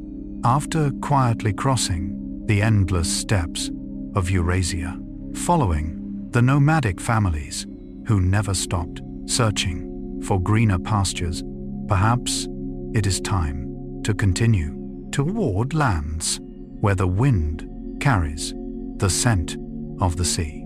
There we will meet people who lived among the frozen landscapes of the north, caravans that crossed burning deserts, and horsemen capable of riding thousands of kilometers across the grasslands. At first glance, these seem like completely different stories, but if you listen carefully, you may discover they are all telling the same story, the timeless human desire to journey beyond the horizon. Whenever I think of the far north, one image always comes to mind: a long wooden ship gliding quietly across calm waters. Morning mist softens the rocky cliffs. The steady rhythm of oars echoes through the silence. The men and women aboard are not simply sailors. They are explorers, merchants, settlers, and sometimes storytellers. They are the Vikings. Today, historians believe that from the late 8th century through the 11th century, the Vikings were far more than raiders. They built vast trading networks, established new settlements, and opened sea routes stretching from the North Atlantic to Eastern Europe and the Mediterranean. That realization always makes me pause. History often remembers the battles, yet it forgets that countless Vikings spent their lives trading, building ships, fishing, and creating new communities. Perhaps human beings have always been more complex than a few pages of history can ever describe. Carl Gustav Jung once wrote that no human being has only one face. Within each of us live many different selves. Perhaps the same is true for every people throughout history. A civilization cannot be defined by war alone. It is also shaped by families, art, dreams, and the way its people understand the world. I often imagine a young Viking boy standing at the bow of a ship, catching his first glimpse of a new land after many days at sea. Perhaps the first thing he feels is not triumph, but wonder that the world is far larger than he had ever imagined. Perhaps every great discovery begins with that same sense of wonder. Leaving the northern seas, we travel to the vast deserts of the Arabian Peninsula, where long caravans of camels move patiently across endless oceans of sand. Today, historians believe that beginning in the 7th century, as Arab communities expanded, trade routes and centers of learning also flourished. They helped spread language, knowledge, mathematics, astronomy, medicine, and many scientific achievements across Western Asia, North Africa, and parts of Europe. What moves me most is not the armies. It is the scholars, people who carried books, who carried knowledge, who carried a deep desire to understand the world. Perhaps a single book can sometimes travel farther than any army. Carl Gustav Jung believed that knowledge is one of the most beautiful bridges between people, because when we share understanding, we lose nothing. Instead, the whole world becomes richer. I often imagine an ancient library where books from Greece, India, Persia, and Egypt rest side by side upon the same shelves. Each book speaks a different language. Each reflects a different culture, a different way of seeing the world. Yet together, they all search for the same timeless question: who are we? Perhaps that was also the question Carl Gustav Jung spent his entire life exploring, not only within each individual, but within the long history of humanity itself. And then our journey continues eastward, where the vast grasslands once again stretch toward the horizon. But this time, a new empire, unlike any the world had ever seen, was beginning to take shape. It was the Mongol Empire. Today, historians recognize that the Mongol Empire, which emerged in the 13th century, was remarkable not only for the vastness of its territory, but also for the way it connected trade routes across continents.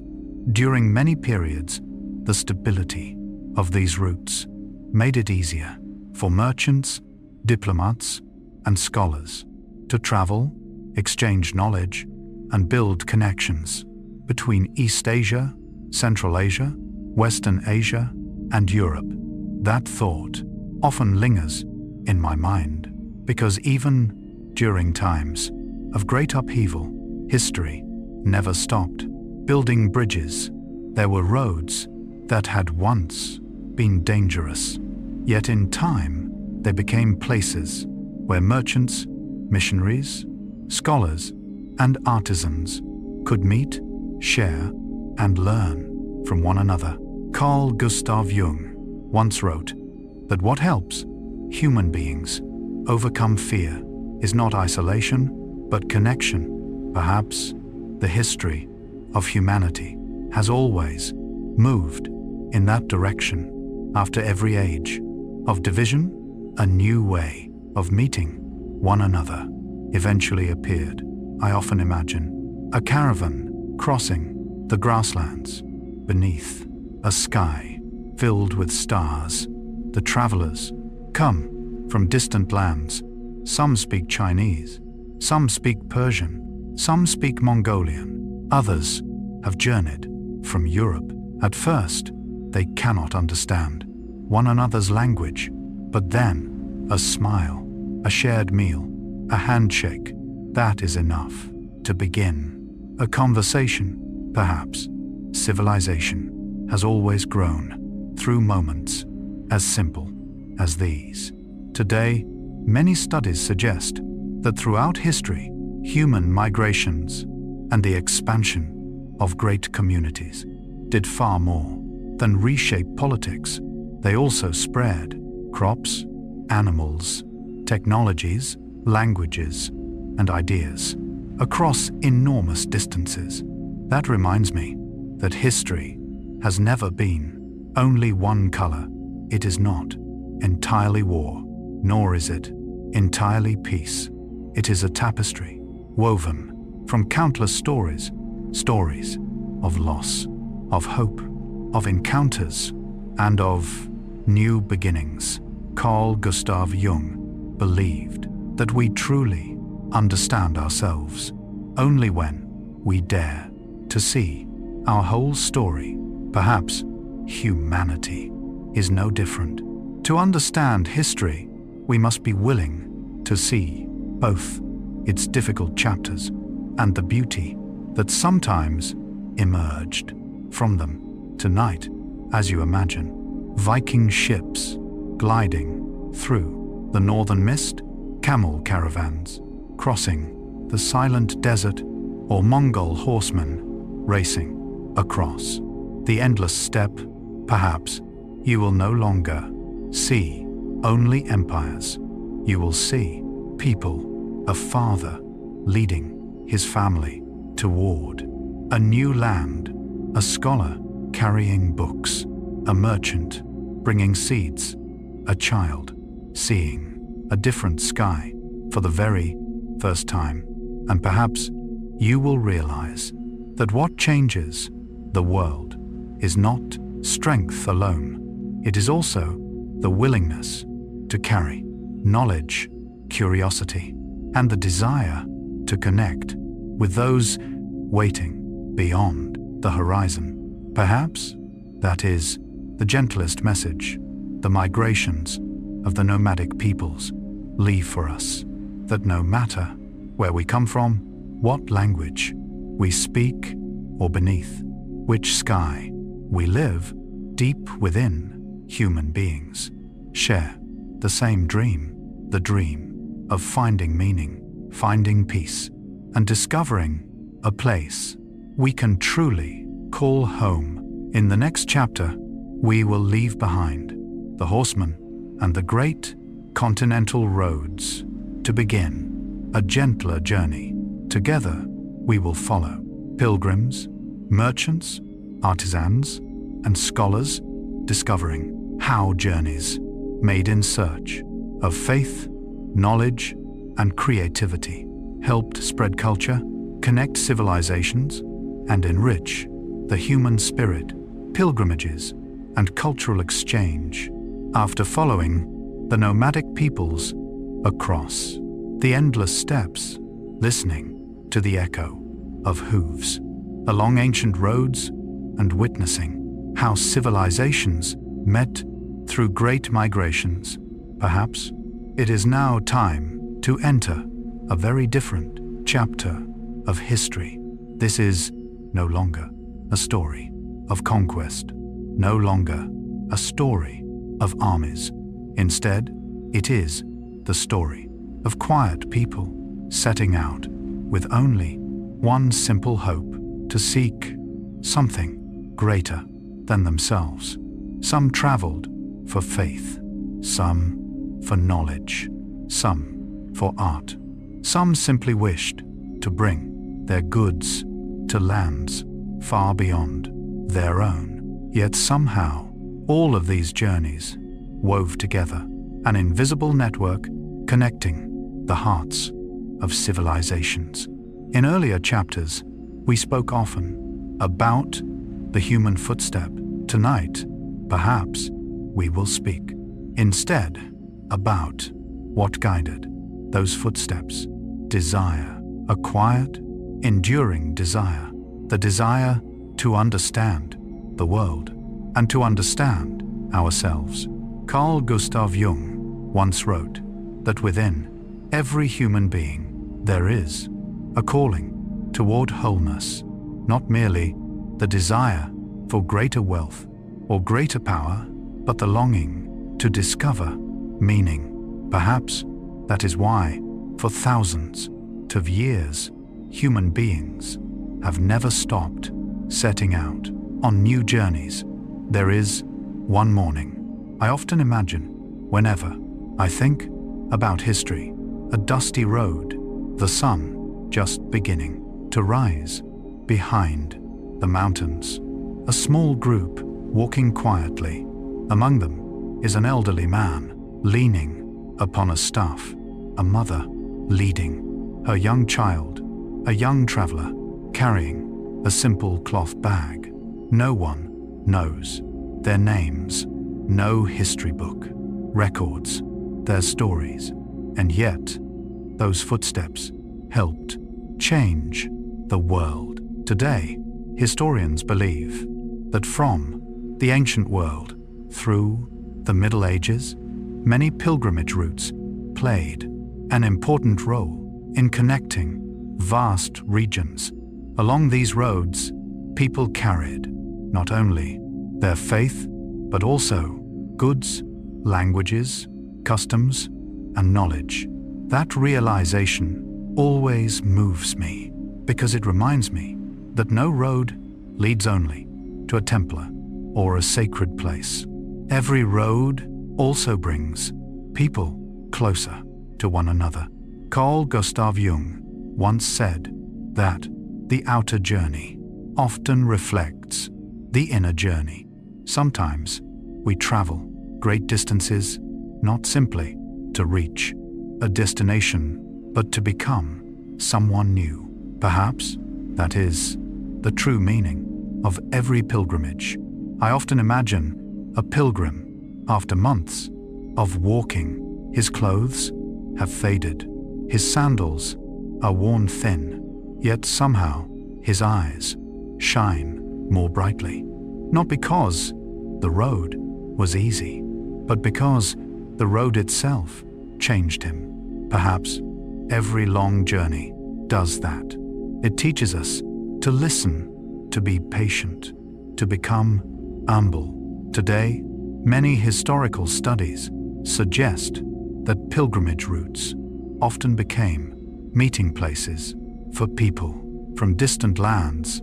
There, travelers shared experiences, exchanged traditions, and carried new ideas back home. That makes me think that perhaps the greatest treasure of any journey is not the place where we arrive, but the people we meet along the way. Carl Gustav Jung once wrote that every encounter has the power to awaken a new part of our soul. Perhaps that is why, after every journey, we are never quite the same person again. Nor were pilgrims alone. Merchants, too, were quietly writing history. They traveled for business, yet in doing so, they became bridges between civilizations. Today, historians believe that trade routes did far more than move goods. They also carried technology, artistic styles, languages, ideas, and entirely new ways of seeing the world. A bolt of cloth, a ceramic jar, a pouch of spices. At first glance, they seem like ordinary objects, yet within them lives an entire culture. I often imagine a merchant opening his wooden chest in an unfamiliar marketplace. Children gaze with curiosity at objects they have never seen before. Adults ask how they are used. Then conversations begin. Laughter follows. Ideas are exchanged. No one realizes that during that ordinary market day, an entire culture has quietly crossed into a new land. Carl Gustav Jung once said that symbols have the power to unite people across every difference. Perhaps every handmade craft, every painting, every clay vessel is such a symbol. Each tells the story of the place where it was created, yet somehow it also speaks to the hearts of people who have never set foot there. There is another group history does not always celebrate enough. The artisans, they did not to command armies, they did not rule empires, they simply devoted themselves to creating beauty. Today, archaeology shows that many styles of architecture, pottery, metalworking, textile weaving, and decoration spread through trade and cultural exchange. Artisans learned from one another, blending local traditions with ideas from distant lands to create something entirely new. There is something deeply comforting about that. As it turns out, beauty knows how to travel to a delicate pattern, a carving technique, a new glaze on a piece of pottery. They can cross towering mountains, sail across vast oceans, and bloom in a place completely different from where they began. Carl Gustav Jung once wrote that art is the universal language of the human soul. Perhaps that is why a sculpture created thousands of years ago can still move us today. No translation, no explanation. Simply seeing it is enough to feel its meaning. Tonight, as you imagine, dusty pilgrimage roads, crowded ancient marketplaces, and patient artisans shaping their creations with careful hands, perhaps you will no longer see only journeys. You will see bridges built from faith, from curiosity, from the desire to learn, and from the quiet belief that somewhere beyond the road there is always something worth discovering. Perhaps that is also the greatest gift the history of pilgrimage and cultural exchange has given to humanity. Not treasures hidden inside palaces, but the gentle truth that whenever one person opens their heart to another culture, both lives become richer. And in the next chapter, we will meet the scholars who devoted their entire lives to the search for knowledge, the scribes, the translators, and the teachers who carried wisdom across generations. Through their journeys, we will discover that there is something capable of traveling even farther than merchants or pilgrims. Knowledge, because a single true idea once planted within the human mind can continue to live, to grow, and to illuminate the world for hundreds, even thousands of years. After quietly walking the dusty roads of pilgrimage, meeting merchants who carried spices, artisans who carried beauty, and ordinary people who unknowingly became bridges between civilizations, perhaps it is now time to meet the most remarkable travelers of all. They carry no heavy chests of merchandise. They lead no endless caravans of camels. They command no fleets of ships. What they carry is only a few books, a pen, a faithful memory, and a quiet longing, the longing to understand the world. Perhaps throughout all of human history, very few things have traveled farther than an idea. A piece of merchandise may decay with time, a building may crumble, an empire may disappear, but an idea, once passed from one heart to another, may live forever. Imagine, for a moment, an evening, more than 1,000 years ago. By the warm glow of an oil lamp, a scholar leans quietly over a wooden desk. Carefully, he copies one line after another onto thin sheets of paper. Outside, the wind continues to blow. The night moves silently onward. No one knows his name.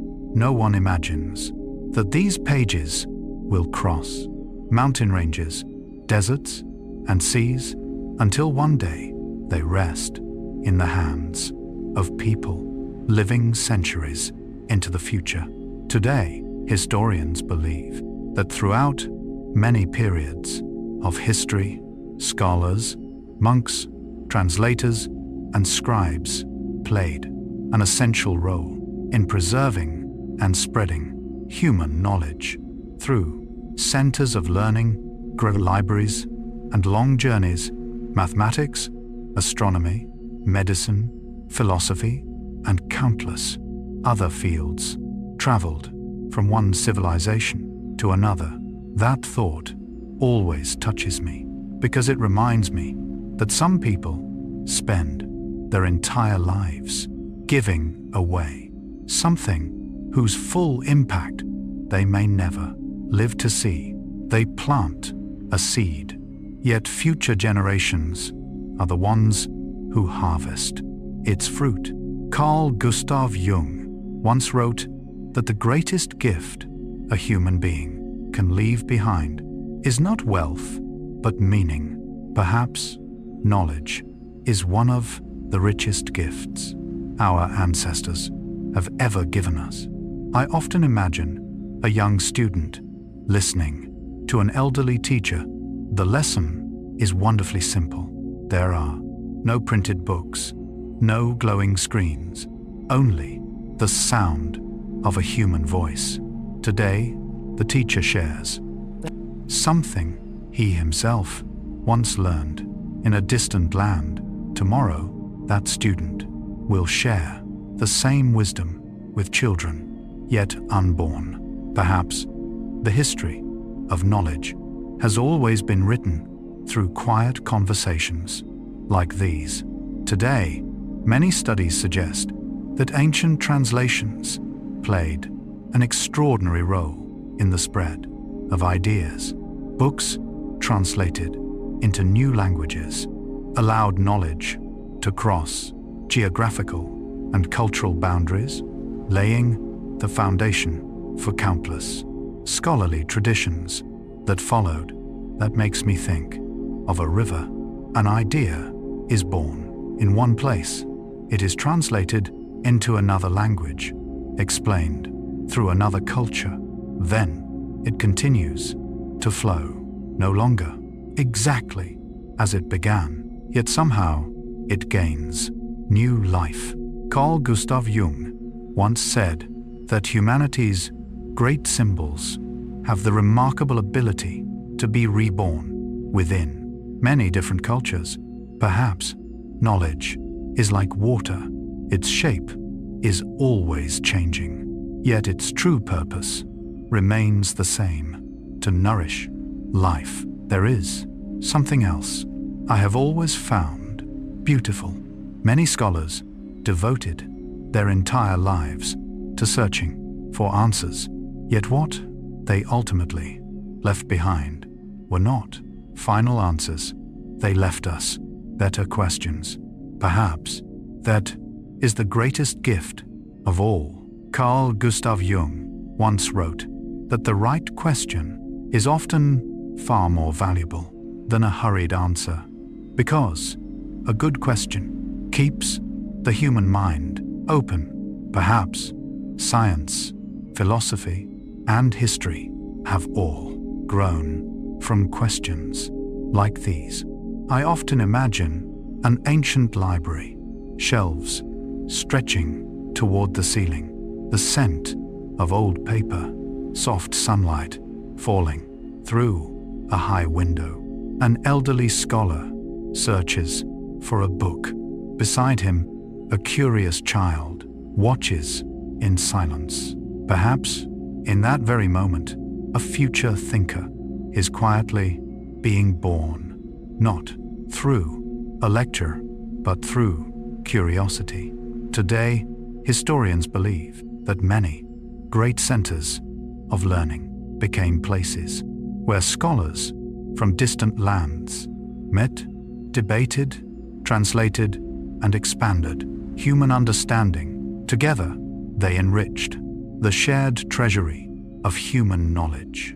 That realization always fills me with hope, because it reminds me that knowledge never grows in isolation. It grows when people listen to one another. One person understands this, another understands something else. When they share, the world becomes larger. Carl Gustav Jung once said that every human being holds only one part of the truth. No one possesses the whole picture. Perhaps that is why we always need dialogue. We always need learning. We always need humility. There is something especially beautiful about this. If pilgrims searched for peace of the soul and merchants searched for prosperity, then scholars set out in search of light, not the light of the sun, but the light of understanding. Perhaps that, too, is a form of pilgrimage, a pilgrimage of the mind. Carl Gustav Jung spent his entire life exploring the invisible landscapes of the human psyche. He believed that understanding the outer world was important, but understanding the inner world was even more so. Perhaps that is why every book, every conversation, and every journey teaches us not only about others, but also about ourselves. Tonight, as you imagine, scholars copying manuscripts beneath the glow of oil lamps, patient translators carrying ideas into new languages, and teachers passing their wisdom to future generations. Perhaps you will no longer see knowledge alone. You will see a flame that does not burn but illuminates, that does not destroy but warms, a flame passed from hand to hand across thousands of years. You may realize that some migrations require no footsteps. An idea can travel, a book can cross an ocean, a story can transform an entire civilization. Perhaps that is the most extraordinary gift history has ever offered humanity. Not palaces built of stone, not treasures made of gold, but the ability to learn from one another, the possibility that someone living far away in another age can still touch our hearts today, just as Carl Gustav Jung continues to speak to millions around the world long after his own lifetime has ended. Perhaps history never truly comes to an end. It simply continues to live inside every book that is opened, every story that is retold, and every soul gentle enough to listen.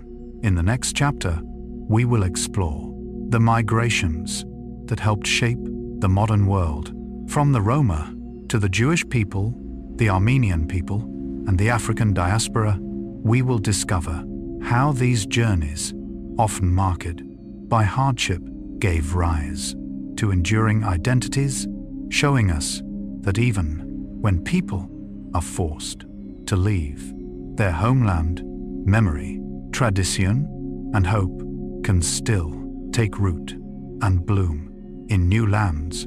The migrations that shaped the modern world after quietly walking the pilgrimage roads, the ancient libraries, and the encounters that carried knowledge across the world, perhaps it is now time to enter the most personal chapter of all. This is no longer simply the story of migration for exploration, nor merely the search for new lands. It is the story of people who carried an entire homeland within their hearts. Perhaps throughout the long course of history, not everyone who set out did so because they wished to leave. Some departed with hope, some in search of opportunity. Others were forced to leave the place where they were born because of war, political upheaval, social pressures, or circumstances far beyond their control. Whatever the reason, each step they took left its own mark upon the map of our modern world. Carl Gustav Jung once wrote that every human being carries an invisible home within, a place to which memory always returns. Perhaps that is why someone may spend an entire lifetime living in a new land, yet through their songs, their food, and the stories they tell their children, their first homeland continues to live quietly within them. I often imagine a peaceful evening. An elderly grandfather sits quietly beside a window. His young grandchild rests at his feet. He tells stories about a place the child has never seen. The roads, the springtime, the marketplaces, the rivers. The child listens, and within that young imagination, a homeland begins to appear. Perhaps that is how memory migrates, not through footsteps, but through stories. There is one community whose journey history has recorded across many centuries, the Roma. Today, linguists, historians, and geneticists agree that the ancestors of the Roma people originated on the Indian subcontinent. Over many centuries, Roma communities gradually spread through Western Asia and Europe, forming diverse communities, each with its own experiences and traditions. What moves me most deeply is not the distance they traveled. It is the way they preserved their identity, language, music, family, traditions passed lovingly from one generation to the next. Perhaps when people can no longer hold on to a piece of land, they begin to treasure the invisible things even more. Carl Gustav Jung once suggested that our identity is shaped not only by the place where we are born, but also by the stories we choose to preserve. Perhaps the Roma have shown the world exactly that. A homeland may change, but memory continues to live. I often imagine a night around a campfire. Music fills the air. Children join hands and dance. The elders smile quietly. Few speak about hardship. Instead, they tell stories. They sing, and within those melodies, an entire people continues to exist. Today, many anthropologists believe that music, oral tradition, and family life have played a vital role in preserving the cultural identity of Roma communities across many regions. That always makes me think that some things are stronger than borders. Culture, no one can see it, yet it is remarkably difficult to lose. Leaving behind the roads of the Roma, we come to another journey, one that stretches across thousands of years, the story of the Jewish people. Today, historians use the term Jewish diaspora to describe the many Jewish communities that have lived throughout different parts of the world, across different periods of history. Although they developed within many different cultural and political settings, these communities have continued to preserve many of their traditions, languages, and religious life. Whenever I read that history, I feel the extraordinary strength of memory. There are generations born far away from the homeland of their ancestors, yet they remember, they continue to tell, they continue to preserve, not through walls, but through prayers, through holidays, through books, through stories, told again and again. Carl Gustav Jung once wrote that collective memory forms one of the deepest layers of the human soul. There are things we have never experienced ourselves, yet somehow we still feel them because they live within families, within communities, within symbols, passed through generations. I often imagine a mother preparing dinner for her family. She teaches her child how to cook a dish she once learned from her own mother, who learned it from her grandmother. And so, a simple recipe travels across centuries, across many countries, becoming a thread that quietly connects generation after generation. Perhaps history does not exist only inside books. It also lives in the kitchen, in songs, in lullabies, in the simple way a family gathers around one table. Today, researchers believe that Jewish communities across the world have made important contributions to commerce, scholarship, science, art, and cultural life within the societies where they lived. At the same time, they also embraced many influences from the cultures around them, creating traditions that became rich, diverse, and beautifully layered. That realization always brings me a quiet sense of peace, because perhaps it is possible to preserve our roots while also opening our hearts to the world. The two do not contradict one another. Carl Gustav Jung once said that maturity does not come from abandoning our past, but from carrying it into the future with an open heart. Perhaps that is also what the history of so many migrant communities has been telling us. We do not have to forget where we came from in order to love the place where we live today. Tonight, as you imagine, Roma families continuing their quiet journeys across distant lands, or Jewish families preserving their traditions through countless generations, perhaps you will no longer see only migration. You will see the strength of memory, songs that were never forgotten, meals still lovingly prepared, stories still patiently told. You may realize that some homelands do not appear on any map. They live within the human heart, and no matter how far our feet may wander, that homeland continues to travel with us.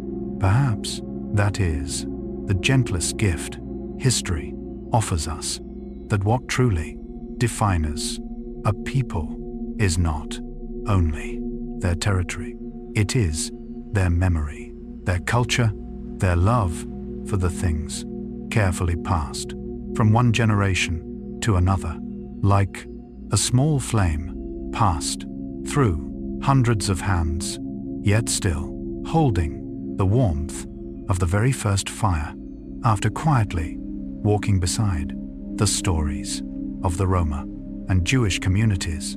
Perhaps we are ready to continue toward another chapter, a chapter that speaks not only of separation, but also of humanity's remarkable strength, the strength to preserve memory, the strength to begin again, and the strength to transform pain into hope. Perhaps, if there is one lesson that history repeats again and again, it is the human ability to rise after hardship. Carl Gustav Jung once wrote that we do not mature by avoiding the darkness, we mature by carrying our light through it.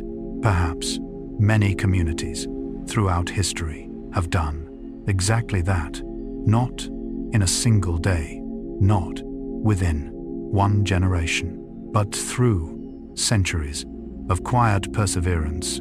There is one people whose history has long been marked by both dispersal and an extraordinary commitment to preserving their identity. The Armenian people. Today, historians use the term Armenian diaspora to describe Armenian communities living throughout many parts of the world, formed during different periods of history, though living in many countries under very different circumstances. Many communities have continued to preserve their language, traditions, faith, and cultural life. That thought always moves me, because perhaps some things cannot be packed inside a suitcase, yet they remain forever inside the heart. A song, a language, a holiday, a family recipe, a story grandparents continue to tell their grandchildren. Carl Gustav Jung once suggested that the shared symbols of a community help people feel that they belong even when they live far away from the land their ancestors once called home. Perhaps that is why, even after many generations and across great distances, memory never truly disappears.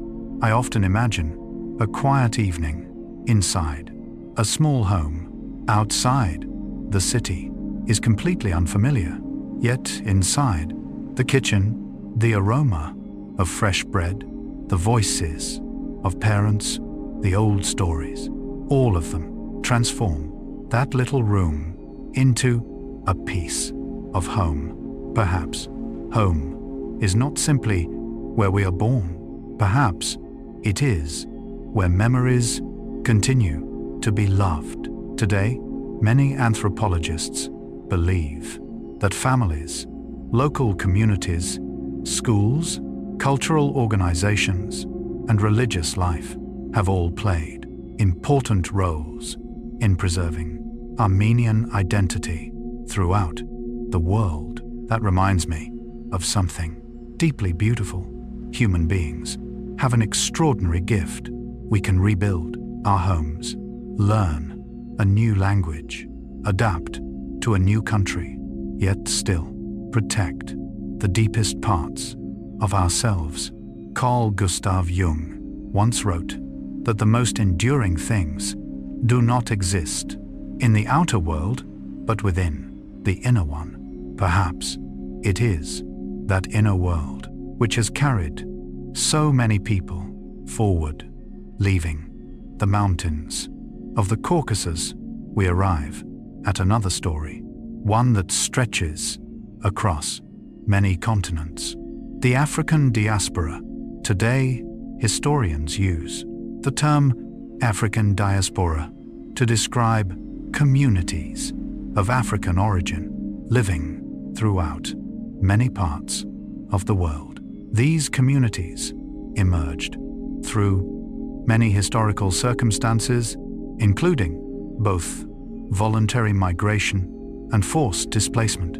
Over time, they have made profound contributions to culture, art, science, economics, and public life across many nations. Whenever I read that history, I feel something deeply moving. People may be forced to leave the place where they were born, yet so much of their culture continues to live in music, in the rhythm of drums, in dance, in food, in storytelling, in hope. Perhaps no one can easily take away the creative spirit of the human soul. Carl Gustav Jung once believed that the life within the soul always finds a way to express itself. Even in the hardest of circumstances, it still finds a way to bloom. Perhaps few histories demonstrate that truth more clearly than those of many communities within the African diaspora. I often imagine a child learning a song from their grandmother. The child does not know how many oceans that song has crossed, how many generations, how many hardships. Yet, the moment the child begins to sing, history continues once again, not through books, but through music. Today, many studies show that communities within the African diaspora have made extraordinary contributions to music, literature, art, sports, science, and countless other fields throughout the world. At the same time, African cultural traditions have blended with local cultures, creating new forms of artistic expression filled with life.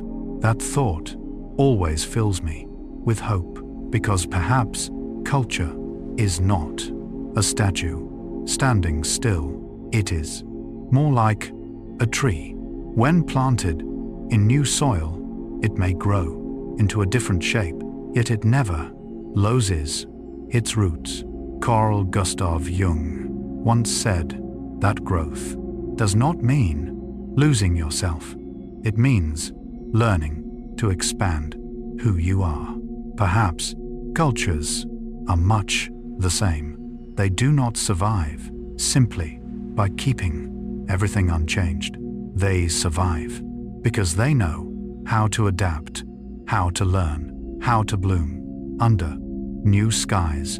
There is something I often find myself reflecting upon. If you look across the whole of human history, you will notice that many migrations began with loss, yet so many of the beautiful things that shape our modern world were born from those very journeys. Not because loss is something beautiful, but because human beings possess an extraordinary gift, the ability to rebuild life, to recreate hope, and to continue loving. Carl Gustav Jung once wrote that the greatest strength within us is not that we have never been wounded, but that we can heal. Perhaps that is also the quiet story being told by so many communities throughout the world. Tonight, as you imagine an Armenian family carefully preserving their mother tongue through generations, or a community within the African diaspora raising their voices together in songs that still carry the heartbeat of their ancestors, perhaps you will no longer see only migration. You will see the strength of memory, the strength of culture, and above all, the strength of the human spirit. You may realize that some journeys are incredibly long, some losses run very deep, yet if the heart still holds love for its roots, and hope for tomorrow, life will always find a way to continue. Perhaps that is the gentlest gift history offers us, that home does not exist only upon a piece of land. It also lives within the language we speak, the meals we prepare, the songs we sing, the stories we pass on to our children, and within our gratitude for those who quietly walked before us. Like a river, it may change direction, it may travel very far, yet it always carries the water from the place where it first began. In our next chapter, we will step into the age of exploration and colonialism, where Europe's great ocean voyages opened an entirely new era in human history. Together, we will explore how encounters between continents reshaped the world, bringing new opportunities, profound transformations, and lasting lessons that humanity continues to reflect upon even today. The age of exploration and colonialism, after quietly listening to the stories of communities who carried their homeland within their hearts, perhaps it is now time to arrive at one of the most remarkable turning points in human history, a moment when the oceans, once seen as boundaries between worlds, gradually became vast highways connecting entire continents. For thousands of years before, people had always migrated. They walked across the grasslands, they paddled along rivers, they crossed deserts and mountains. But toward the end of the 15th century, an entirely new chapter began. For the first time in history, the great oceans were crossed more regularly, bringing together lands that had remained separated for thousands of years. On a truly global scale, imagine, if you will, an early morning along the shores of the Iberian Peninsula. The sun has only just risen above the horizon. In the harbor, wooden ships rock gently with the waves. Sailors quietly inspect their rigging. Barrels of fresh water, food supplies, and carefully drawn maps are loaded aboard. Not one of them knows exactly what waits beyond the ocean. The only thing they know is that the horizon has not yet come to an end. Perhaps deep within the human soul, there has always been a quiet voice calling us toward the unknown. Carl Gustav Jung once wrote that we do not live only through what is known. We are always drawn toward what still lies hidden in the darkness of our awareness. Perhaps the ocean, for so many centuries, became the greatest symbol of that undiscovered world. It frightened humanity, and at the same time, it fascinated us. Today, historians refer to the period from the late 15th century through the early 17th century as the Age of Exploration. During these centuries, many European kingdoms launched long-distance sea voyage, opened new trade routes, and connected continents in ways never before seen. That thought always leaves me reflecting, because every ship carried far more than people. It carried imagination, hope, curiosity, and sometimes it also carried mistakes that history would need many centuries to understand. Perhaps every great step forward for humanity contains both light and lessons that must never be forgotten. Carl Gustav Jung once suggested that we truly mature only when we are willing to see both the light and the shadow within ourselves. Perhaps history, too, deserves to be viewed with that same honesty, not to glorify, not to condemn, but to understand. Among the nations that first ventured across those vast oceans was Portugal. Today, historians recognize that Portuguese navigators helped establish new sea routes along the coast of Africa, around the Cape of Good Hope toward India, and eventually extended their trading networks into many parts of Asia. What moves me most is not the maps, it is their courage. Just imagine months upon the open sea, no satellites, no modern charts, never knowing whether the next horizon would bring a storm or a safe harbor. Each sunrise was a question. Each sunset was an act of hope. Perhaps those sailors learned one of life's most important lessons: to trust not only the stars, not only the compass, but also their own ability to move through fear. Carl Gustav Jung once wrote that the greatest journey is not traveling to a new place. It is having the courage to enter what you have never known. Perhaps every voyage across the sea is a beautiful metaphor for that inner journey. I often imagine a young sailor standing at the bow of his ship. Before him, an endless ocean. Behind him, his homeland, slowly disappearing into the distance. Perhaps, in that single moment, he felt both fear and freedom. Two emotions that seem to oppose one another, yet somehow always walk side by side at life's great turning points.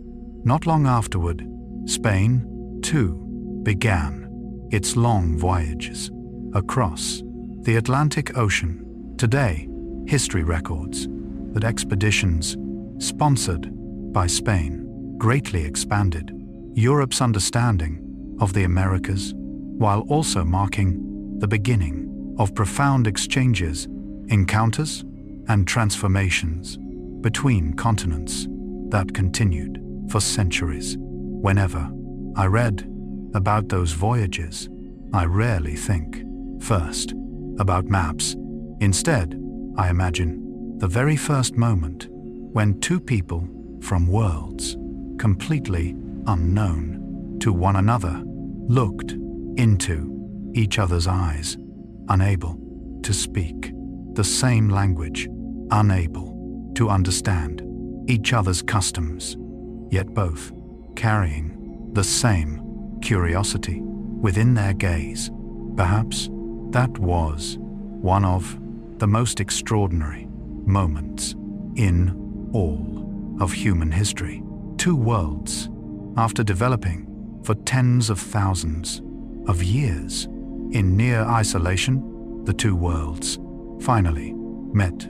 Today, researchers believe that these transoceanic voyages marked the beginning of humanity's first era of globalization. Goods, crops, animals, knowledge, people, and countless cultural traditions began moving between continents on an unprecedented scale. That realization always reminds me of something profound. From that moment onward, the history of each continent could no longer remain completely separate. Their stories began to intertwine. A crop from the Americas could transform the meals of families across Asia. A navigational technique developed in Europe could open new sea routes along the coast of Africa. An idea born in one corner of the world could inspire people living half a world away. Carl Gustav Jung once suggested that beneath our differences, all human beings share a deeper layer of consciousness. Perhaps history is much the same. The farther it unfolds, the more our stories become one shared story. Tonight, as you imagine, small wooden ships quietly leaving their harbors beneath the first light of dawn, perhaps you will no longer see only expeditions. You will see a courage, curiosity, the longing to explore, and the questions human beings have always carried. Whenever they step into the unknown, you may realize that every horizon our ancestors crossed expanded human understanding. Yet at the same time, each new journey also reminded us that discovery always comes with responsibility. Responsibility toward the people we encounter, toward the cultures we touch, and toward the choices we ourselves make. Perhaps that is the gentlest lesson left behind by the age of exploration. Not simply a story about new lands, but a story about humanity learning to face the vastness of the world and realizing that the farther we travel, the smaller we discover ourselves to be. Yet at the same time, the more deeply we understand that we all share the same planet.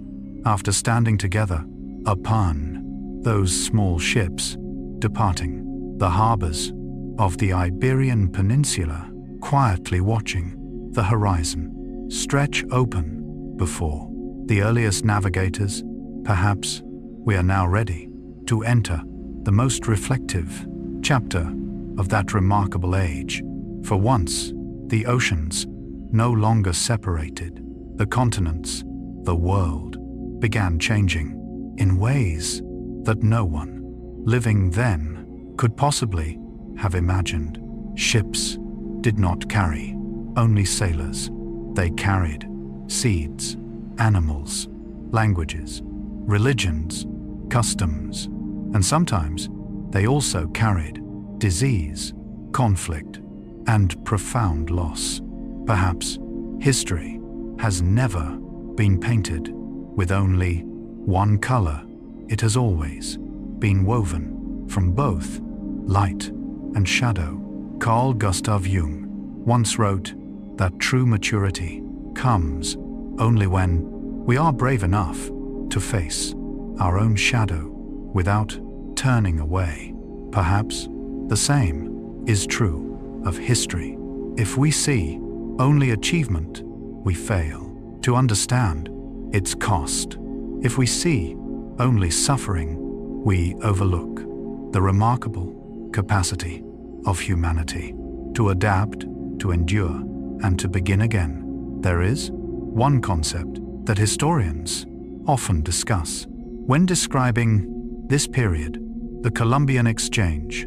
Today, the term Columbian Exchange describes the large-scale movement of crops, animals, people, microorganisms, technologies, and cultural traditions between Europe, Africa, and the Americas following the transatlantic voyages that began at the end of the 15th century.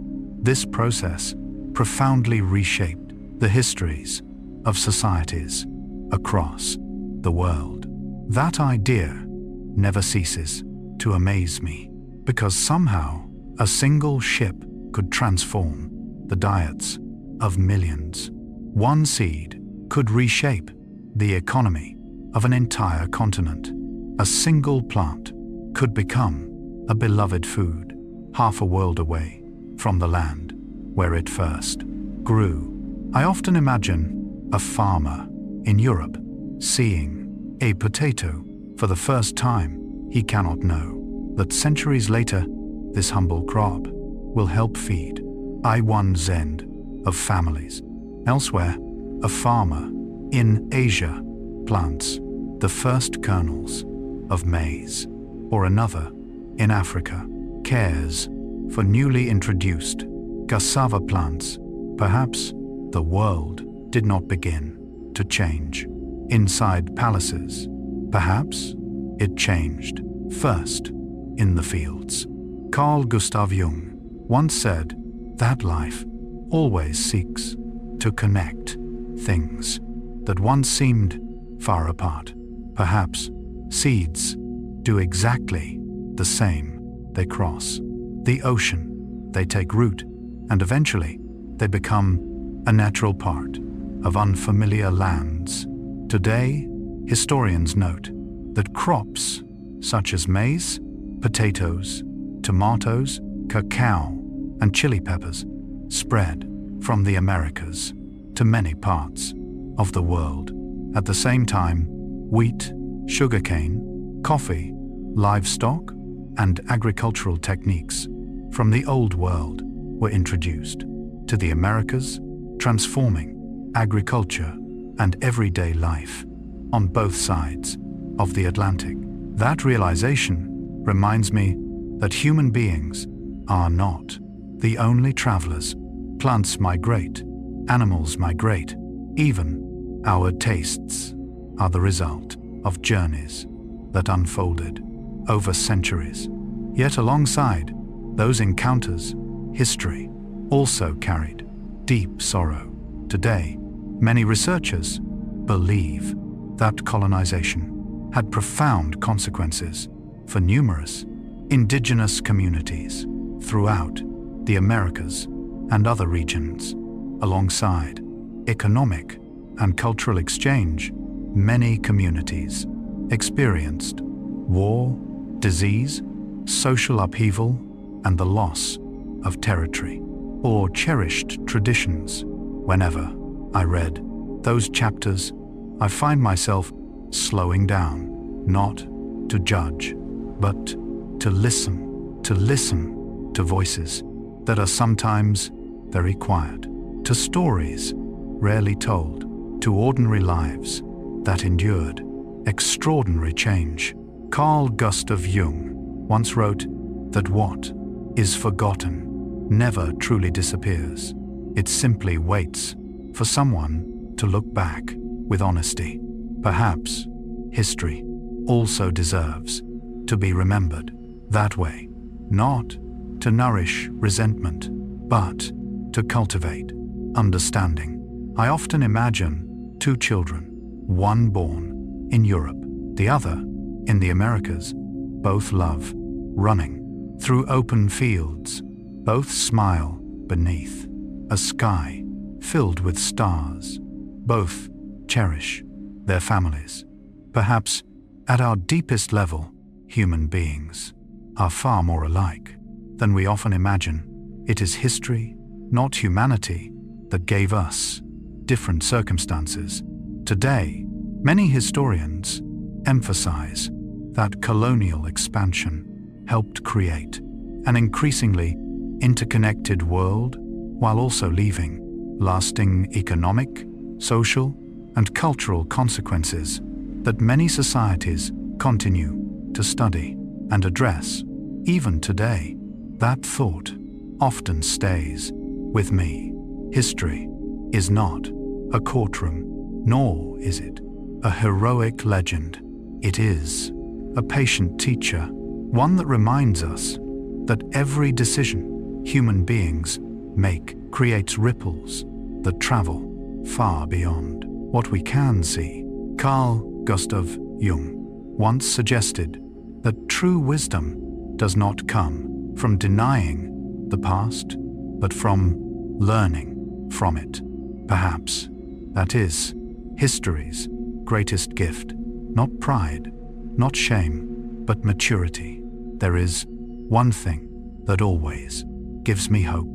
Despite all the upheaval our world has known, human beings never stopped learning to connect.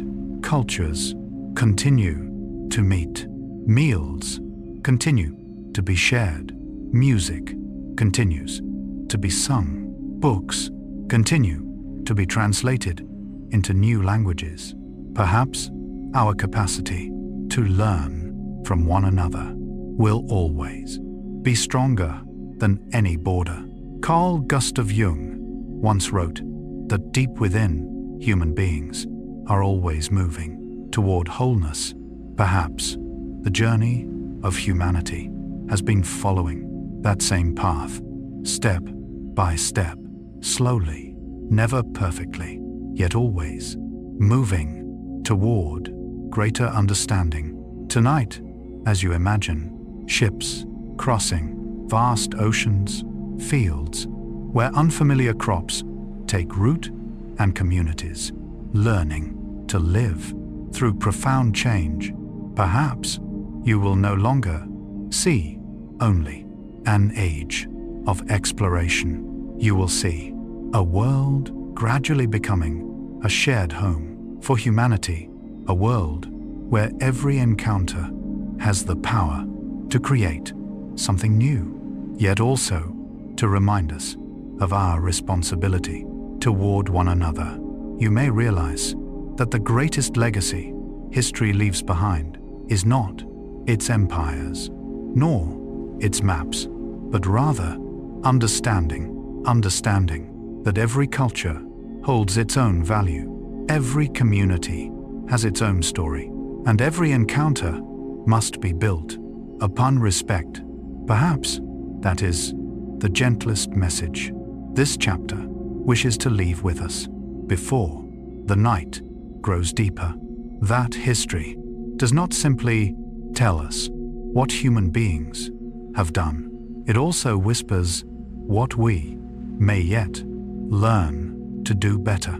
For every time we choose to look at the past with compassion and honesty, we quietly plant the seeds of a kinder world still waiting to bloom. And in the next chapter, we will enter one of the most painful chapters in the history of human migration, forced migration. Together, we will explore the transatlantic slave trade, the forced removal of indigenous peoples, and the profound lessons that humanity still carries to this day. Through it all, we will continue our search not only for historical truth, but also for the healing that understanding can bring. Forced migrations, after quietly walking together through the ships of the age of exploration, watching how vast oceans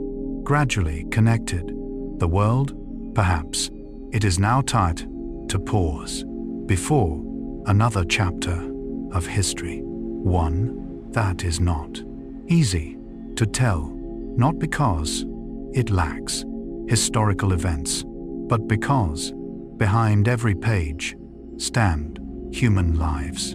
In earlier chapters, we spoke of journeys born from curiosity, from the longing to explore, or from the hope of building a better life. Tonight, we speak of journeys that offered no choice. Feet still had to walk, but hearts never stopped looking back toward what had been lost. Perhaps in all of human history, this is one of the clearest reminders that not every migration begins with hope. Some begin with loss, with separation, and with decisions made by someone else. Carl Gustav Jung once wrote that to understand human beings, we must be brave enough to look at even the most painful chapters of history, not to nourish resentment, but to nurture compassion. Perhaps that is also the only way difficult memories can become lessons rather than continuing the cycle of suffering. Imagine for a moment a morning on the coast of West Africa. Several centuries ago, the sun still rises as it always has. The wind still carries the scent of salt from the sea.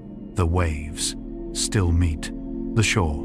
Yet, for countless people, this is no ordinary morning. It is the day they leave their homeland without knowing whether they will ever return. Today, historians use the term transatlantic slave trade to describe the forced transportation of millions of Africans across the Atlantic Ocean between the 16th and 19th centuries.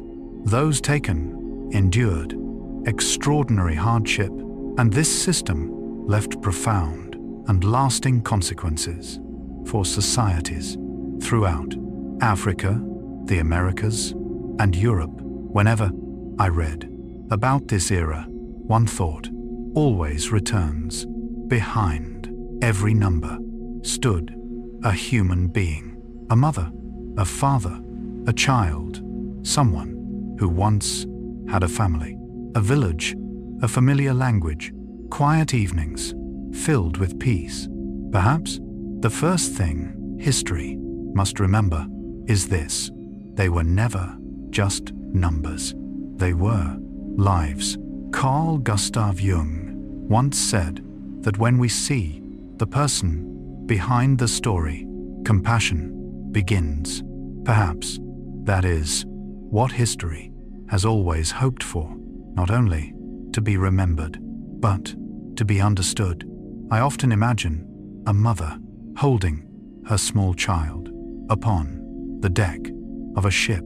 She does not know what waits beyond the horizon. She does not know what tomorrow will bring, yet she holds her child as tightly as she can, because in that moment, love is still the one thing no one can take away.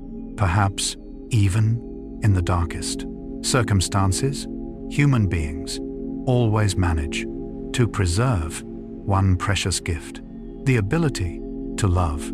Today, many researchers believe that despite extraordinary hardship, many African-descended communities throughout the Americas preserved essential parts of their cultures, their music, their spiritual traditions, their art, their languages, and their family customs. At the same time, they created new cultural expressions that became an enduring part of the societies they helped build. That thought always fills me with hope, because somehow culture possesses an extraordinary resilience. It may be tested, but it is very difficult to erase. A song can cross an ocean, a rhythm can survive generations, a lullaby can become a bridge between the past and the present. Carl Gustav Jung once wrote that the deepest parts of the human soul always find a way to endure. Perhaps that is why so many traditions still live among us today. Leaving the Atlantic, we arrive at another story, one unfolding across the land of North America, the Trail of Tears. Today, historians use the name Trail of Tears to describe the forced removal of many indigenous nations from the southeastern United States to lands farther west. During the 19th century, the journey took place under extremely difficult conditions and brought profound loss to the communities who endured it. Whenever I read those pages, I always pause, not because of the road itself, but because I imagine what it feels like to leave behind the place you have always called home. A familiar forest, a river, a hill, a place where your ancestors rest. Some things cannot be packed into luggage. Carl Gustav Jung once suggested that home is not only a place, it is also a part of the soul. Perhaps when people lose their homeland, the deepest pain is not only losing land, it is feeling that part of their memories has been broken away. I often imagine a child walking that long road, holding tightly to a mother's hand, looking back again and again toward a sky still blue, toward forests still standing in silence. Only the child's life has changed. Perhaps history is sometimes felt most deeply through the eyes of a child. Today, researchers emphasize that many indigenous peoples throughout the world have experienced forced removals under different historical circumstances. These upheavals deeply affected their lives, languages, traditions, and relationships with ancestral lands. Yet many communities continue their remarkable work of preserving and restoring their cultural heritage. That reality always fills me with admiration, because perhaps the strongest thing about humanity is not never being wounded. It is continuing to protect what we love, even after great loss. Carl Gustav Jung once wrote, "Where memory survives, hope survives." Perhaps countless communities across the world have quietly proven those words true.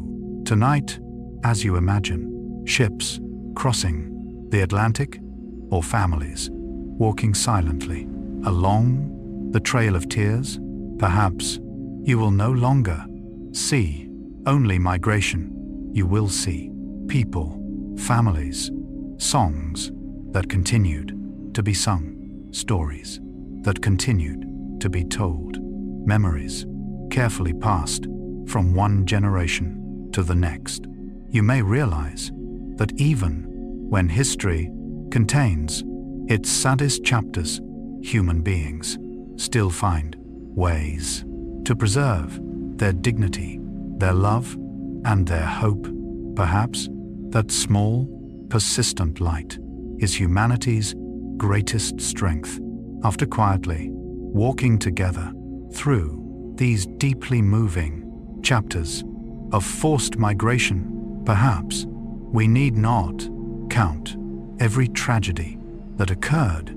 Instead, perhaps we should simply sit for a while, like sitting beside a river after a heavy rain, watching the water, reflecting in silence, because some things in history do not end. When a journey ends, they continue to live in memory, in culture, in stories that families continue to tell. Perhaps that is what makes history different from ordinary books. A book may close, its influence does not. Carl Gustav Jung once wrote that whatever human beings refuse to face will eventually return in another form. Perhaps history works the same way. Collective memories do not disappear simply because time passes. They ask to be heard, to be understood, and ultimately to be healed, not so that sorrow lasts forever, but so that it need not repeat itself. I often imagine a forest after a violent storm, broken branches, leaves covering the ground. At first glance, everything appears lost. Yet if we wait, through another spring, new buds begin to emerge. The living trees continue to grow. Nature has never forgotten how to heal. Perhaps human beings have not forgotten either. Today, many historians, sociologists, and anthropologists believe that forced migrations have left lasting effects upon the social, economic, cultural, and spiritual lives of countless communities. Yet many of those same communities have continued to preserve their traditions, to revive their languages, rebuild their identities, and pass their memories to future generations. That realization always leaves me feeling both sorrow and hope. Sorrow because what has been lost can never be restored exactly as it once was. Hope because human beings have always found a way to create new life. Carl Gustav Jung once said that the wound can also become the place where the light enters. Perhaps that does not mean celebrating pain. It means believing that human beings always possess the capacity to heal. I often think of a grandmother teaching her grandchild an old song. That song may have crossed centuries, crossed vast oceans, survived countless upheavals. The child does not know the song's entire history, but the moment the child begins to sing, a part of the ancestors' memory begins to live again. Perhaps that is the greatest miracle of culture. It is not kept alive only inside museums. It lives inside people. Today, many communities around the world are actively reviving indigenous languages, preserving traditional ceremonies, protecting folk arts, and teaching their history to younger generations. These efforts remind us that culture does not belong only to the past. It remains a living part of the present. That realization always makes me smile, because perhaps hope does not mean forgetting. Hope means remembering, but remembering in a way that helps us continue to live. Carl Gustav Jung once wrote that we cannot change the past, but we can change our relationship with it. Perhaps that is one of history's deepest lessons. Not denial, not forgetting, but refusing to let the past take away our ability to love the present.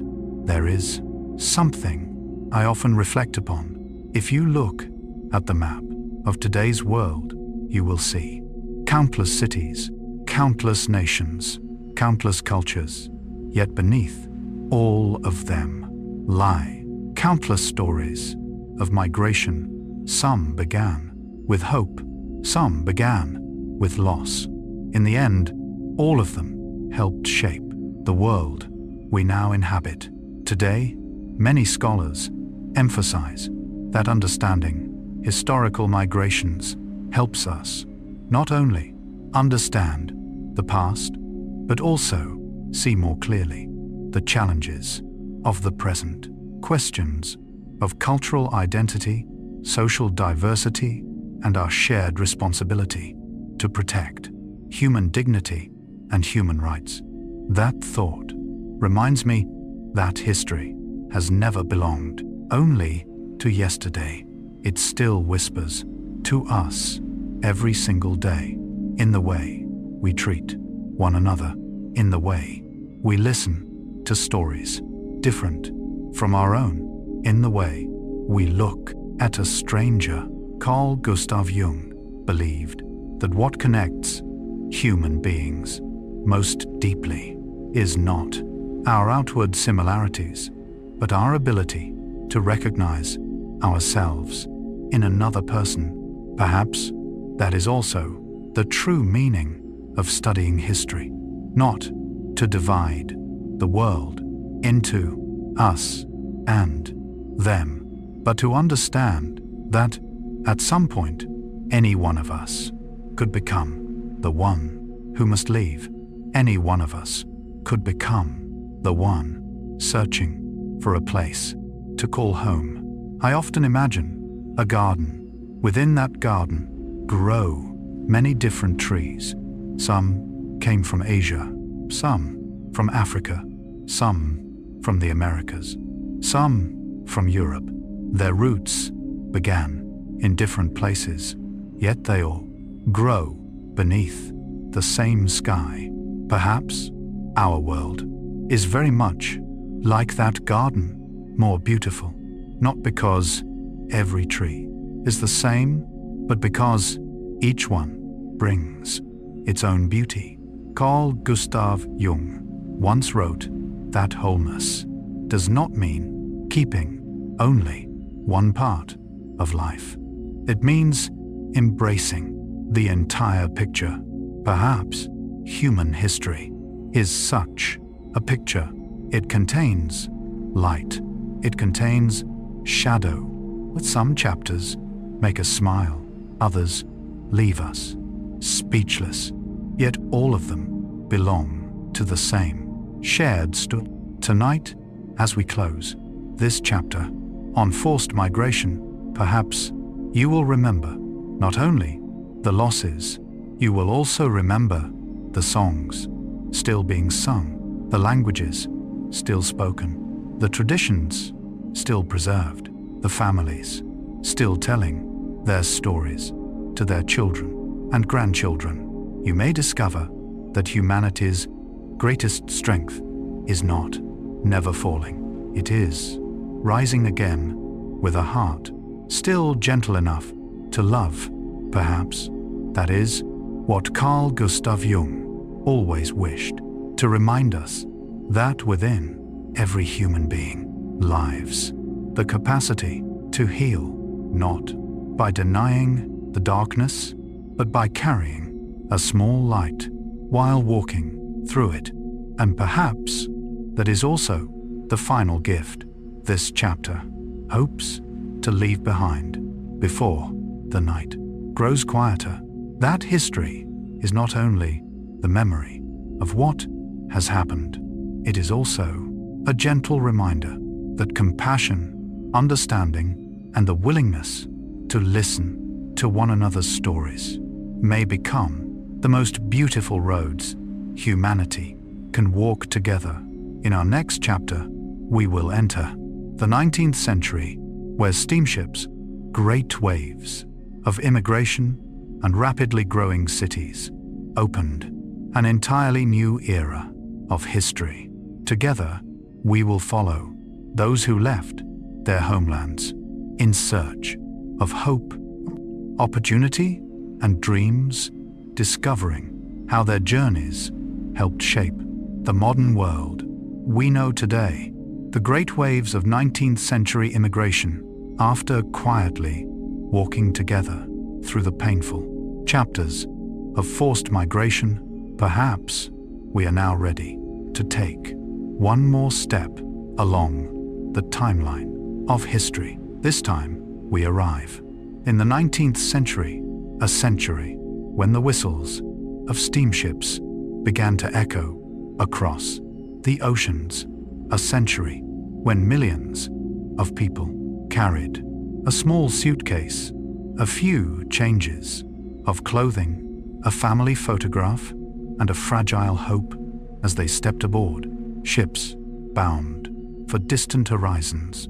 If migrations in the ancient world often unfolded slowly across generations, the Industrial Revolution, new transportation, and the dramatic transformation of the global economy now accelerated the story of human migration. Perhaps never before had so many people chosen to leave their homelands At the same time, yet what moves me most deeply are not the numbers, it is their dreams.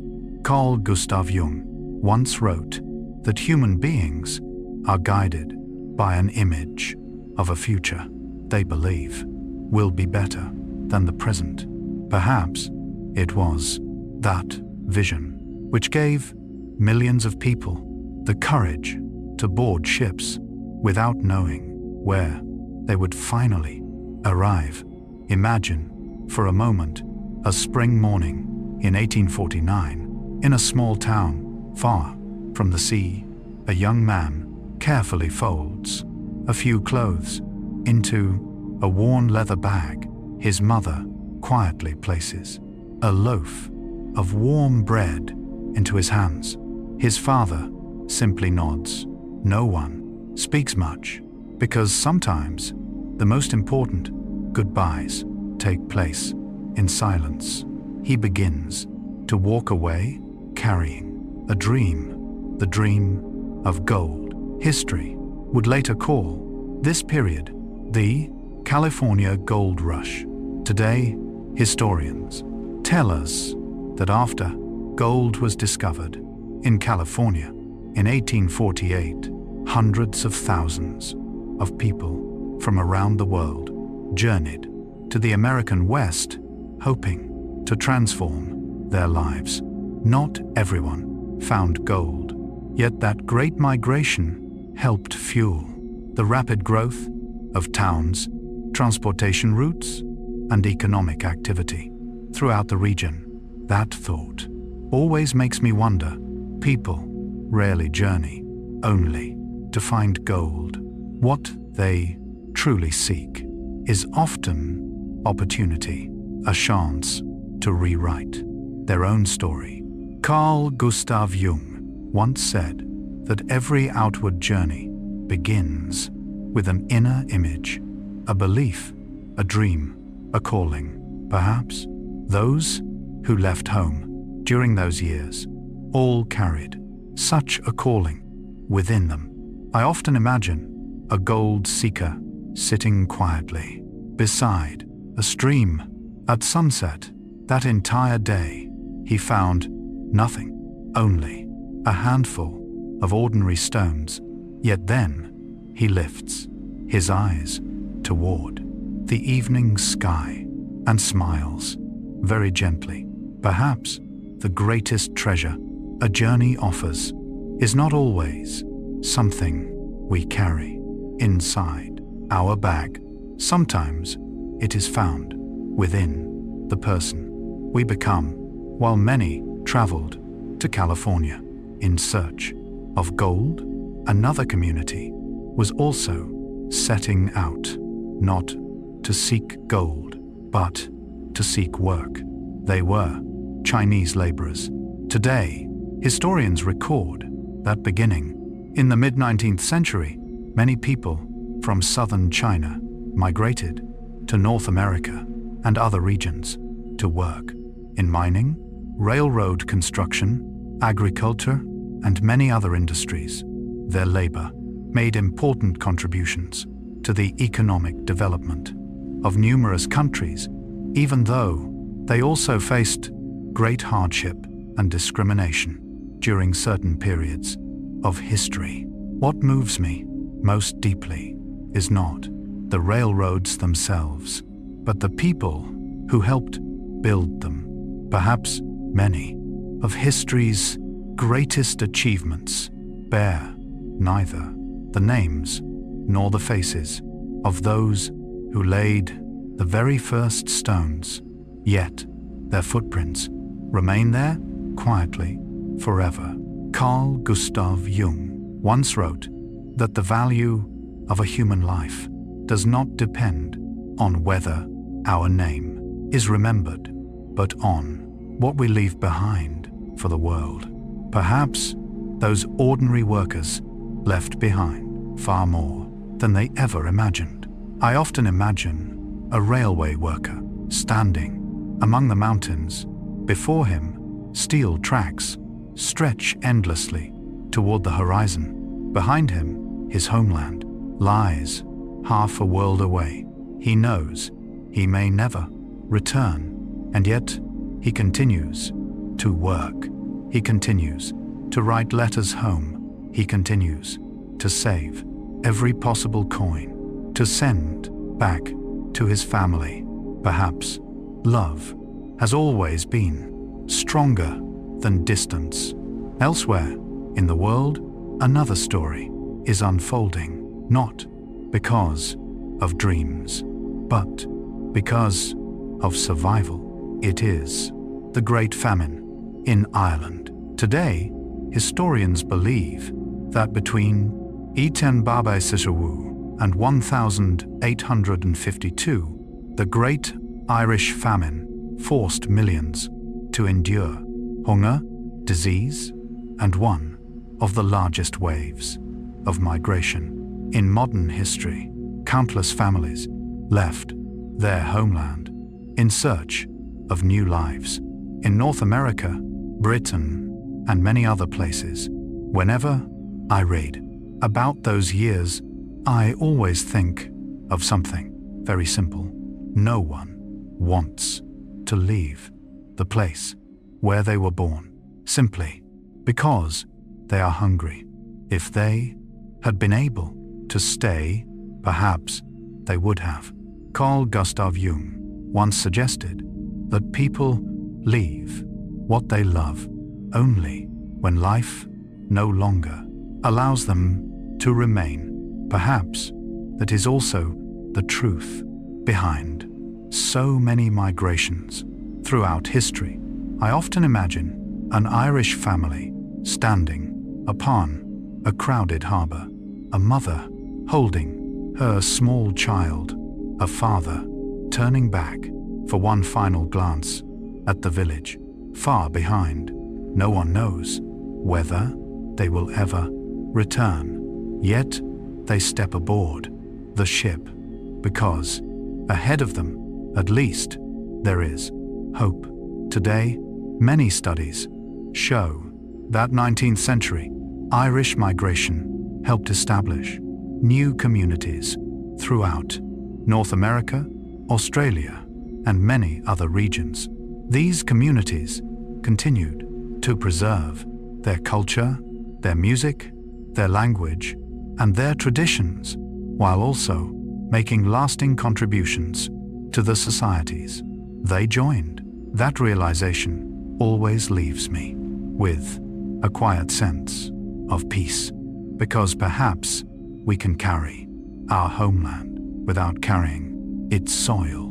We carry it in songs, in laughter, in food, in the stories we tell our children and grandchildren. Carl Gustav Jung once wrote that our identity is shaped not only by where we live, but by what we choose to preserve. Perhaps that is why, even after hundreds of years, many cultures continue to blossom far away from the places where they first began. Tonight, as you imagine, gold seekers, Chinese railroad workers, and Irish families quietly boarding ships with hearts full of hope, perhaps you will no longer see only waves of immigration. You will see dreams, hope, homesickness, and the quiet courage that belongs to every human heart. You may realize that what carried millions of people across the oceans was not only the desire for a better life, it was also the belief that somewhere beyond the horizon, another chance to begin again still existed. Perhaps that is the gentlest gift the 19th century left behind, that even when life forces people to leave what they love, hope can still become the compass that guides them forward. After quietly walking beside gold seekers, Chinese laborers, and Irish families leaving their homelands with hopeful hearts, perhaps our own ship is now approaching a small island surrounded by the cold waters of New York Harbor. In the distance, dark smoke from steamships slowly disappears into the morning sky. The ship's whistle echoes through the harbor. Hundreds of people stand together upon the deck. Some hold tightly to old suitcases. Some carry small children in their arms. Some possess nothing more than a worn cloth bag. After weeks upon the open sea, land finally appears. Yet for them, what rises before their eyes is not merely an island. It is possibility. It is the beginning of a new chapter in life. It is Ellis Island. Today, historians note that between Etem Joshua and 1954, Ellis Island served as one of the most important immigration gateways to the United States. Millions of people from Europe and many other parts of the world passed through its halls, bringing with them their languages, their traditions, and their dreams. I often imagine the moment a little girl steps onto the dock. For the first time, she looks up at unfamiliar buildings. She hears sounds she has never known. Around her, thousands of faces from distant lands. Perhaps in that single moment, she feels both fear and hope at once. Carl Gustav Jung once wrote that every beginning is to do a measure of uncertainty, because whenever we step into something new, we must leave behind the safety of what we once knew. Perhaps every immigrant arriving at Ellis Island was living through that very journey. Not only the journey across an ocean, but the journey toward becoming a new version of themselves. Today, historical records show that immigrants arriving at Ellis Island underwent medical examinations and identity inspections before being allowed to continue their journey. For many families, those long hours were filled with both anxiety and hope, because the decision made that day could shape the future of generations yet unborn. That thought always reminds me of a doorway. Some doors open very slowly. Some doors make us wait with uncertainty, but once they finally swing open, an entirely new life begins. Carl Gustav Jung once said that every time we cross one of life's thresholds, we leave behind a part of who we once were. Perhaps that was the experience of countless immigrants. They did not simply change where they lived. They learned a new language, adapted to unfamiliar customs, and rebuilt their lives almost from nothing. Perhaps no invention transformed the history of migration more profoundly than the steamship. For thousands of years, people depended upon the wind. Now, great machines of iron began bringing the oceans closer together. Today, historians agree that the rise of steamships during the 19th century dramatically shortened ocean crossings, reduced the cost of travel, and gave more people than ever before the opportunity to begin new lives in distant lands. That thought always makes me reflect. Sometimes a technological invention does not merely change technology, it changes the destiny of millions of people. One ship can carry a family to safety. One new route can open a future for an entire generation. Carl Gustav Jung once wrote that human beings create tools, yet in time, those same tools help shape our lives. Perhaps the steamship is one of the clearest examples. I often imagine a little boy sitting beside the window of a ship. Day after day, he watches the endless sea until one morning, the horizon finally changes. Land appears. He does not know that this very moment will become a story he will tell his grandchildren many years later. Some memories last only a few minutes, yet remain alive for an entire lifetime. Then something remarkable begins to happen. One person arrives first. They write a letter home. They say they have found a job. They have rented a small room. They have managed to save a little money. That letter reaches a younger brother, a friend, a neighbor, and soon another ship sets sail. Today, researchers call this chain migration. Once an individual or a family has settled in a new place, they often help relatives, friends, or members of their home community follow them. These social networks played an essential role in creating many of the world's great immigrant communities. That realization always makes me smile, because perhaps history is not always changed by great speeches.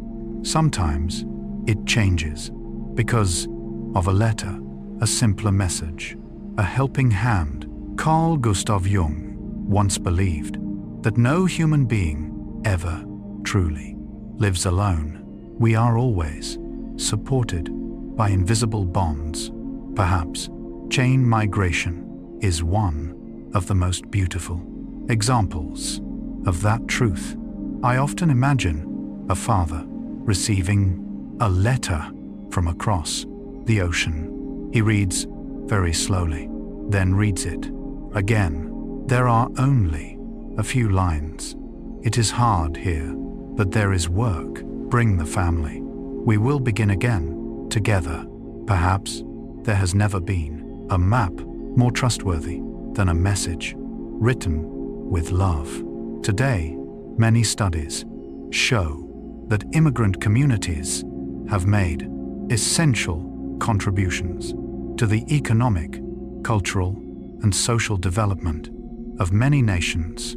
At the same time, they created neighborhoods, schools, churches, temples, restaurants, and community organizations, preserving their cultural identity while becoming a part of their new societies. That thought helps me realize something beautiful. No civilization has ever been built only by those born in one place. Many of today's great cities have been shaped by millions of migration stories. Every family, every suitcase, every letter, each one adds another brick to history. Carl Gustav Jung once wrote that human beings truly mature when we expand our understanding of the word we.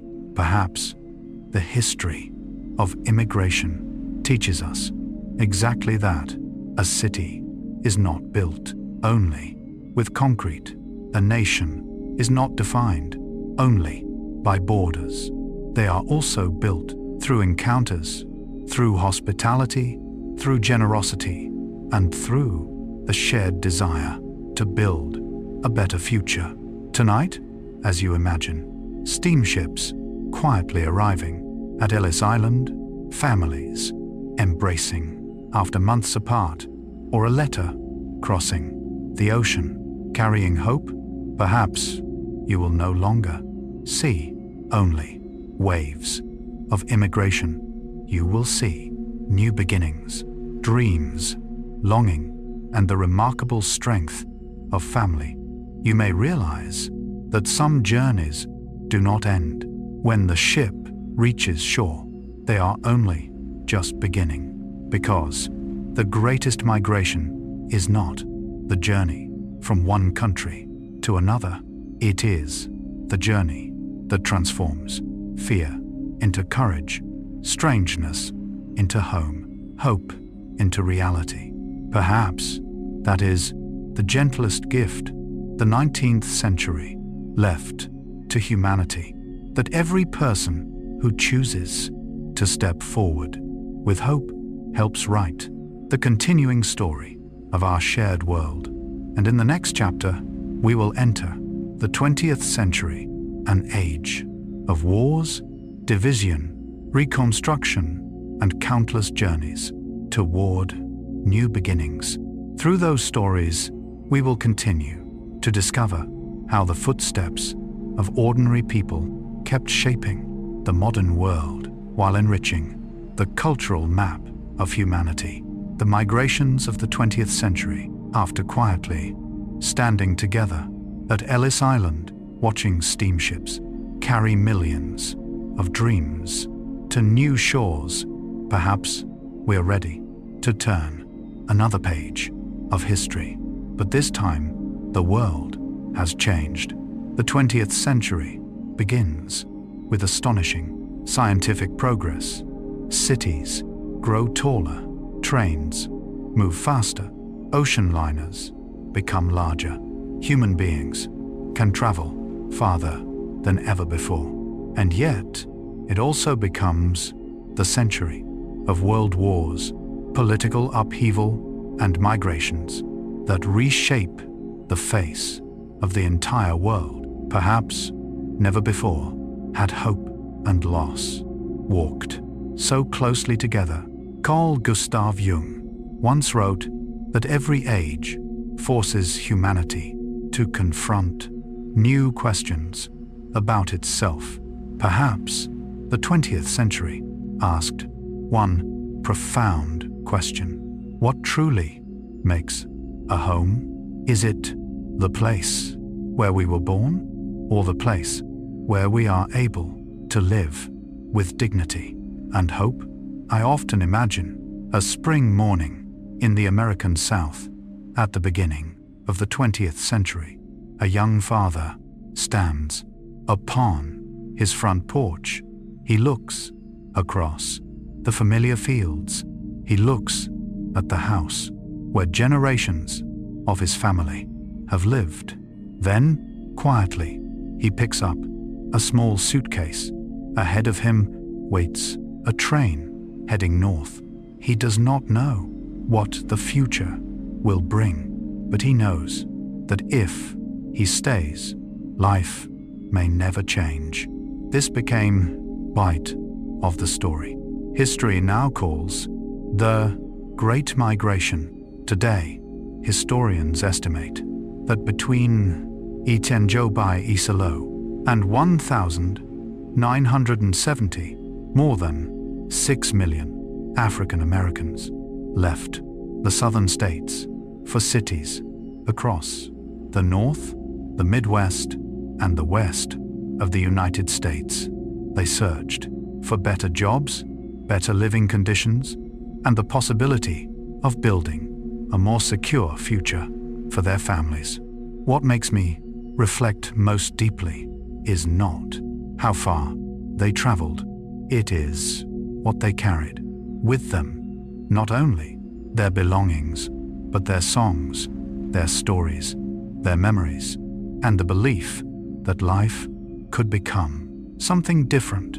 Carl Gustav Jung once said that wherever human beings go, they carry the deepest part of their souls with them. Perhaps, no matter where we live, our memories of home continue to travel beside us. I often imagine a little girl seeing the skyscrapers of Chicago for the very first time. Everything astonishes her. The sounds are different. The scents are different. The rhythm of life is different. Yet that evening, the family still gathers around the table. Her mother still sings the old songs.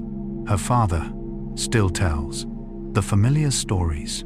Perhaps those simple moments are exactly what slowly to transform a strange place into home. Today, many researchers believe that the Great Migration not only reshaped the population of the United States, but also played a vital role in the growth of music, literature, art, and cultural life. New creative movements flourished across major cities, leaving a lasting influence on modern culture.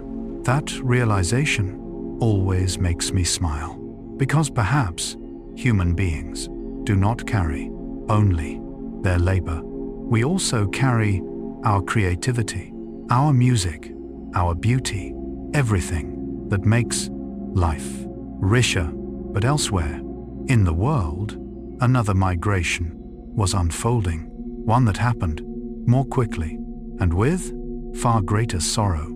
It was the partition of India. In 1947, today, historians regard the partition of India as one of the largest human migrations in modern history. After India and Pakistan became two independent nations, millions of people left the homes they had always known, crossing newly drawn borders during a time of profound upheaval and uncertainty. Whenever I read about that event, I find myself thinking about borders, lines drawn upon maps. They can be created in a single day, but human memories cannot be divided so easily. Carl Gustav Jung once wrote that whatever belongs to the soul always reaches beyond the boundaries created by human hands.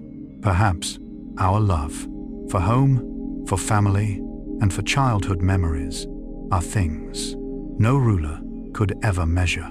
I often imagine two friends who grew up in the same village. They ran together through the fields.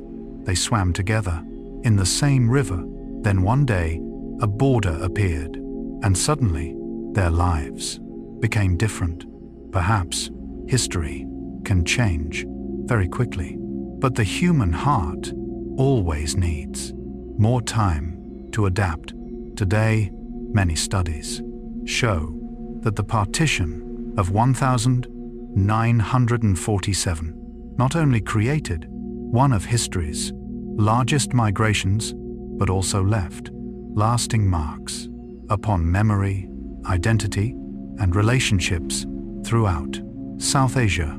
At the same time, countless families worked patiently to rebuild their lives while preserving their cultural traditions. That thought stays with me for a long time. A person may lose a house, but it is much harder to lose a memory, a familiar meal, a song, a fragrance. Sometimes that alone is enough to carry us back to the place where we once belonged. Carl Gustav Jung once said that memory does not live only in the mind, it also lives inside our emotions. Perhaps that is why so many people continue to miss their homeland even after being away for decades.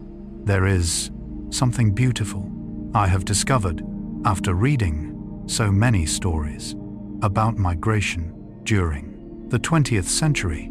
Although every community faced different circumstances, they all shared the same hope. Every parent wanted their children to live a better life. Every family longed for peace. Everyone hoped that tomorrow would be brighter than today. Perhaps that is the universal language of humanity. Carl Gustav Jung once wrote that at the deepest level of the human soul, we are far more alike than we are different. Perhaps the history of migration has been quietly proving that truth all along. Tonight, as you imagine, the trains carrying African American families toward the north, or the silent columns of people crossing new borders through South Asia, perhaps you will no longer see only movements of people. You will see courage, resilience, love for family, and the remarkable strength of hope. You may realize that there are roads no one ever wishes to travel, yet upon those very roads, people continue planting the seeds of tomorrow. Perhaps that is the gentlest gift this chapter offers us, that no matter how much the world changes or how many times maps are redrawn, the longing for a peaceful life, a home, and a brighter future for those we love will always be the thread that connects us all. After quietly following the trains that carried millions of people toward new beginnings during the first half of the 20th century, perhaps we are now ready to continue our journey into the years that followed the Great Wars. It was a world learning how to begin again. Cities needed to be rebuilt, bridges needed to be restored, families needed to be reunited, and millions of people needed a place to call home. Perhaps never before had the meaning of the word peace felt so precious. Carl Gustav Jung once wrote that after every great upheaval, the first thing human beings seek is not victory, but wholeness, the quiet certainty that life can continue. Perhaps that was exactly what millions of people were searching for throughout the 20th century. New neighborhoods began to appear, new cultures blended together, new generations grew up, continuing the endless story of migration that humanity had begun tens of thousands of years ago. Migration and the modern megacities. After walking together through the migrations of the 20th century, after witnessing people cross wars, divisions, and rebuild their lives in unfamiliar lands, perhaps it is now time to step into a chapter that feels much closer to the world we live in today. If ancient people followed the rivers, if the people of the Middle Ages followed the great trade routes, if the 19th century followed the steamships, then perhaps the people of the 21st century have all been moving toward a different destination. The cities, the great metropolises, places where the lights never truly go out, place where millions of people from hundreds of different cultures wake each morning to continue writing the stories of their lives. Perhaps never before in history have cities become such remarkable crossroads of humanity. Carl Gustav Jung once wrote that people are naturally drawn to places that expand their inner world. Perhaps great cities have always offered us that feeling. They remind us that the world is far larger than the village where we were born. Imagine for a moment an early morning just after sunrise. From high above, millions of city lights begin to fade away. The first subway trains begin to move. The streets grow steadily busier. Voices from every language blend together. Someone is on the way to an office. Someone else opens a small restaurant. Another begins a work shift, and someone has arrived in the city. Only a few weeks ago, perhaps, every face carries its own migration story. Today, urban researchers believe that much of the growth of modern megacities comes from both domestic and international migration. These constant movements of people have helped shape the economy, the culture, and the identity of many of the world's great cities. That thought always stays with me. A city is not built only with steel and concrete. It is built with dreams. Everyone who arrives brings a small hope, and millions of small hopes woven together become the heartbeat of an entire city. There is one city that often comes to mind. It is Mexico City. Today, Mexico City is one of the largest urban centers in the Americas. For decades, it has welcomed millions of people from rural communities and many other regions of Mexico who arrived to study, to work, and to build new lives. I often imagine a young man leaving his small village in the highlands. On his first day in Mexico City, he stands in amazement. The wide avenues, the endless traffic, the crowded markets, the constant sound of people talking, everything feels too fast, too large. But years later, that very place has quietly become his second home. Carl Gustav Jung once said that we continue to grow whenever we dare to step beyond the limits of what feels familiar. Perhaps cities have always been silent teachers of that lesson. Elsewhere, in Asia, there is another city that transformed history even faster, Shenzhen. Today, many researchers consider Shenzhen one of the world's great examples of modern urbanization. Once a small town, it expanded at remarkable speed after becoming a special economic zone near the end of the 20th century, drawing millions of people from across China to study, to work, and to build their future. What amazes me is not the skyscrapers, it is the speed of change. Some people were born in a quiet village. Only a few years later, they found themselves living inside one of the world's great technology cities.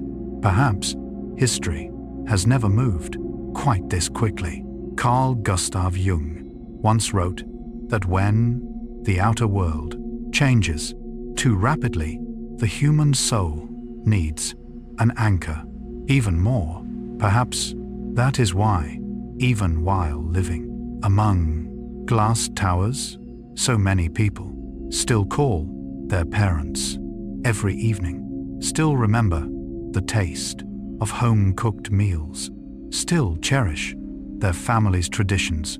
I often imagine a young woman working inside a glass office tower in Shenzhen. That evening, she calls her mother. They speak for a long time, nothing extraordinary. What did you eat today? Did it rain? How is Dad? Perhaps, sometimes, the very thing that keeps us steady inside a vast city is nothing more than a simpler conversation. Then, our journey takes us to Dubai, a city that rose from the desert. Today, Dubai